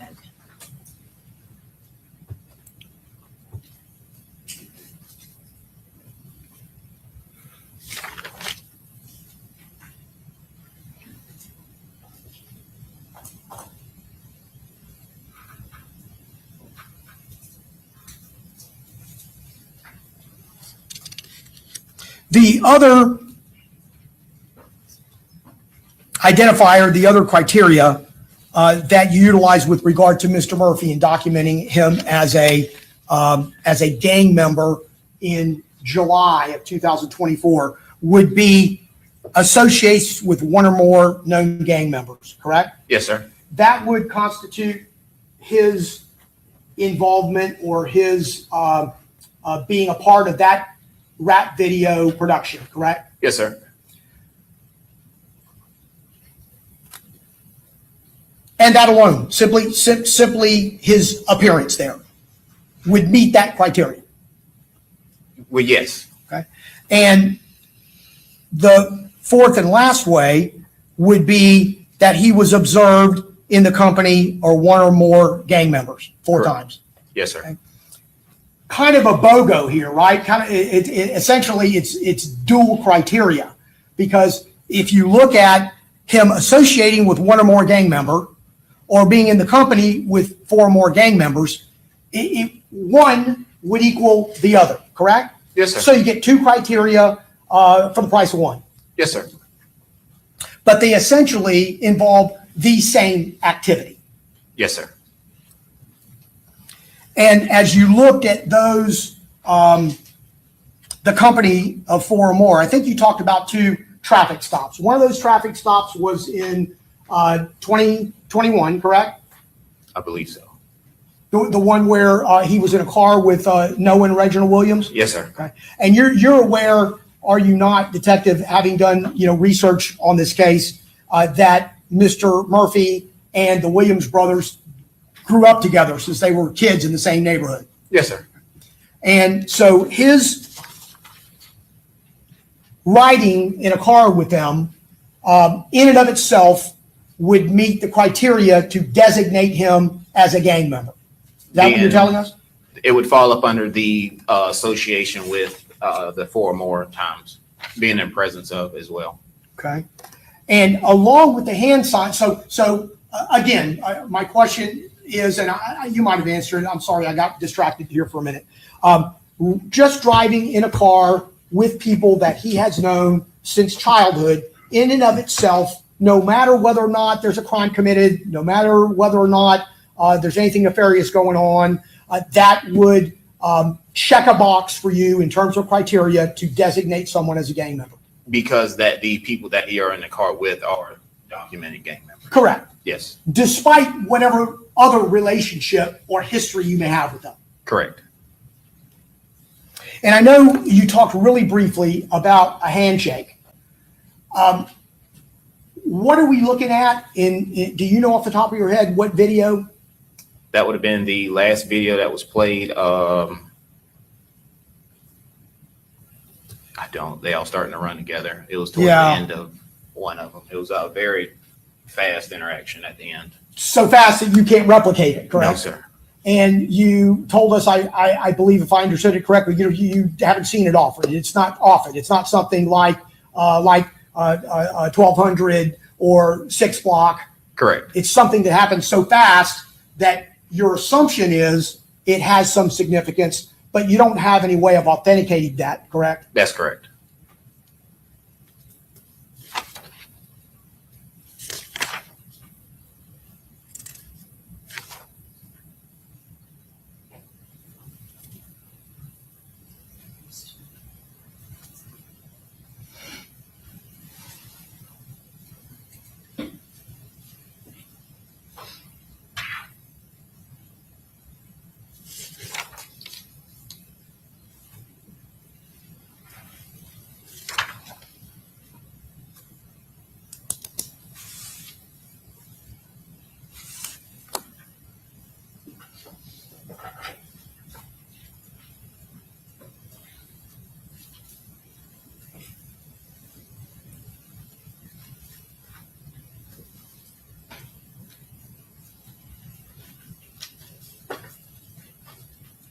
Detective, I'm going to show you a picture, 88D1, and ask you if, based on your history and your knowledge of 1200 and gang involvement in and of itself, can you identify these individuals? I cannot. No, sir. Okay. So you don't know if the guy on the right is Prosper Johnson. I do not. Don't know if the guy on the left is Sugar Avery McKnight. I do not. Would that have come before your time? Do you know? Both of them, yes, sir. And I noticed on multiple occasions in your direct testimony, you did refer to Prosper Johnson and his death in 2014, correct? Correct. And you also made reference to Deontay Holsey as well, correct? Correct. Prosper and Tate. And I noticed when you look at the gang chart, there's not one, but there's 2 names there. But as you testified on direct examination, did you not refer to him as Deontay Holsey? Correct.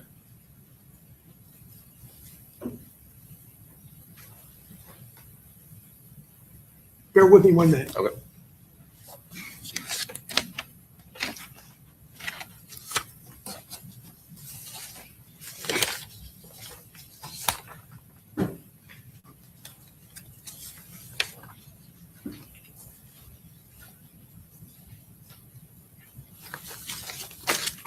I don't have anything further. Thank you, Detective. Yes, sir. Okay, Ms. Toomey?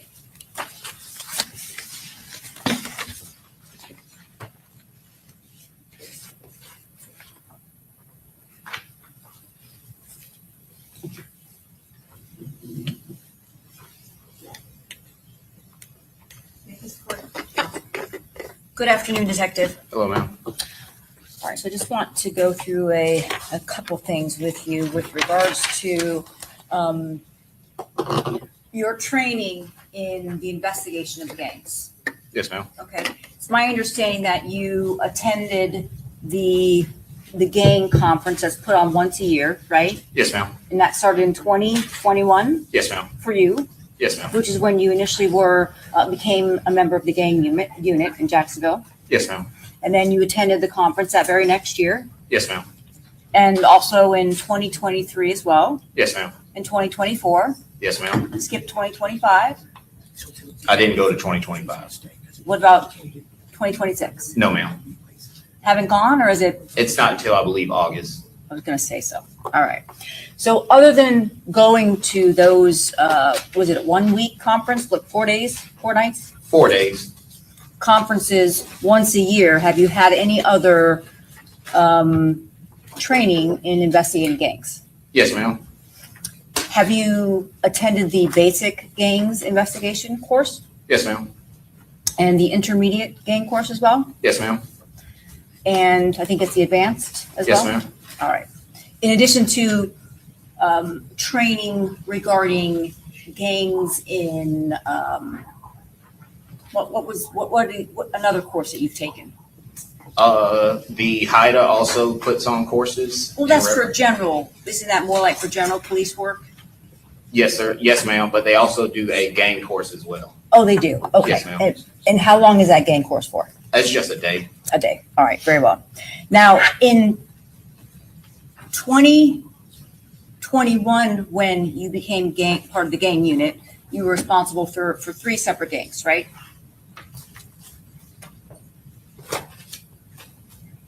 Yes, ma'am. And it wasn't until 2023 approximately that, well, actually 2024, that you became solely responsible for 1,200. Late 2023, first part of 2024.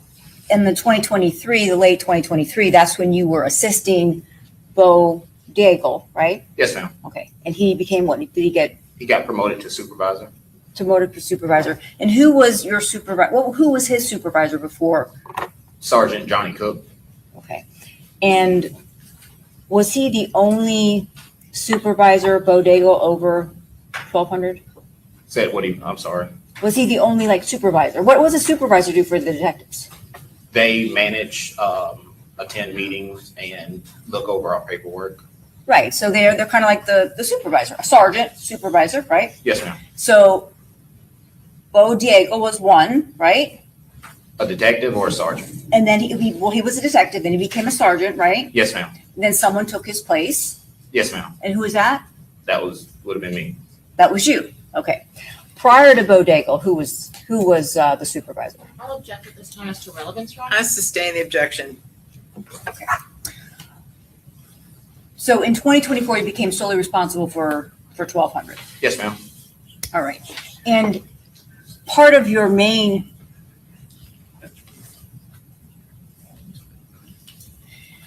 part of the majority of your responsibilities is monitoring social media, correct? Yes, ma'am. Instagram, Yes, ma'am. Facebook. Yes, ma'am. I guess it's X now, but it's formerly known as Twitter, Yes, ma'am. which has spaces, but now I guess it no longer has spaces. I'm not sure. Yes, ma'am. What else is there? Snapchat. Do you monitor Snapchat as well? Got Snapchat and Reddit, Reddit. Okay. Clubhouse. Clubhouse is another one, right? What about Signal? Is that something that you guys use or monitor? I do not know, ma'am. Okay. I've heard of it, but I haven't yet to monitor it. And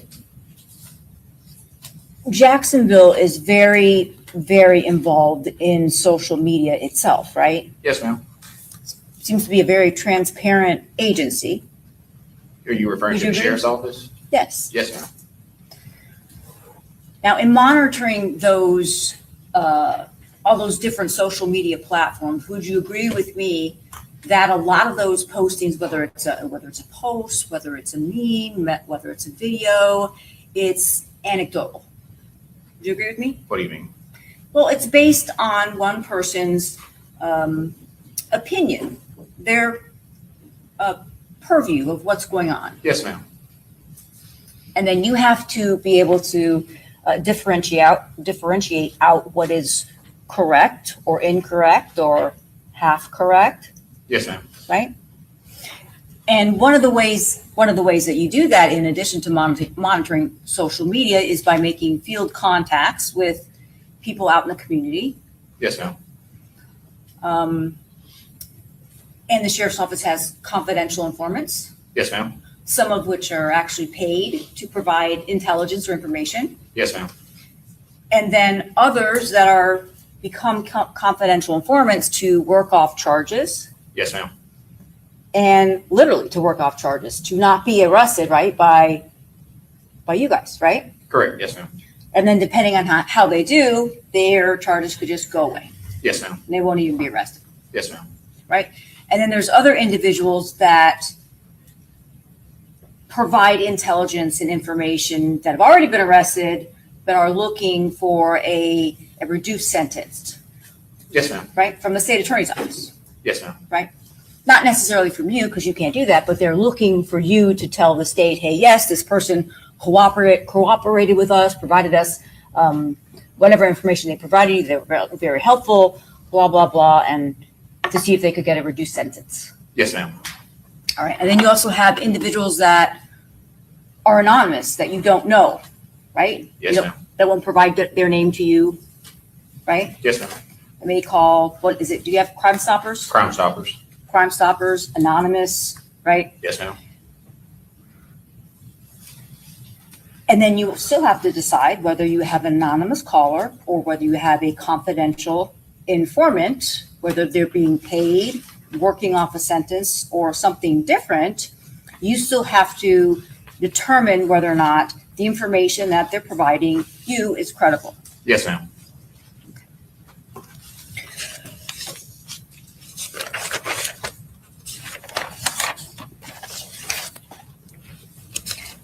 And in addition to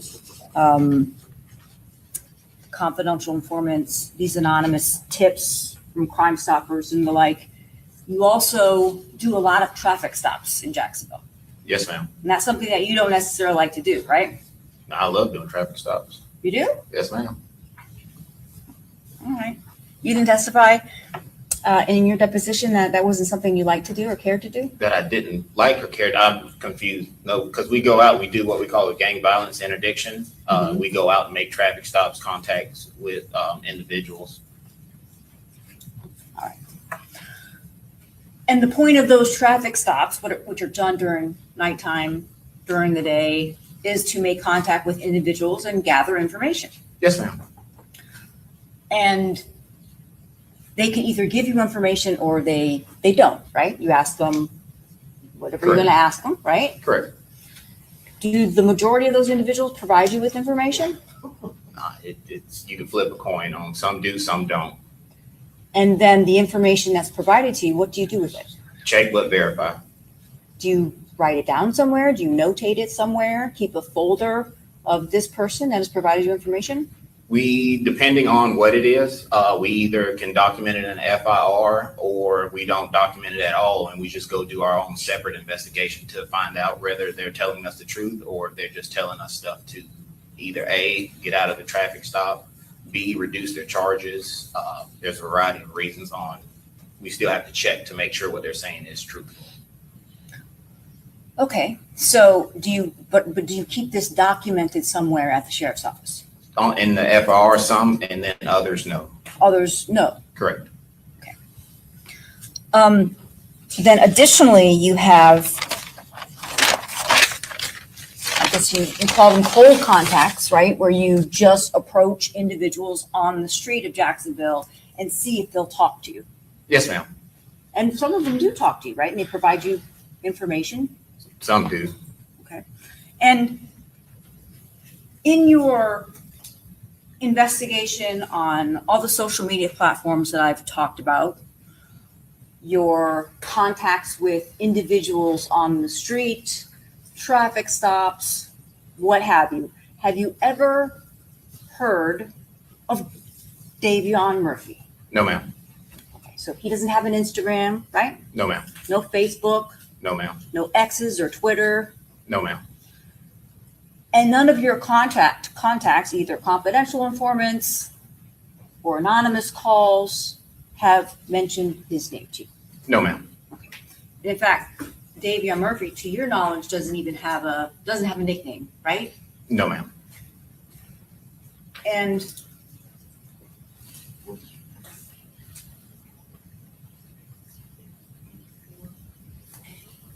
I can approach the clerk.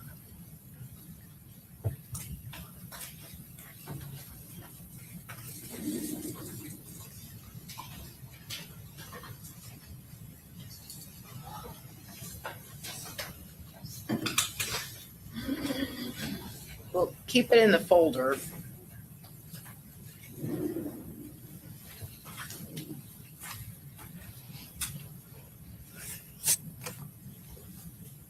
What exhibit are you showing this witness? This is going to be State's Exhibit 84A, 84A through C, but this is Exhibit 84A. Yes, ma'am. Did you help create this chart? Yes, ma'am. And when did you create it? Since shortly after, I didn't create it. I was just asked to look over it and see how accurate it was. So you didn't create it? Not created, no, ma'am. Okay. All right. You were asked just to look to check it for accuracy? Yes, ma'am. Okay. And do you know where this is Davion Murphy, right? Yes, ma'am. Do you know where that picture was taken from? Yes, ma'am. Where? Our interview room. And isn't it true that you watched the interrogation of Davion Murphy? Yes, ma'am. That at that point in time where he's showing us his hands, he's singing to a song. Without the video playing, that possibly, but right there, he just looks like he's showing a hand sign. Okay. But you don't have any other photographs of Mr. Murphy, Davion Murphy, with any other hand signs like that? No, ma'am. And to talk about hand signs, there seems to be quite a few different, hand signs that you are attributing, or your office is attributing to the 1200 group. Yes, ma'am. So is there a specific hand sign that you can say definitively is for 1200? That one. That one. So anything but that, such as this one, Additional. that's the second Which one? Which one? You talking about Rashad? Yes. No, that's a diss sign. So that's a 6 with the thumbs down logo. Okay. And what about Jacory Rivers? So Jacory Rivers is throwing up what we refer to as that would be lawbreakers. Okay, so that's different than this sign? Yes, ma'am. How so? What's the difference? So he's intertwining his 2 fingers, and that's the hand sign for lawbreakers. Okay, so it's a hand sign for lawbreakers, not 1200. Yes, ma'am. right? And then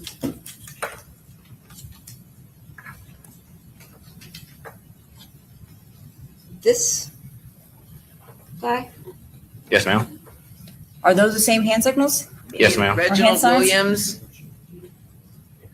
Are they? Are they the same? Yes, ma'am. That's the 1200 hand sign. Okay. All right.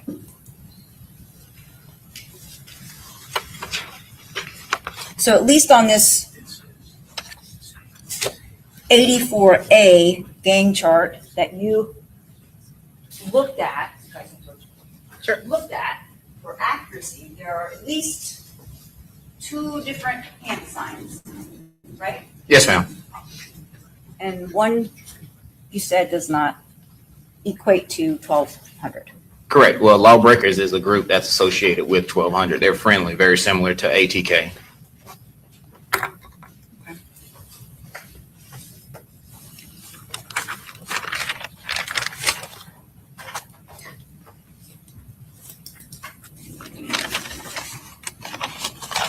Has Jacksonville Sheriff's Office ever infiltrated a gang?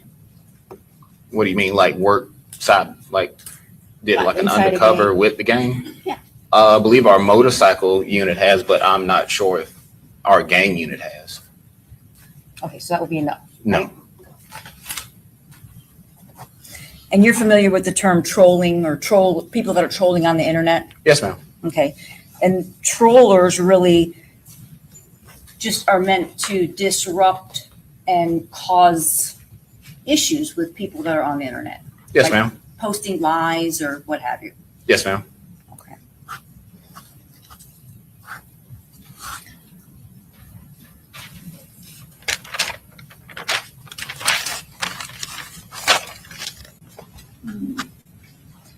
Now, you talked briefly about Mr. Davion's tattoos. Is there a tattoo that is specific to 1200? Yes, ma'am. What is it? 1200 block. Okay. If Rashad Murphy doesn't have one of those tattoos, what does that mean? It means he doesn't have the tattoo. Is there any other tattoos that are specific to 1200 On Mr. Davion, in general? well, you have the fallen members who died by way of gang violence. Big shout out to them. You have the ones that say Suge Nation. There's quite a few of them. All right, well, let's talk about the fallen members. Just because someone tattoos someone's name on their body that is deceased does not necessarily, that doesn't equate to a gang tattoo. Would you agree? Not solely just that, no, ma'am. Okay. Even if you had 10, 15 names tattooed on your body, doesn't make you a gang member, right? No, ma'am.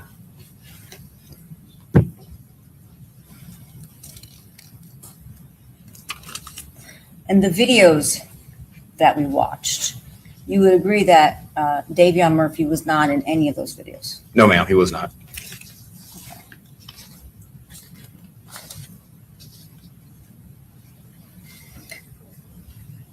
Style of dress. What is it about Mr. Davion's style of dress? Or does he have a style of dress that is associated with 1200? He doesn't, no, ma'am. He doesn't?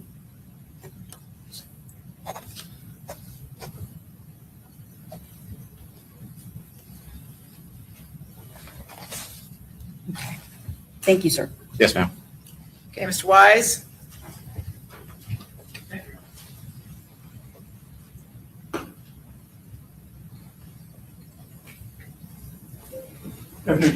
Hello, sir.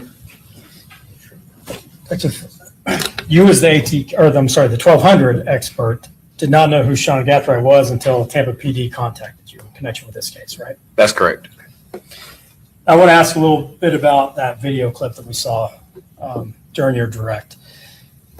That clip is taking place in a Jacksonville Sheriff's Department building, correct? Yes, A sir. police station, right? Yes, sir. And Mr. Gathright knew he was in a police station, right? Yes, He sir. wasn't walked in blindfolded or anything, right? Correct.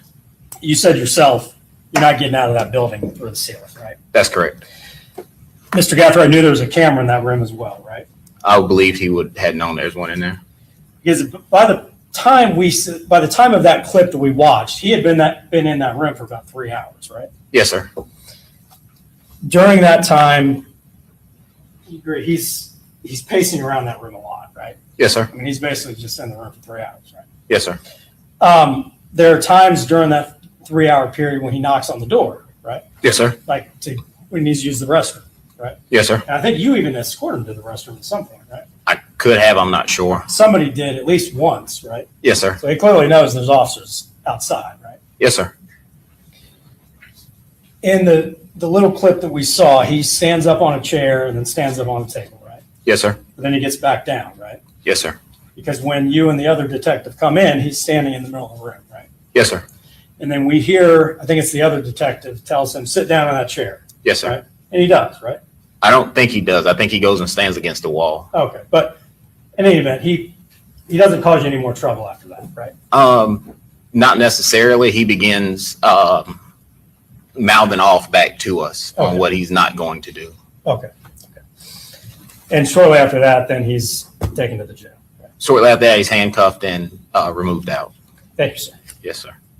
Mr. Petridis?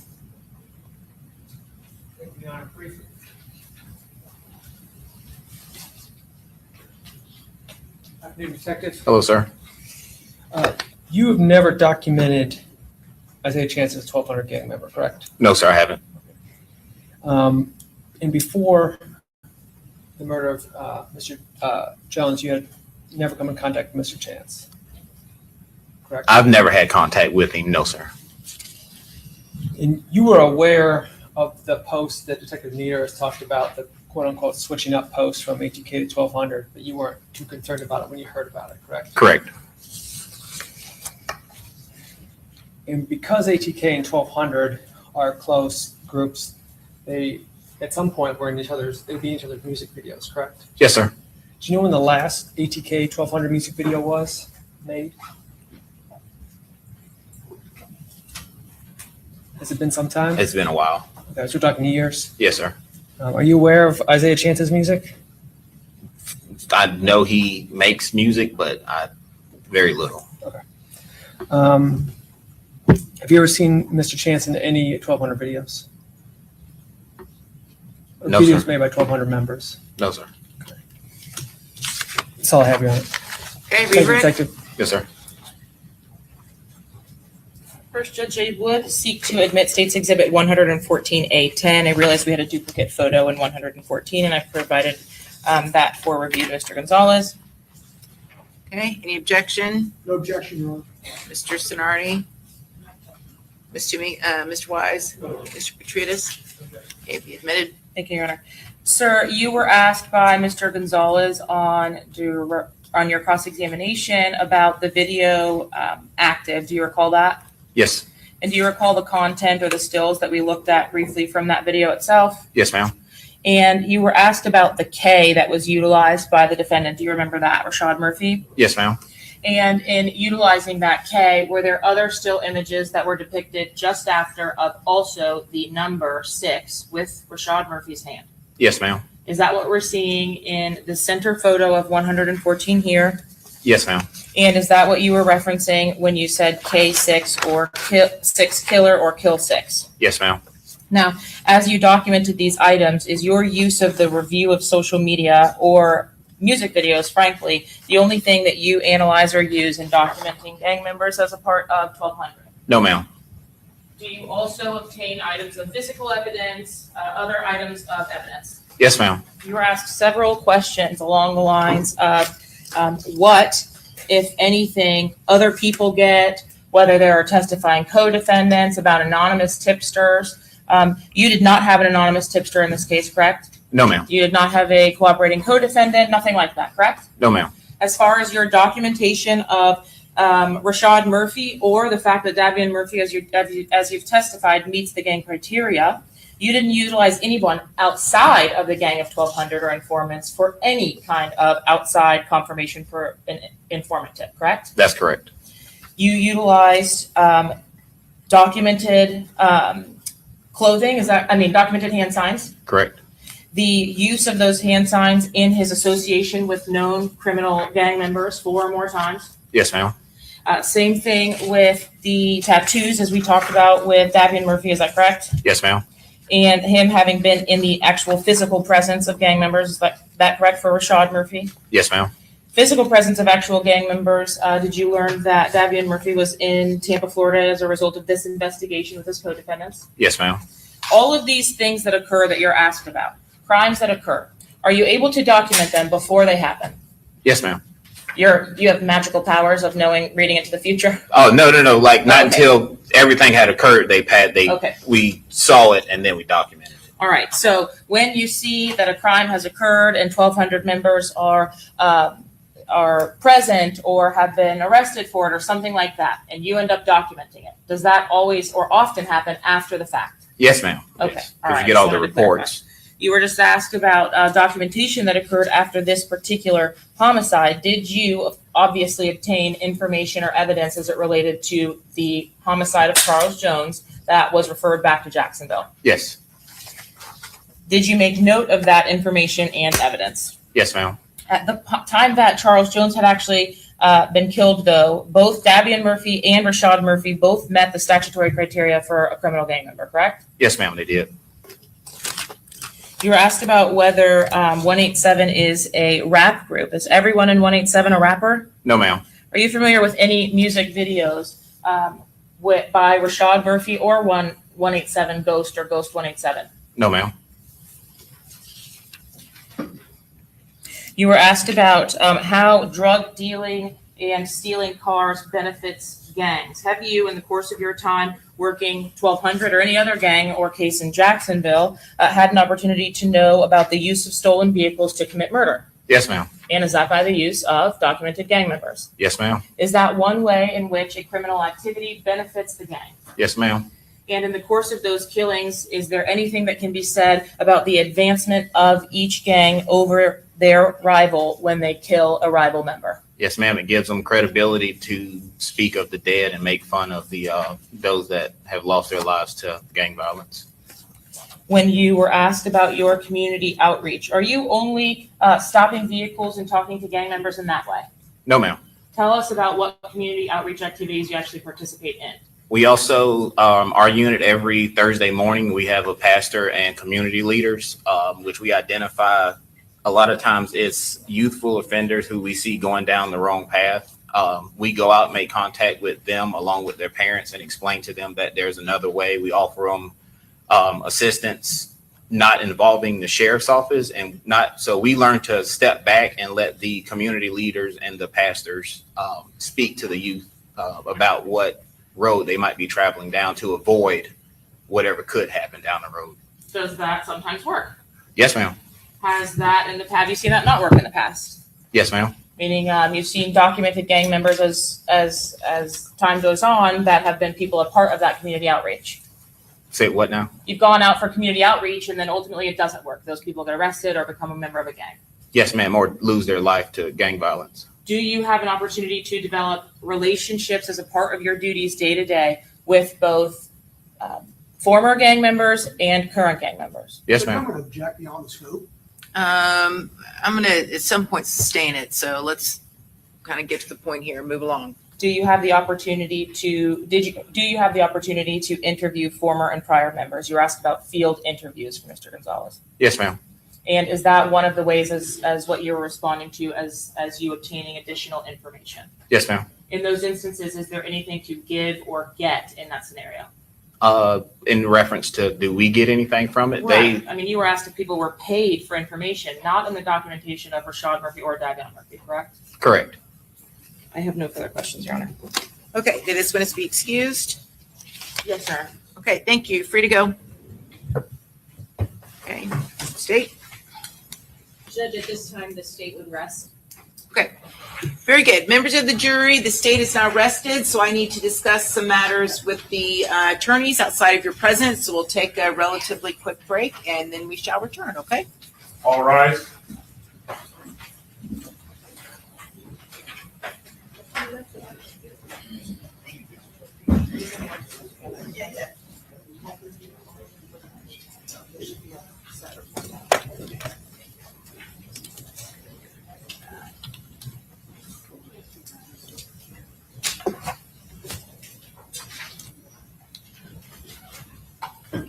Jury adopted. Okay, very good. Everyone have a seat. Motions. Before we start, I'm going to renew my motion for Ms. Rowell on behalf of Davion. I understand. I've taken it under advisement. We'll be discussing it at some point more in depth once you guys have had a chance to do some research. Okay, Mr. Gonzalez. Judge, one thing, I'm sorry, I should have renewed my objections prior to Detective Griffin taking the stand with regard to my prior motions in limine and prior motions as it relates to gang historical violence. So I just want to make sure the record's clear. Yes, and your motion, Judge, your objections are preserved for the record. Judge, Rashad Murphy would assert that the state's evidence in a light most favorable to them has not set forth a prima facie case to allow the jury to consider the charge of first-degree premeditated murder in count 1 and attempted premeditated murder in counts 3, 4, and 5. As it relates to those counts, Judge, the state's failed to produce sufficient evidence that Rashad Murphy was present at the time of the murder of Charles Jones and the attempted murders of Gino Norris, Xavier Edwards, and Camilla Bentley. There's no video evidence. There's no witness testimony to support his presence at the time of the murder. And the evidence may support he was in Tampa in the hours after the murder, but at 4:40 in the morning on the 23rd of June, I don't believe there's a prima facie case. The evidence presented by the state relies heavily on circumstantial evidence that doesn't rise to the standard necessary to send this case to the jury on a first-degree murder deliberation. The law is that it's not, at this stage of the game, a question at this juncture who the jury believes. It's the legal sufficiency of the evidence of premeditation and Rashad Murphy's part in that premeditation to send the case to the jury on the first-degree murder and attempted murder. This argument kind of dovetails into count 2, which is the conspiracy count, and I'd submit to the court that there's insufficient prima facie evidence that Rashad Murphy intended that a first-degree murder be committed by agreeing or conspiring or combining and confederating with any of these co-defendants in an effort to intend that a first-degree premeditated murder take place. I would submit to the court that the evidence prima facie of conspiracy in the record could be that Rashad Murphy allowed an Airbnb to be used, to be booked on his account, and that other defendants stayed there prior to and after the murder. There's no evidence that Mr. Murphy knew that the Airbnb was in Tampa, that he actually booked it himself as opposed to allowing someone else to book it for him. He did not pay for the Airbnb, and additionally, there's no evidence that he resided there.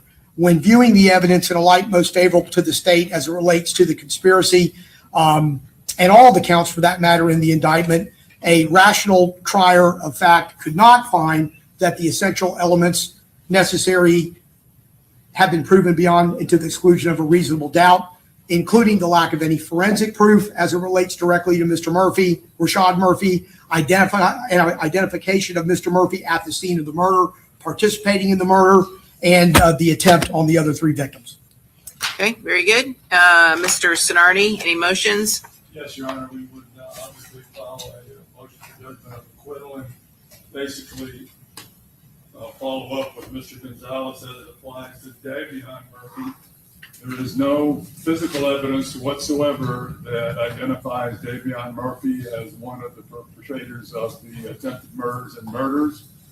I think the state's evidence viewed in the light most favorable to the state is that Mr. Murphy, Davion Murphy, came down here. There were license plate readers. He was identified at the McDonald's prior to the homicide.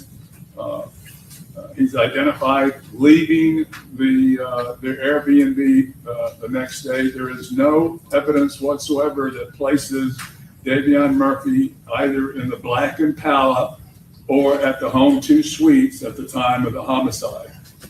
Again, the evidence taken in the light most favorable to the state only shows that Davion Murphy was present, and that there is no evidence whatsoever of any agreement between Davion Murphy and any of the other co-defendants to conspire to shoot Charles Jones or anyone else. There's no evidence whatsoever that other than Mr. Davion Murphy's presence. And we have not denied that he was here. We have not denied that he came here in a vehicle and he left in a vehicle, but there is no physical evidence whatsoever that connects Davion Murphy to any of the weapons that were used, to the vehicle that was either of the vehicles, or that he was even present in the vehicle at the time that the attempted homicides occurred. Taking the light even the most favorable for the state, we would submit that a judgment of acquittal is proper at this time. Okay, very good. Mr. Wise? Yes, sir. We also move for a judgment of acquittal as to all counts. As to the murder and attempted murder charges and related conspiracy, there's no evidence of identity as to Sean Gathright. I think that any evidence of identity is wholly circumstantial. I recognize that the standard has changed quite a bit in the last couple of years, but the evidence is proven, the light most favorable to the state. He comes to Tampa, he's in contact with co-defendants. Everything to suggest he is one of those shooters, and apparently is shooter number 2, is entirely speculative. The phone records, as we've seen, are not reliable to place him in any exact spot during any of this time period. the ballistics, which, looking from the outside, I think it probably, when it was investigated, thought there were going to be matches that linked up these firearms found in the house to the shooting. They were not. The casings that we saw can only be linked to having been fired from the same firearm that's used in the shooting, which incidentally is not the one that Mr. Gathright is alleged to have carried in any event. But no matter what, as the examiner said, all she can say is those two casings from the house were fired from the same gun, could have been 5 years apart. Based on all of that, Your Honor, it's just as insufficient evidence to prove identity, which would apply really to the attempted murder and, the murder and all of the attempted murder counts. As to the attempted murder counts, they're charged as attempted first degree murder. And I don't believe there's been any evidence of any intent to commit an attempted murder of any of these people, even in looking at this in the light most favorable to the state, and notwithstanding my identity argument. Even hypothetically, if there was intent to commit a murder of Charles Jones, there's no intent, there's been no evidence of any intent to commit an attempted murder of anyone else. And case law specific transfer intent doesn't apply to attempted first degree murder. So I would suggest in that regard, at best, on those counts, at best, it could be an attempted second degree murder. But even then, I think obviously identity is an issue. On the conspiracy charge, similarly, there's been no evidence to commit a finding that Mr. Gathright did anything to agree, conspire. I'm sorry, I'm I'm trouble. sorry. I was looking down. There's been no evidence that Mr. Gathright did anything to agree. There was no meeting in the minds, basically, evidence to suggest that he conspired with anyone to commit the first degree murder. Now, Mr. Gathright alone has the tampering charge. This one is a very different one. There are two elements the state has proved, looking at the statute. One is that something was altered, destroyed, concealed, and removed with the purpose to impair its availability in a proceeding. And number two, that Mr. Gathright had knowledge that a criminal trial proceeding, investigation, or prosecution was pending or was about to be instituted. Neither of those elements were proven in any way here. Number one, frankly, I'm not sure what was allegedly tampered. We know that Mr. Gathright goes to his grandmother's house in Auburn. I'm guessing the state is alleging that's where some tampering occurred. There's been no evidence of what is in the bags that are transferred. Grandma is watching this entire thing take place as the bags are being transferred. There's been nothing, none of the firearms really that were used in the homicide, I would suggest, were ever recovered. There's no indication. Sorry, you keep lowering your voice. Thank you.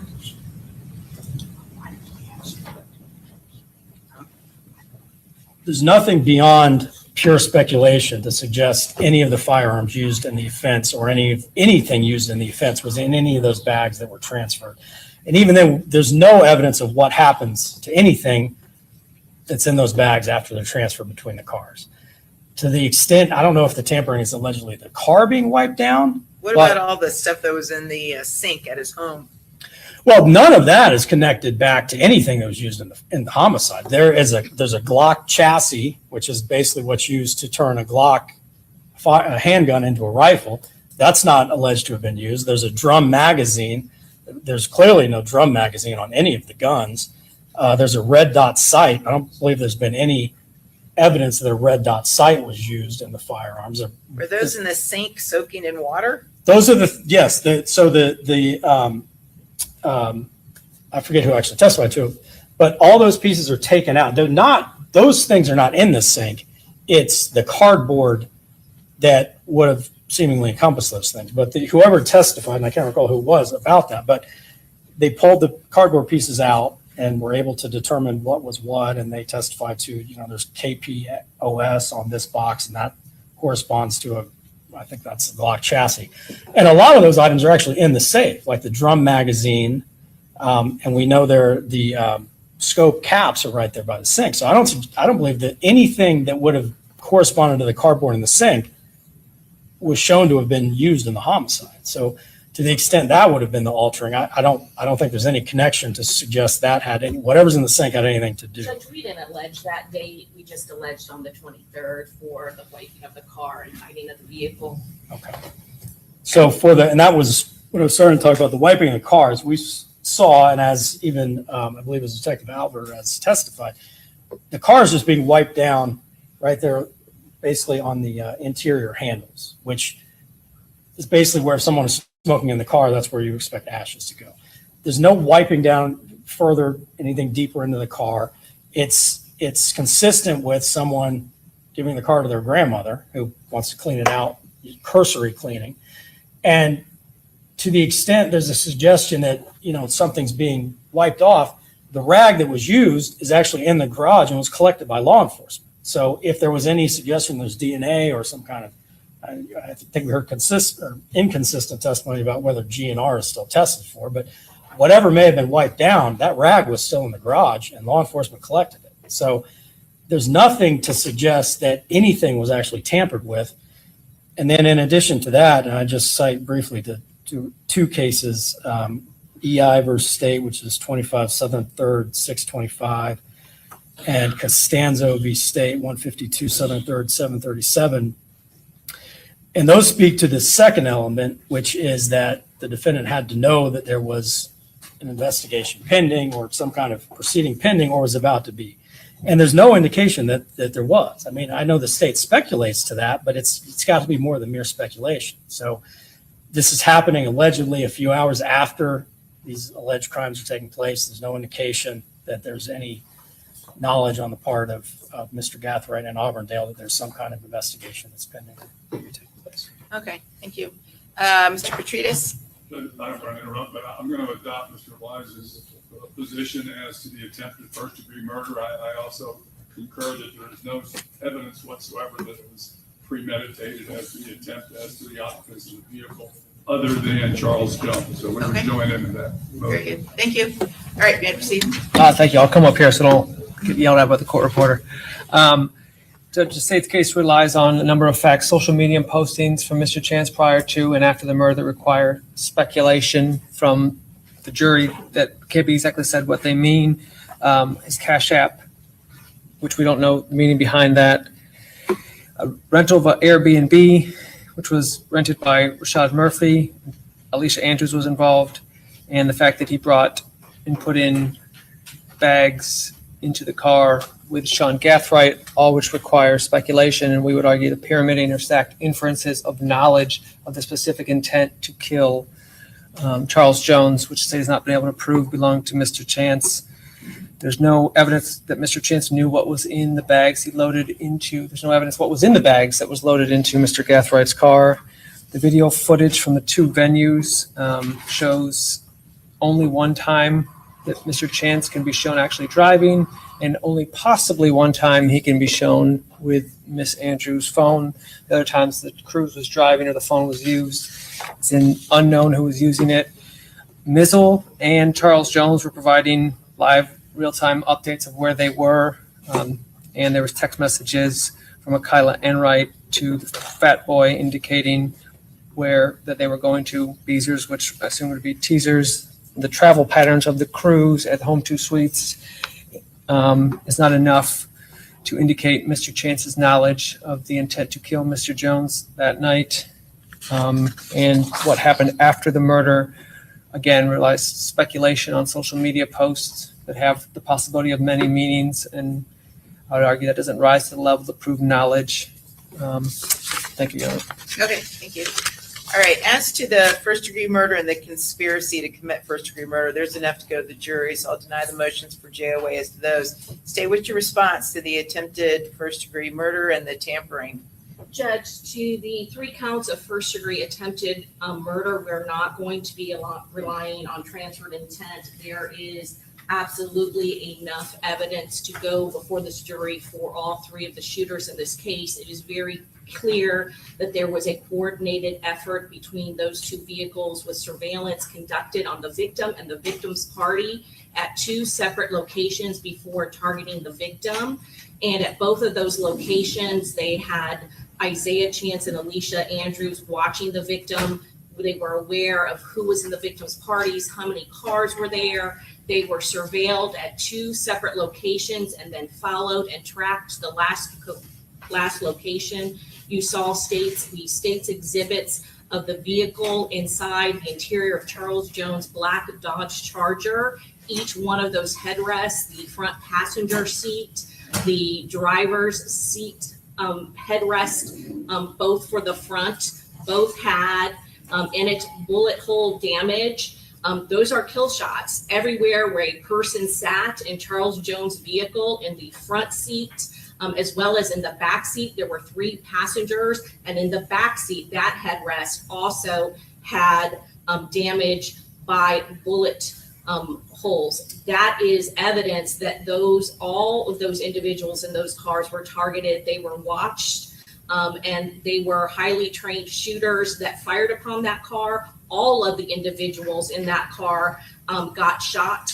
And the one vehicle that Camilla Bentley was in was another vehicle of the victim's party. They knew each one of the vehicles that were involved in this case, and there are 2 clear shots to the back rear windshield of where Camilla Bentley was driving away in that car. Again, indicating that they were very well trained and that they were directing their gunfire to the vehicles belonging to Charles Jones's party. And so that is evidence that they were intending to kill Charles Jones and the people who were traveling with him. And based on the evidence in this case, you can clearly see that those shooters were highly trained and very skillful. And based on that, we would ask you to deny the motions to the first-degree attempted murder on all 3 of the shooters. All right, let's talk about the tampering. As for the tampering with evidence, Judge, it is very clear that the defendant knew that an investigation would be instituted by law enforcement. They shot up a hotel with 2 AR rifles and a Switch extended magazine Glock at a hotel with cars that were full of cars. To think that law enforcement wouldn't respond and start an investigation is beyond imagination. Everybody knew that law enforcement would be investigating that based on those facts alone. But not only did they shoot up a hotel that were full of guests moving in their kids to the USF dormitory, they took out a prominent Jacksonville rapper. They absolutely knew that law enforcement would be starting an investigation into this. And knowing that that vehicle was used in a first-degree murder, he purposely hid it, and he tried to hide it, not in Jacksonville. He didn't drive it to Jacksonville. He tried to hide it in Polk County with his grandmother so he wouldn't be caught driving a vehicle that was just used in a homicide of a prominent Jacksonville member. And he is literally seen on video wiping down evidence, which could be fingerprints. That is destruction of evidence. There were 3 shooters in that very vehicle, and he is seen wiping down the very areas where the people getting in and out of that vehicle would be touching. And so that absolutely is not just the wiping down of the vehicle, it is removing that vehicle, which was an instrument of the shooters, which carried the shooters that killed Charles Jones, and removing it from Tampa and his attempt to hide it in another city that is not involved in this investigation. Both of those things that he did is sufficient to go to the jury for tampering with physical evidence. All right, at this point in the proceedings, I'll deny the motion for JOA as to attempt a first-degree murder and the tampering. See what the jury does. Okay, so you've got a witness, correct? Okay, and you guys ready to go? Okay, let's just take a quick 5 minutes and then we'll start with that. And at this point, at some point, we need to have the colloquy with the defendants about whether or not they're going to testify. So why don't we get the witness on and off the stand, and then we'll have that colloquy, okay? All right, 5 minutes.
hybrid gangs began to emerge, and they were a different type of gang.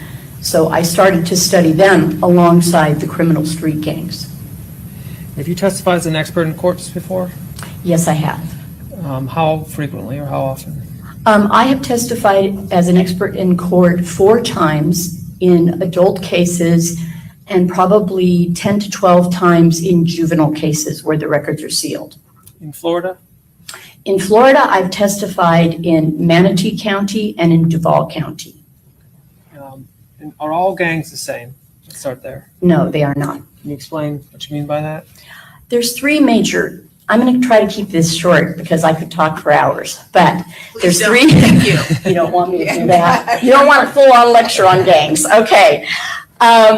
There's basically 3 types of gangs. There's the major corporate gangs, the cartels, what you heard about, like the Sinaloa cartel. Underneath them are the criminal street gangs. These are organized, they recruit young people, they bring people into the gang on the basis of loyalty and identity. They have leadership, they have a hierarchy, they have initiation, they have rules, they have connections to prison gangs. And what the criminal street gangs are they're sort of the distributors for the cartels. And these are gangs like the Bloods and the Crips, as well as MS-13, 18th Street. You hear about them all the time. And then there are the hybrid gangs, which are these looser, fragmented, disorganized, shifting loyalties. When you're in a criminal street gang, you are part of that gang. You get tattooed, you're part of them. You cannot leave that gang. The hybrid gangs are more flexible. You can go in and out. They don't have the same loyalty. And most significantly, they don't have the investment in crime for the benefit of the gang. Criminal street gangs, crimes are committed for the benefit of the gang.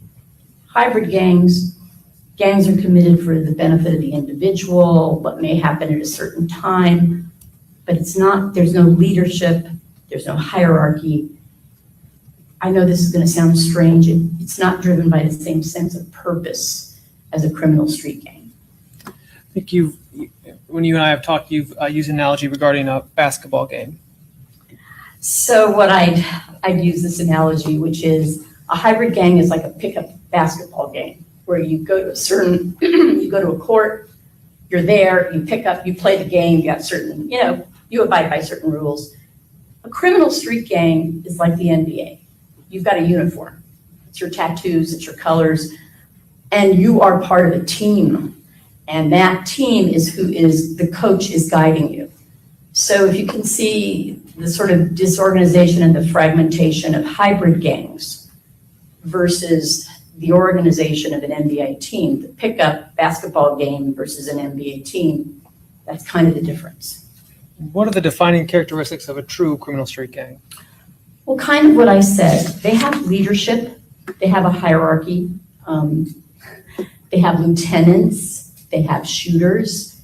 They have soldiers. They refer to the younger gang members as soldiers. They have initiation rites.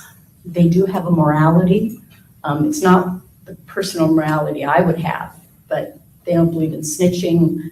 There are consequences for wrong actions. And when you are jumped into that gang, you are to be part of them. Now in return, they protect you. They protect you. They protect your family. They make sure you have income. And there are the liabilities. You may get shot, you may get killed, you may go to prison, and it is all in support of the gang. It is, I am sad to say, often a family for people that do not have a family. And it is also a criminal enterprise. They're interested in drugs. They're interested in selling drugs and drug distribution. They are interested in guns. They are interested in sex trafficking, and what they do to young girls is unspeakable. However, they are an organized criminal enterprise. What about the defining characteristics of a hybrid gang? And as I said, the hybrid gang is very disorganized, very fragmented, usually driven by personality. Across the country, they are very much intertwined with rap music, with hip hop, with drill rap. It's very much about personal reputation, individual identity.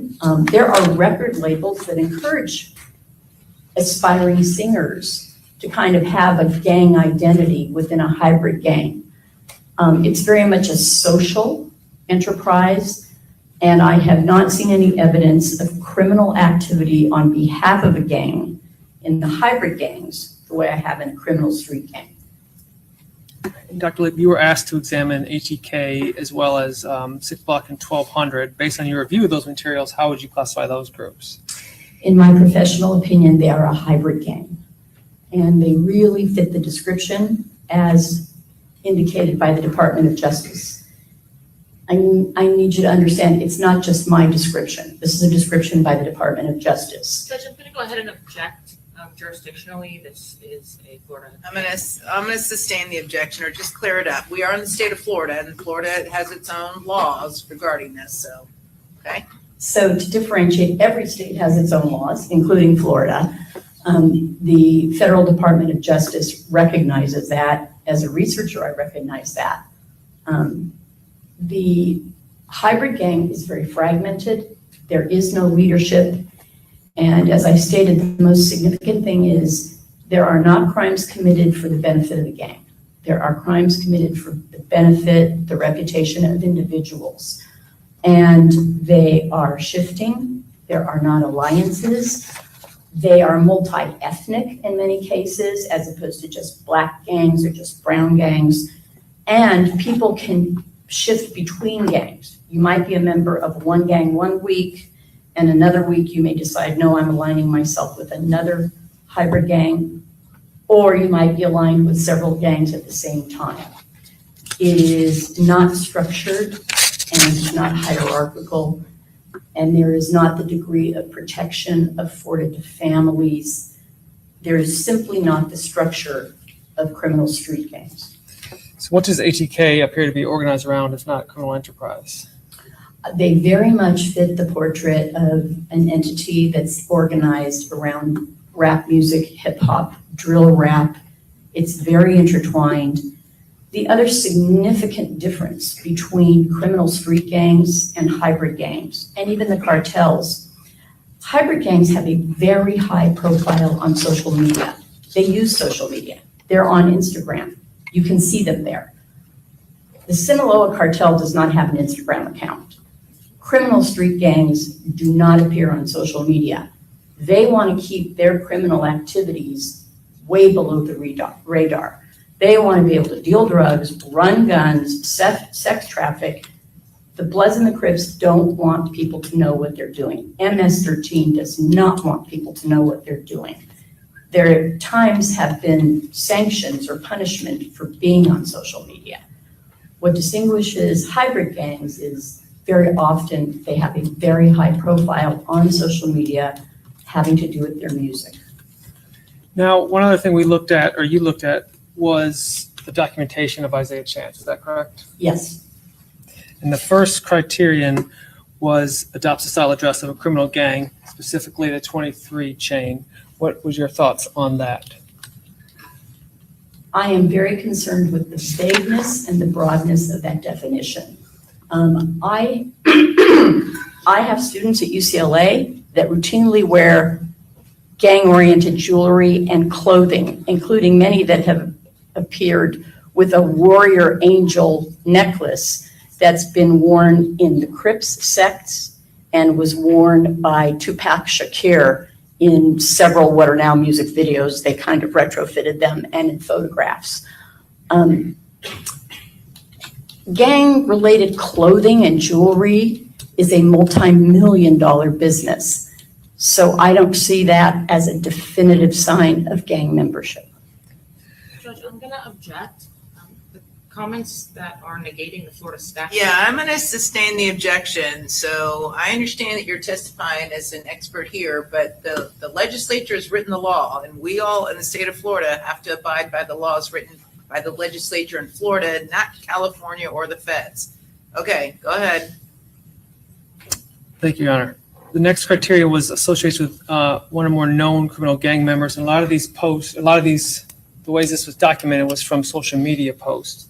not specifically with issues with the statute, but with social media posts of documenting criminal gang members. What are your thoughts on that? I want to be very careful that I understand the law in Florida. So I'm offering an opinion with relation to that, which is social media is very, very tricky to validate. You have no real responsibility for who is posting what. I'm very concerned about the issue of people being posted on social media with gang members, because by that criteria, I've been posted on social media with gang members. I'm gonna object. Yeah, Can you I- please approach? Yeah, come on up.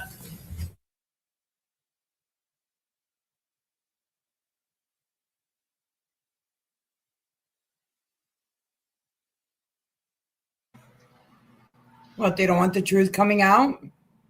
It's typically the problem with the state, but oh well. TK 1200 and 6 block. What were your opinions based on what you reviewed regarding specifically the gang war? In my expert opinion, I saw nothing substantive that would indicate this was a gang war. Gang wars are very, very structured. Leadership orders hits. Leadership may put something called a green light on somebody, but the message comes from either the leader, the general, the shot caller, and it is done with a definite strategy. And also significantly, gang wars relate to turf, the territory, and product. If someone makes a move on a drug distribution network, that can start a war. If someone makes, in other words, if you make a move on the business of another, particularly in their territory, that starts a gang war.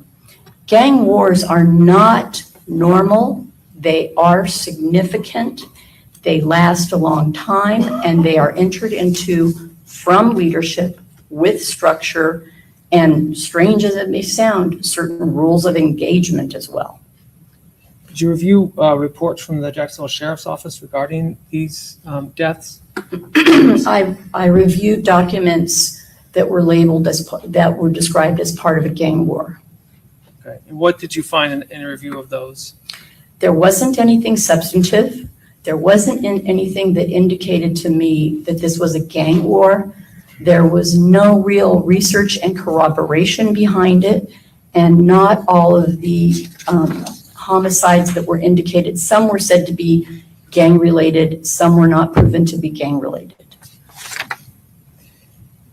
Now, there's been some testimony that Mr. Chance may have been upset, or there was some allegation about his sexuality. Is that something that you've seen as a possible issue before? I'm going to say this with the deepest respect. Within the Black community, as within many communities, there is a lot of homophobia. And Objection, Your Honor. What is the relevance? I'm going to sustain the objection at this point. Come on up. Oh, she's a whiner. Whine, whine, whine. Jeez, let the boys have a chance. Not meet with Isaiah Chance. I never met Isaiah Chance. So you did not have an opportunity to evaluate whether he in fact made or matched or met the statutory criteria in Florida as a gang member, correct? That is correct. No admissions, or you mentioned that gang members would have giant tattoos, right? Large tattoos across Large their necks. tattoos that are very, very evident, yes. Okay, and Isaiah Chance has tattoos, correct? Very evident tattoos. I do not see any. I have seen very blurry pictures of him. I have no idea. You did not meet with him in person or obtain pictures of his person? No, I have not met with him, obtained pictures of him, obtained any social history of him. You could not testify as to whether he actually has tattoos or gang tattoos on his body, could you? No, I could not. You did not have an opportunity to actually visit the neighborhoods that you discussed regarding the organization or the sectors in Jacksonville related to ATK 1200 or 6 block? No, it was not why I was retained, as I said. Oh, I understand that. I just want to make sure I go through your testimony. I want to parse out whether you're talking to us about what you have experienced in California with the Bloods and the Crips since the 70s versus hybrid gangs as you've defined them in Florida.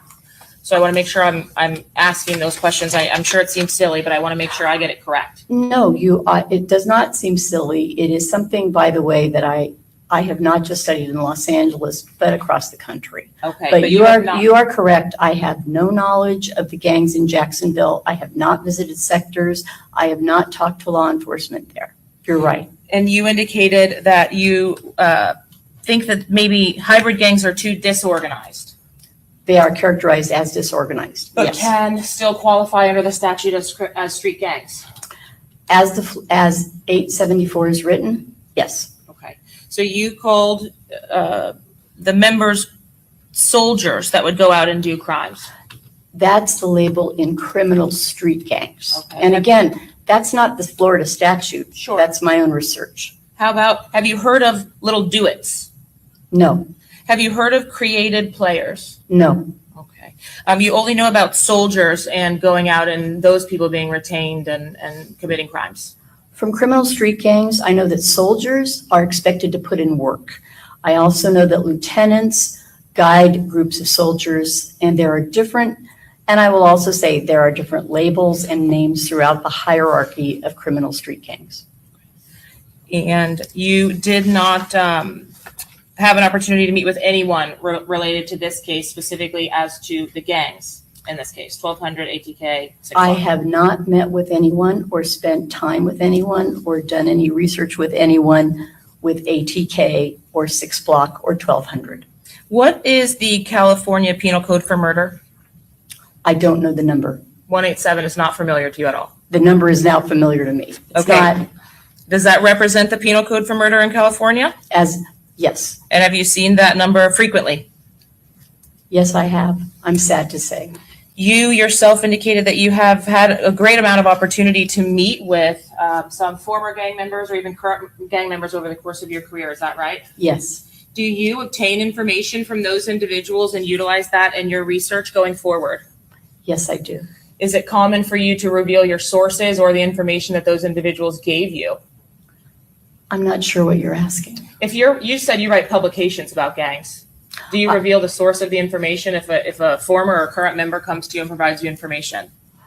I always tell them that I'm going to be writing about them, and if there's something that they feel may endanger them, that maybe they shouldn't talk to me about it, or they should find another way to communicate with me about it. I do not reveal my sources. However, many individuals I interview are very comfortable with me using their names. In one of my books, I have a whole list I'll of just that. object at this point as non-responsive. So Sorry. some people are comfortable with you using their names. Yes. Are those the individuals that are no longer in the gangs? Some are on their way exiting. I'd say there are some that are half and half and Okay. some that are exited. So your work with gang members, you have interviewed them, they are still actively in the gang, and they let you put their names in a newspaper, magazine, publication of some kind. I don't write anything for newspapers or magazines. I've written 3 books. Are those books released to the public, ma'am? Those books are available on Amazon.com. Perfect. So they allow you to release their information, but is that the common practice? The gang members want you to say that they told. Some of them allow me to release their information and some ask that I use a pseudonym. And do you do that? Yes, that is best practices in research and confidentiality. Despite that confidentiality, though, you utilize the information they've provided to you in your publications. In my books, I have used it, yes. And you rely on other publications where authors regarding gangs have utilized anonymous sources, confidential informants from these gangs. That's not unusual, correct? That's part of research practice. But you rely on it is what I'm asking you.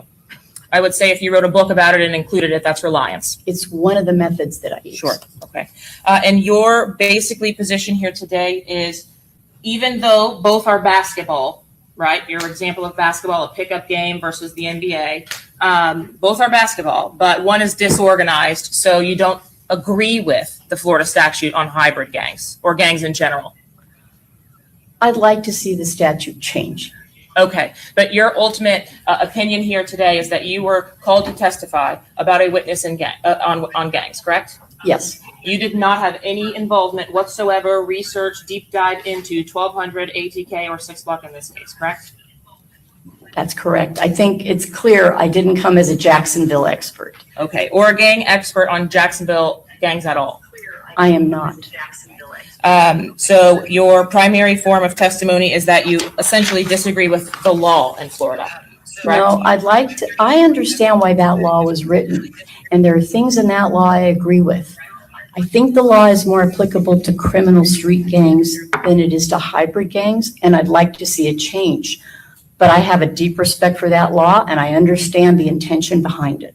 Okay, so although you respect it, the opinions that you gave of being disorganized groups and calling the statute vague and broad are that you don't agree that when you see evidence of the elements of those crimes having been committed with the fact that they meet the statute. I'm going to try to say this in the most respectful way I can.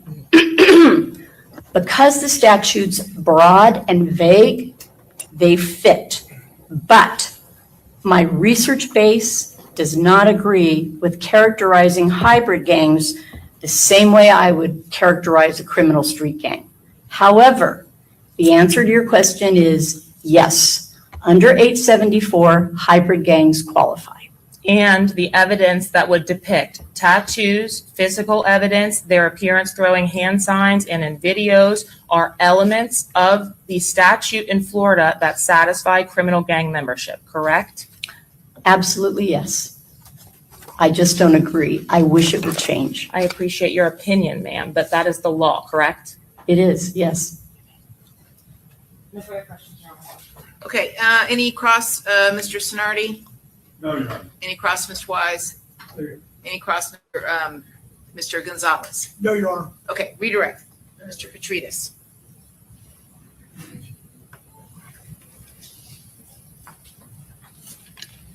Understanding 874 is the law, one of your opinions was the key being the hybrid gang had to be for a primary, actions had to be their primary purpose to benefit the gang, and you did not believe you saw that in what you were provided here.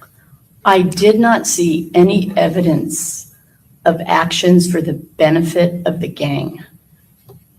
There was nothing there that showed me this was for the benefit of the gang. It was not present in what I reviewed. Thank you, Doctor. Okay, may this witness be excused? Okay, thank you, Dr. Lee. You are free to go. Okay, counsel approach real quick.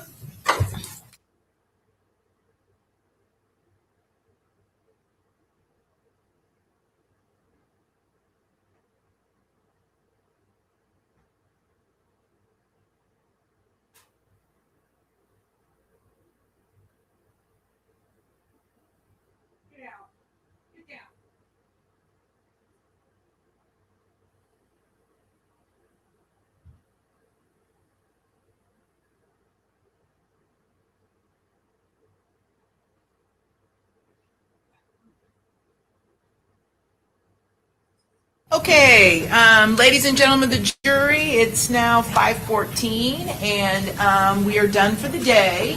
So, as I have told you many a time, when you go home this evening, don't talk to anybody about anything related to this case. Watch, read, listen to any news accounts related to this case. We are on track to do closing arguments tomorrow, okay? So the schedule at this point remains the same. Tomorrow will be closing arguments.